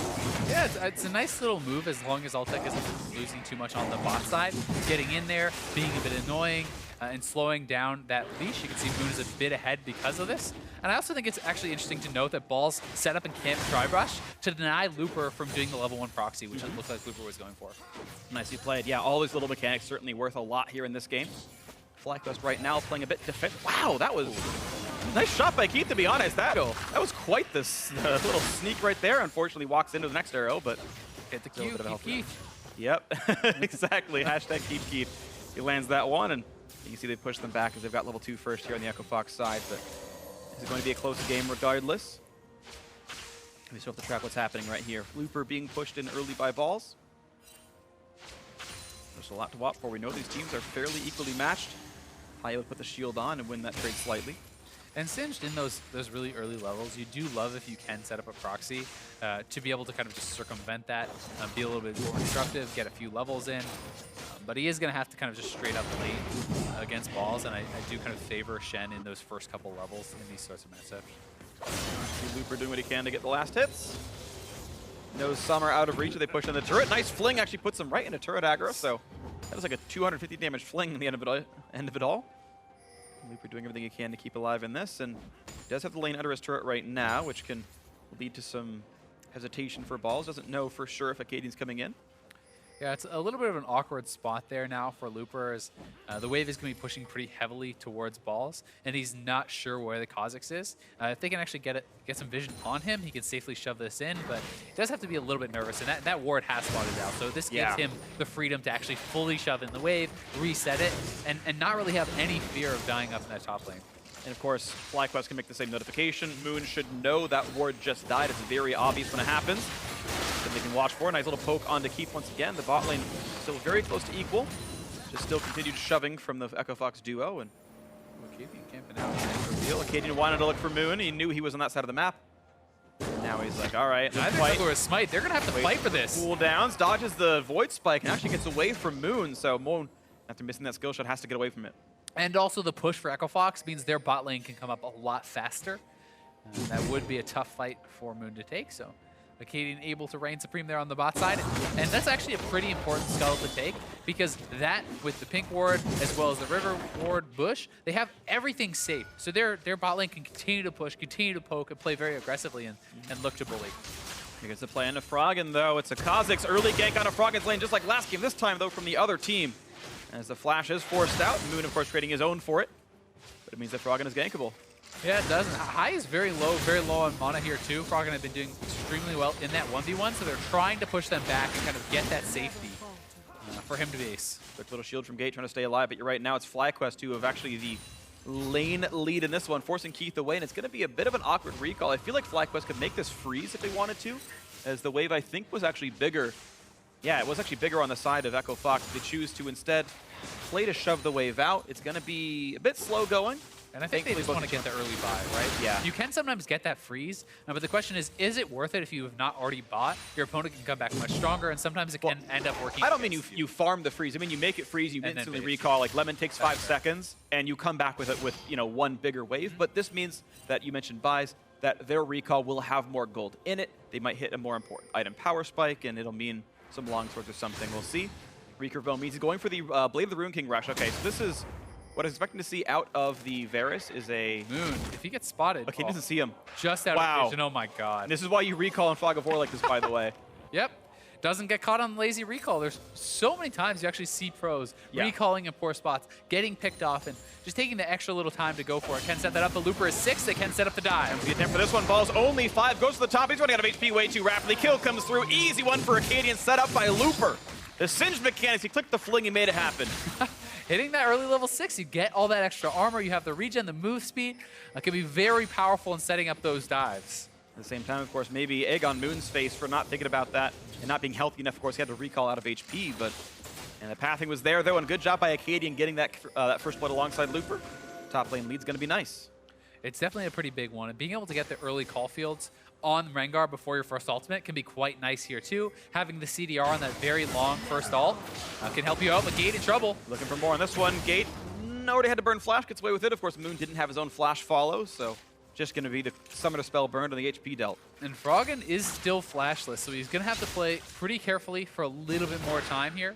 You can see the triple Darkseal build coming out from Looper, and that along with Deathfire, you actually have so much early AP that's pretty surprising. I mean, sitting on almost 70 AP on that Singed, the early damage that you deal in these trades is pretty big. It can be very, very surprising.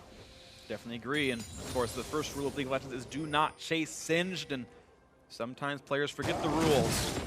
See what happens here right now, though. Looper feeling good, and Acadian getting a steal. You don't even have to chase him. Sometimes he can just chase you down and kill you pretty early. Like, sure. His damage is actually shocking with this build. The amount of early power that you get, and it transitions well into Righteous Glory. Pretty much every time you see this sort of build, it's going to be into a Righteous Glory. And then you have a massive amount of speed. You get that tankiness from your ultimate already. Yeah. It works quite nicely. And there's a nice synergy going on as well. Looper's magic damage and Acadian physical damage. So Balls has a towel, and there's the ultimate on the Gate. No way out of this one. It's going to be True Shot Barrage, better damage for Keith. Hugs the wall so he can Arcane Shift if he needs to, but wants to fight Altec for a bit. Does the best he can, but still the kill coming through. FlyQuest get there first. Yeah, nice pick set up there by FlyQuest. They knew the Gate had no flash after that mid lane play.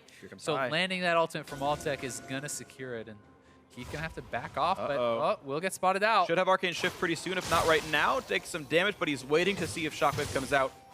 Honestly, yeah, good call by Froggen and good response by Keith saying, hey, Orianna left lane. Keith, get away from that turret. Best he could have done. But hey, that's going to be first turret again here for FlyQuest, very likely. Keith is coming back to try to defend. We'll see if he can actually manage it.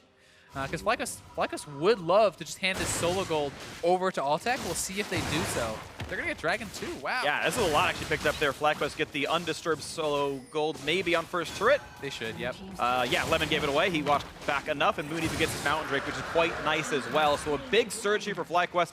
Keith actually kind of delayed his recall a bit too much. You saw him still waiting in the bot lane. Wouldn't have changed much, though, of course, with Gate dead and with the high roam. So FlyQuest off to a nice start. The bot lane pretty much just got blown wide open. With that kill, the CS lead, plus the solo gold, you look at the gold discrepancy between these two players this early in the game, having an almost 1,500 gold lead over your opponent is pretty insane. And Keith sitting on that tier is going to need a lot of time to get strong. And it's worth pointing out that that one pick was crucial because you just saw that top lane outer turret went down. The Looper Acadian show has been working. It just didn't go quite as quickly as the FlyQuest elimination kill on that bot side. And it's very similar to what we kind of saw last game. We saw Renekton strong on the top side. This slightly delayed Trey with the first gold going over to Altec, the second turret going over to the top side. We'll see if Looper can kind of keep the ball rolling here, and if Echo Fox can find a way to transition their leads into some more map pressure. They can find more of it. Altec has the Hurricane, so his wave crew is great. He is going for that Hurricane Ruin King build, and I think that is definitely a much better build than Lethality right now. We'll see if he goes Essence Reaver or Infinity Edge third, but it's up to him. Wrapping around here on Looper. Yeah, going back to the same lane. We'll see if they can actually make this play work. Balls has ulti. It can be a 5v5 easily. Yeah, and you have to keep that Stand United into mind. They have spotted Looper out now. They know there's a couple members down there. It looks like they're not confident in making that play because Acadian can respond pretty quickly with his ultimate up. It's actually pretty smart by Looper to shove top lane and then expect the Stand United play and stalk his own teammates to make sure that he's there for any LCS big plays. I think it's a very smart choice by him. Looper, of course, not going to find it, and he will recall to join top lane again soon enough. And this is something that I think is very impressive, is understanding wave management well enough that he knows the timings, that he can get back to topside, and he's going to lose almost no minions doing this because he's reset the wave. He knows how long it's going to take for Shen to get up there, and Balls has to fully push this in for any chance of denial. So it's like, okay, he loses a melee minion, maybe one more. This fat wave has been stacked up, and even though he didn't get anything on bot side, he was there for the potential play. And of course, Balls hadn't gotten the items for a long time. No Tiamat, no Bomby Cinder. The Shen push is slow, and Looper goes, that's cute. That took you like a minute and a half. Well, wave's dead, and I'm going to keep holding lane pressure, and it's up to Looper to kind of push, leave lane, look for an opening, and he's got to use those windows the best he can, of course. And if Balls ever leaves lane, Looper gets turret damage. It's something I think that both Poncer and Darshan do very well, is cheating down towards mid lane, doing these little miniature roams that can put on pressure and can threaten the play. And I think that even just that, keeping it in the back of your opponent's head, can make them have to play differently around it. And it's really worthwhile if you can get the push to use that time wisely. And you can see Looper able to play very, very far up. He's got a couple of aggressive wards in the jungle. Acadian, courtesy of that. Of course, the green smite, generally better in competitive. For solo queue, it's fine. Get your smite, it's okay. You can smite champions. But Acadian now wants in on the mid lane. High does have summoners. They see him. The crit comes in, has to flash. Shockwave pulls him into the turret, and he heals almost all the damage right back up. High losing flash, losing ulti. I guess it's a worthwhile gank for Acadian. Yeah, it's good gank from him. Gets that flash out, has the early CDR, so his ultimate will be up a little bit faster, and no summoner is expended. We'll see if he can get it again in the next time. No Black Cleaver yet for Acadian, so the cooldown's only so much. Just the 10%. Different players with different builds. I've seen some run cooldown glyphs. Acadian is not. I think that scaling CDR and things like that can be very powerful, but it's often kind of considered a little bit too greedy for competitive play. Yeah, it looks like he's definitely running some MR. He's got 51 already with nothing in items.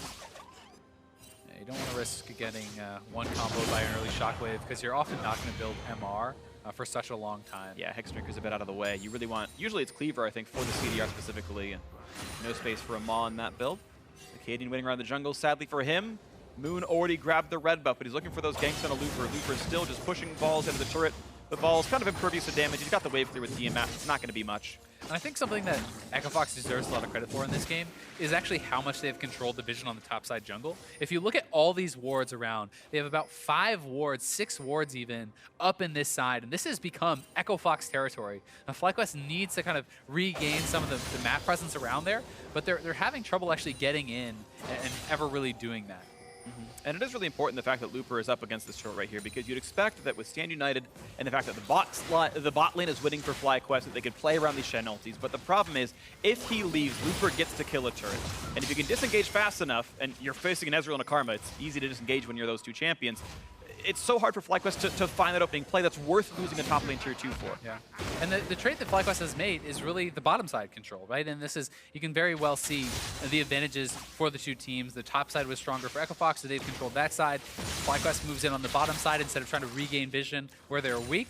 They're trying to keep Altec ahead, keep them stronger, and hopefully grab another dragon, because that is where their vision is really around right now. And we'll see if Echo Fox is willing to try to fight around that, and if they're going to come in and try to clear out some of this vision before the Infernal spawns. We'll see if they can. 38 seconds until this Drake comes up. FlyQuest got the first one right after they got the first turret gold themselves, and they get Drake number 2, and it's a combat Drake. It's good on 3 of the champions there. Altec, High, and Moon all happy to get that, and even Balls can make some use. He does auto-attack a fair bit. And we'll see Acadian's around. Gates here as well. Currently, the ward control is only defensive for Echo Fox. There are still 2 to 3 aggressive wards inside the jungle from FlyQuest, though. It's going to be a bit of a difficult choice. Plenty of CC, of course, on FlyQuest as well. Shockwave is up, so is that Chain of Corruption. Blue buff definitely pretty important here for High, who is low on mana and would have had to base otherwise. This, though, good damage. We'll see if he can actually hold onto this turret. Yeah, it looks like they're not going to go for a very hard push. I think there was theoretically a chance you go really big, and you expect that this is actually really smart. They push in High to be able to get control around the dragon. Now they're looking for Lemon Nation. We'll see if they can pick him off. He actually chooses to flash instead of trying to rally his ult over it. Of course, Acadian hits all his buttons. He's got the root available. Doesn't go for the play. Now High on the other side. Moon there as well. Shockwave going to miss. And that's actually huge for Echo Fox. They've got a 5v4 with no ulti on the opposing mid laner. And Looper has TP, He keeps starting his base and then canceling it. Not sure if he wants to move over here or what his plan is. But it looks like it's just going to be FlyQuest. Despite all of that, miss the shockwave, get pressured in mid lane, but still Equifox does not have the confidence to execute this play. Yeah, maybe a little bit slow and sloppy from them, but now Super, who wants to play in high, gets the shield. They still want to go for the push, can't quite get the root. And here comes the damage up, but doesn't land the chain of curse, but Acadian goes down to the top. Overdive is massive. The knockup there as well. They're close to picking off Gate. Maybe they can get Frog, and he's running away. But you're right, it was between the turrets. It was an overdive, and it was too hyphy from Acadian. And they give away a kill. I mean, I almost put that one on Looper. It looked like he executes the play. It's hard to know who actually makes the call to do that, but Looper diving past 2 turrets, trying to take out a full HP Orianna who has his heal up. And a Lulu on his team. And Shen ultimate is up. I mean, I don't see what world in which that actually works. And as they're forced to retreat, they were forced to retreat through a turret that is hitting them. Yeah. You're right, over-aggressive. Equifox just couldn't find the play. Nice attempt on the shockwave, but Frog kites it out. Maybe you should have looked for the W slow first to force a flash with it, but either way, it's fine. And top lane pressure is now in. FlyQuest, of course, the stronger team on the map. With these breaks, they kill turrets pretty quick. They certainly can. That Mountain is going to help out a lot of attack speed here on Altec. They're going to be able to knock down this turret pretty quickly. Should be gone. And there we go. It has been picked off, and feels pretty good for FlyQuest, who really could look for the 2-0.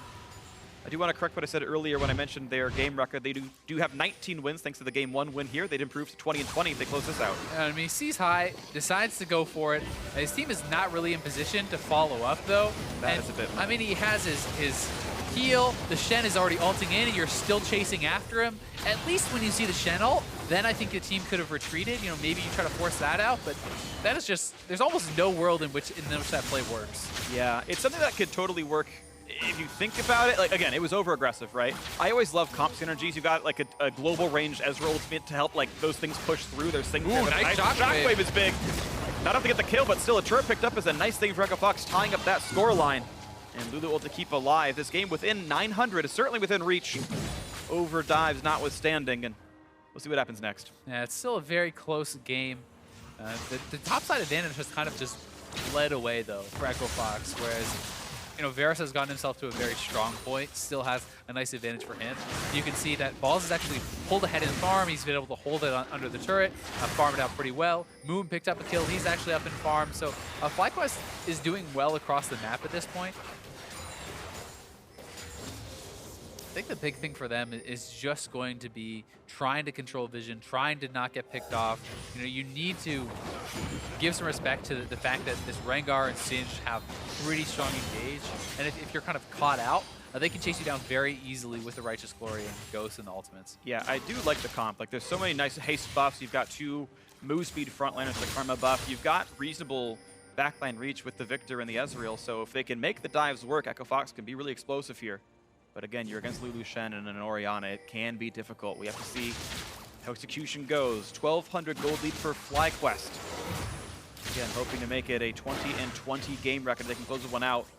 50% is higher than what Immortals currently sits at. They'd be a max win ahead as well. See if they can do it. Mid lane going to be falling pretty rapidly. And the turret is going to drop out of this one. Turret destroyed. Out they run. Kaden goes for the ulti, keeps it all the onto him, looking for elimination. The root is there. Well, they're going to get the follow through. They are. Shen ulti not going to come in just yet. Balls just never pulls the trigger. And you're right, I believe it was up, and you just never press the button. Just going to wave clear against the Singed.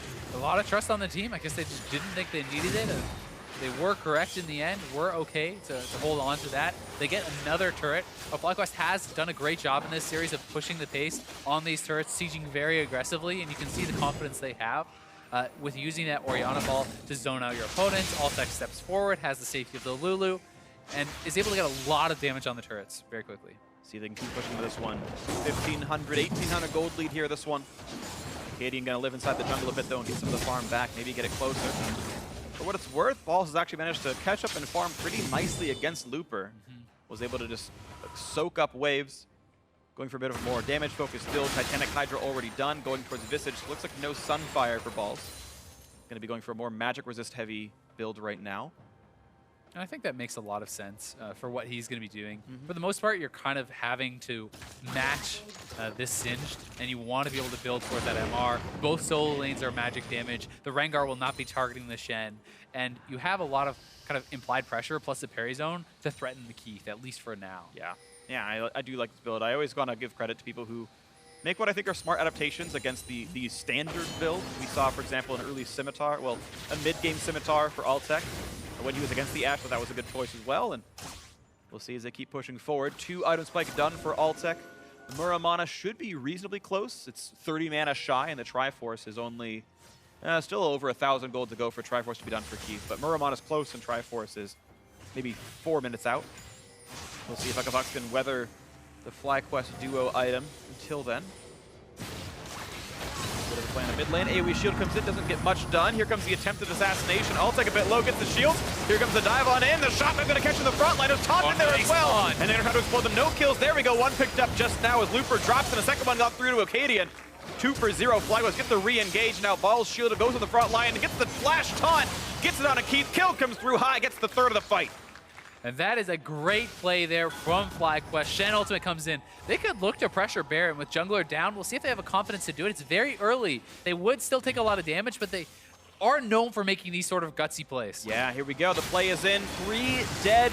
TP's up, but there's no Smite alive. This should be so hard to stop. Froggen, no ulti can't stop it, you're right. So it's going to be given away. Nicely called by FlyQuest. Take this one in. 5,000 gold lead in the mid-game. They have all the tools they need to close this one out. Echo Fox going to get the congratulatory Drake if they don't get stopped in time. I mean, FlyQuest is running straight to this dragon, knowing there's not a lot of damage on Echo Fox. I think they can get there in time and actually get both, perhaps. Damage a bit low from Froggen. Yeah, Got to run for this one. Moon wants in, gets the slow on the gate. Nice smite comes through. Okay, FlyQuest. Get it all. What a big swing there. Grabbing the dragon, the bear, and the kills. FlyQuest has really blown this game wide open, and double Infernal, it is the most powerful snowballing Drake. So with this kind of an advantage, it's so good. And we can see Echo Fox want to make the collapse. They want to make the play here, but they're just kind of behind as far as actual power spikes, places in the game. And really nice shockwave, great disengage with that ultimate from Lemon Nation, and Ball's able to come in and land the taunt. As soon as those frontline members go down, there's not much Echo Fox can do besides scatter. I really got to point out a clutch whimsy by Lemonation, by the way. You saw the Looper had to walk past the team in order to fling someone into his own squad, and right as he was turning the corner, right as he was looking for the fling, got whimsied, couldn't cast it in time. It's one of the interesting things of a singed flank is you've got to run past them first and then kind of pull your engage tool in. Now looking for the play on the Balls. Acadian's gonna miss the route. Nice juke by Balls to Shen. Being slippery as he can, plenty of magic resist, can survive at Froggen for a little while. The chase still in, lands another slow, and that's going to be the damage picked up. Froggen gets the kill, finally, the second on the board for Echo Fox. But there is a long way to go till they can catch up to this one. Still 5,000 gold down, and FlyQuest pushing for mid lane tier 2. Yeah, and they're pushing top as well. They likely will be able to get both here, as pressure's coming in on all sides, so they're fine with trading back that kill. Echo Fox get done what they can, but I just think that engage doesn't make a lot of sense when your Ezreal still isn't at that Trinity Force. You're at a much weaker point in the game. I'm not even sure if he actually had the converted Muramana there or not, but likely would have. Not going to pay off. Yeah, not going to happen here in this one. Got to point out that Altec is going for actually Ginsu's Rageblade third item. I toyed with playing it first a while back when Varus first got the passive buffs. It seemed okay, but this is interesting, actually. Massive on-hit effects. Of course, the Rune King going to help in the Hurricane as well. It's interesting. It's just a very auto-attack focused build. It is strong, but at the same time with, Acadian likely going to be itemizing towards some armor now. There's already some armor on Looper. He may have wanted to build a Last Whisper, at least the mini Last Whisper first. Yeah. But I'm not sure exactly how well that's going to pay off. Either way, I think that FlyQuest is so far ahead that it's not a big deal. You're right. His itemization is not going to change much this game. I kind of have to parse through all the information here. My first instinct is I don't love it, but here we go. Him getting jumped on. Quick wild growth. Shen stun as well. That's going to be the damage on Altec. The kill not yet picked up, and the re-engage is in. Go down. Just barely lives, and it's a 3 for 0. Echo Fox tried, and it wasn't enough. Altec survives the play, and it's a catastrophe now for Echo Fox. You have to be so sure you're going to kill him off before Shen comes through. Balls gets through just in time, lands the taunt. And FlyQuest is just going to push this one. They're going to get a couple inhibitors here, probably at least 2. And it seems like Froggen never got to ult unless there's some kind of weird cooldown bug, but he's got it available right now to himself, and I'm not sure what happened there, but it certainly didn't get the kill regardless. And it's going to be inhibitor turret down, inhibitor itself as well, and FlyQuest have everything they need to win this game. It's a 10,000 gold lead. Minion Wave, not yet a mid lane, but it's injured enough that the turret's going to fall. 3 seconds on the Frog and Recon. Here comes the play to knock down the double inhib and a clean disengage before they can react. Feels like this one's, it's all over but the crying, but Echo Fox have got to look for some sort of a miracle pick. They need to get something before they can have a fight. There's just no chance of a straight up fight when you're this far behind. We're 10,000 gold down, plus all the additional combat stats of that Infernal. They can't hope to match FlyQuest in a straight up battle. Man, I played it back on my computer. It looked like Frog never ulted. We watched the replay here. He got taunted at the end of it, but yeah, was not able to land the burst. And they need to kill him off right off the bat. And it looks like Froggen wants, yeah, He's Qs again, never ults. Just doesn't actually drop it down, and perhaps he wanted to get his full Q out, the EQ, then ult, then kind of try to maximize his DPS rotation, but he gets whimsied up, he gets taunted, doesn't ever actually get that down, and had he dropped that ultimate right off the bat, they probably kill the Varus, and Shen doesn't come through. That fight could look pretty different. Turns out, I was told by production, it was still on cooldown for a couple seconds during that fight. He actually couldn't have cast it. Again, yeah, it's a mistake that Frog normally wouldn't have made, so it was a few seconds unlucky on the window there, and unable to. Sad life for him, but now FlyQuest looking to make this a clean 2-0 at this point. Almost nothing could stop them here. Their gold lead is gigantic, their comp is fine. And it's time to close out this game, making it a 2-0. And FlyQuest, really all they can do is take care of business. And I believe if they double 2-0, they can't possibly lose the tiebreak against Immortals. And the worst they can do is maybe get a head-to-head, but I'm pretty sure if they double 2-0, they are potentially actually guaranteed the spot.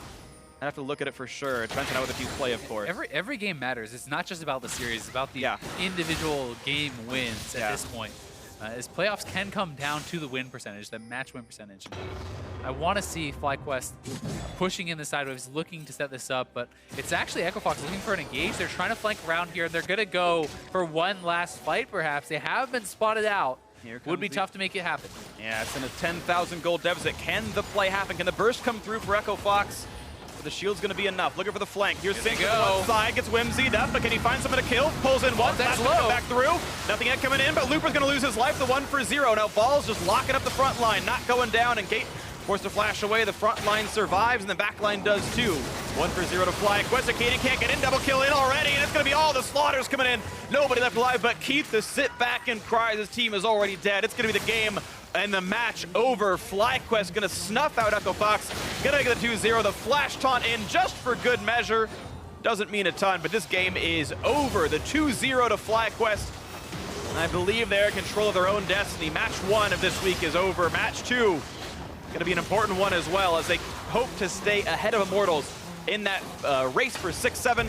GG, FlyQuest 2-0. Desperation Engage cannot make it happen, and it's just not come together today for Echo Fox. Game 1, they had their opportunities. Game 2 really felt like it was FlyQuest the whole way through, and the bot lane shining big time, I think, for FlyQuest today. Altec looked great all day. Absolutely agree. Altec definitely a strong performer. You can see him switching up to a more attack speed. Varus build seemed to look pretty good on that one. They got a winning lane yet again. A better push. The Lulu Varus was able to once again get them first turret gold for the FlyQuest squad, and it means they improve to 8-9, same record as Team Dignitas, and a half a match win ahead of Immortals. Of course, those teams will all continue to play throughout the weekend, but it's heartening. Certainly is. I mean, it's just building confidence, right? They talked about having that confidence, trying to pick up some wins, feel a little bit better about your chances going forward. And I know some of Moon's family here in the studio watching him this weekend, so definitely got to feel nice for him to pick up a win with the family and the crowd. And I want to, again, reiterate tiebreakers, because this is so my jam right now. So, break it down for us, Reed. Match record is 8-9, same as Team Dignitas. Game record, 20-20, which I believe actually puts them ahead of the Team Dignitas game record through 2020 to start the day. Yeah. And because Immortals are on 21 game losses and -2 game wins, if like both squads just 2-0 throughout the weekend, I believe that FlyQuest still owns the head-to-head based on game score, game win percentage. So it looks like FlyQuest are in control of their own destiny, and they play Liquid for the last match. They play pretty much they play the 9th place team. So I think if FlyQuest 2-0, I think they're guaranteed, and they're likely to 2-0. If they can beat Echo Fox, then I think they can beat Liquid, and it looks like FlyQuest are headed into the playoffs if everything goes according to chalk. Yeah, and they still have to be able to pull off that win. And we are going to break down more of that at the analyst desk, you know, both coming up and tomorrow as we go throughout the weekend. We're going to be tracking all these playoff scenarios, and there are actually a lot of them. There's a lot, especially when you have, like, more likely than the others. Game win percentage, pull out the calculator and, you know, do all the math live on air. I know some of our stats guys breaking down all the different possibilities. There was something like over 1,000 different playoff scenarios coming into this weekend that were possible. Apparently over 1 billion. Oh, billion. Because games could end, what, 4 different ways? 4 different ways a game can end times 10 matches, right? There you go. Yeah, so you do the math, and 4 to the 10th power is apparently a large number. I could gonna break down all 1 billion later. Yeah, there we go. It's gonna be a very long video. Watch it 2x speed. It'll still take you years. But yeah, FlyQuest still a good win, and it's good to see some different players stepping up. Again, props to Altec, who I thought was very consistently good. I really thought that Lemonation, a player who had generally been maligned for mechanics, he's like a smart player, but sometimes, you know, maybe he makes foibles. I thought his whimsies were very much on point, whimsying the opposing Singed at the right time to prevent the big fling, certainly very important. And hey, a win is a win, a good 2-0, and likely going to be the last match of the regular season. So now, for a first-hand account on that win, let's hear from their victorious mid laner, and Riv. Thank you very much, gentlemen. Great cast on the day. I am joined by Fly High as they did just that over Echo Fox for a victory, a much-needed victory coming towards the end of the split. I have to ask you, expectations were high as FlyQuest came in and they started just pummeling people at the start of the split, but then things started to slide. How did you kind of write those expectations and stop the slide from happening here at the end? Well, I don't know if we stopped it yet. We've lost like the last 5 weeks. So if we win tomorrow, then I can say we stopped it, but we were in a pretty big rut for a while. Like the team just wasn't working well. We weren't getting good practice. And, you know, like when you're in a hole, it takes a while to get out of, especially if you keep losing. The hole just keeps getting bigger and bigger and bigger. And we're still working on getting out of that hole, so. Well, we've seen you under a lot of pressure before, taking a team all the way through a gauntlet. This season, trying to kind of climb a team all the way through. I have to ask you kind of what is more pressure in that sense? Knowing you kind of got to get to playoffs and then through, or was it less pressure going in through with Cloud9 and kind of just having fun with it? Well, for the gauntlet thing, I was a jungler, so I didn't have too high of expectations for that. It's not like I prided myself in being like one of the best junglers in NA, because I didn't. I barely played the role. But for like mid lane, I pride myself in thinking I'm at least in the top half, you know? So I need to prove to myself that I'm still a good mid laner, where back then I didn't have to prove anything. So the pressure now is definitely higher, and I have new teammates that some of them haven't been to like playoff finals or anything like that. And it'd be nice if we can get there, so. Well, you have one more win to make that happen. It's over TL. Is that going to be your playoff match? Will you be able to take down Team Liquid? Well, I would hope so. It's always a good time when we beat Double Lift, but it's been a while since I've beaten him, I think. So let's hope we can take him down. All right, Hi. Thank you very much for the interview. Congratulations on the win, and best of luck as you guys continue towards the playoffs. We're going to throw it to the analyst desk to break down that game. Thank you very much, Riv. With that 2-0 here for FlyQuest, High and the rest of the squad are in control of their own destiny moving forward. Kobe, as Riv mentioned, Power to the people! If they do beat Team Liquid tomorrow, then they will clinch their playoff spot. Of course, seeding and all that will left to be decided, and we'll get into that more as the weekend progresses. Let's talk about this second victory here for FlyQuest just real briefly. This one a little bit more dominant than the first, but the Singed in the top lane, going back to that, looking for a little bit out of the top, and we saw the focus up there to no avail. Yeah, I mean, this was a pretty clear case. They had Acadian on the rain guard, camping top side. You know, Looper was already pushing balls in on the Singed, and I do like how they were trying to capitalize off this. There's a couple good plays where Looper uses his pressure, then also, you know, mirrors down bottom lane and, you know, covers for a lot of scenarios. However, Moon, you know, he's ganking mid to take pressure off of High, and then he's also ganking and burning summoner spells on the bottom side, where they're also able to you know, capitalize on, and that, you know, sets them up for some good mid-game team fighting where they're not actually behind this time around. Altec actually has a lot of minions as well as some kills. Right, so let's look at the breaking point. 20 minutes in, 3-0 in favor of FlyQuest. A lot of it just coming off of a beautiful CC chain in reaction to the Echo Fox engage. Exactly. They talked about it a little bit. Lemonation is able to get that polymorph. Singed is one of the, you know, more risky guys to try and do an engage with because you have to actually do the footwork and run straight at them. But honestly, my favorite part about that fight was the crowd control layering that FlyQuest were able to do after that.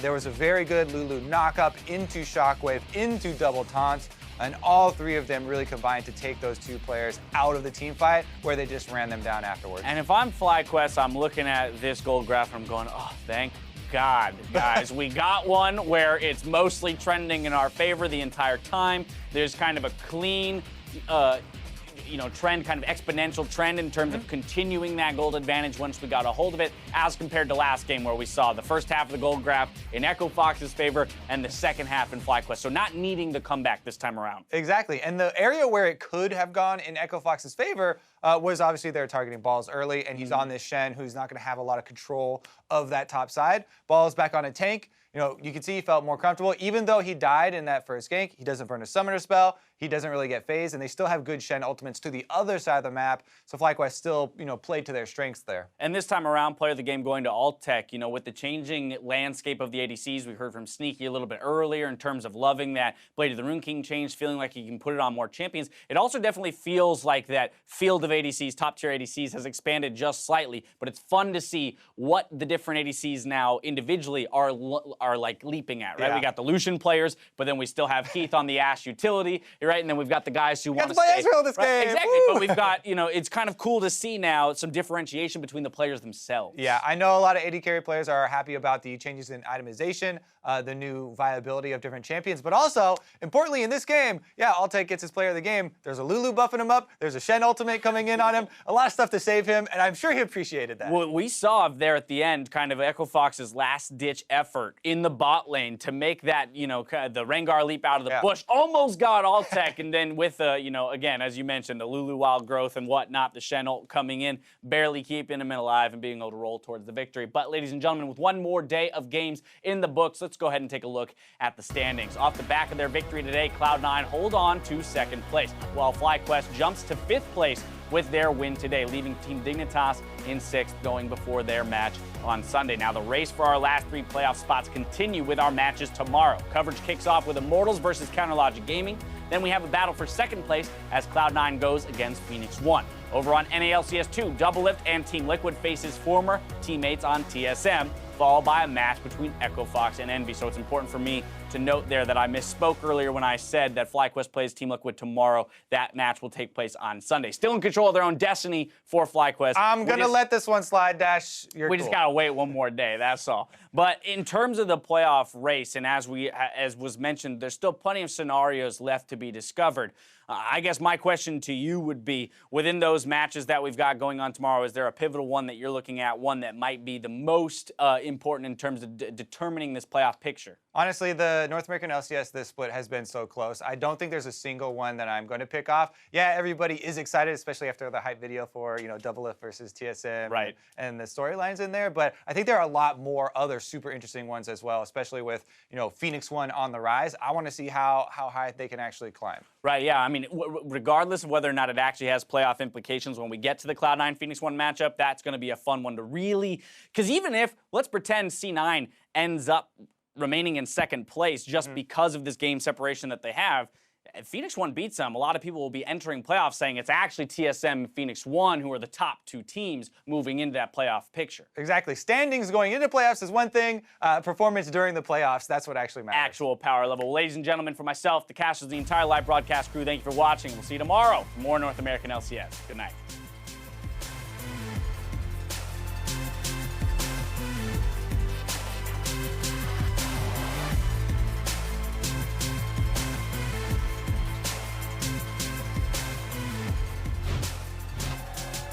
Welcome to the final week of the North American LCS Spring Split. The fates of many teams' postseason dreams rest on the results of this weekend. May not be able to do it. They go for Jensen first. Take the shields out of the fight and find the rest of the members. Contract's the next one to go here. Someday continues to tank the flash forward as he picks up the kill for himself. They will go down as they went a little deep here. Boy. And Someday won't be able to get that last shield down tight to the depth. Falls. And Ray now trying to pick up some kills. What is this? They're rushing it. Jockeying now for position. Oh, I got it. Get back. Slow. Rengar. I ulted. Yeah, I'm peeling. I'm just peeling. Peel. Can we keep going? Yeah, keep going. I need to flash. I sound sick. Die. Tom cares. Captive audience slows him down. Sneaky gets the ultimate, and they're both going back. Everybody pushed out of the redemption. Sneaky now opens up curtain call from the backside. Xpecial's one shot away from going down. He gets hit by a plant, and C9 starts to follow through. Everyone's dude, compared to us. We just let them win sometimes, for a lot of times. I mean, honestly, we just outplay ourselves, and I think if we stop outplaying ourselves, then, you know, I think that's how the game works, but yeah, I agree. They just need to stop the bases now. They actually do stop the bases there to get some kills. And it's going to be Gate going down. Froggen as well, stuck inside the ultimatum. But here we go, him getting jumped on. Quick wild growth. Shen stun as well. That's going to be the damage, and I'll take the kill. Not yet picked up, and the re-engage is in. Go down. Just barely lives, and it's a 3-for-0. Echo Fox tried, and it wasn't enough. Those five. Yeah, we can end. 7 seconds. Just go. 6, and 5, 4. Gonna be the game and the match over. FlyQuest gonna snuff out Echo Fox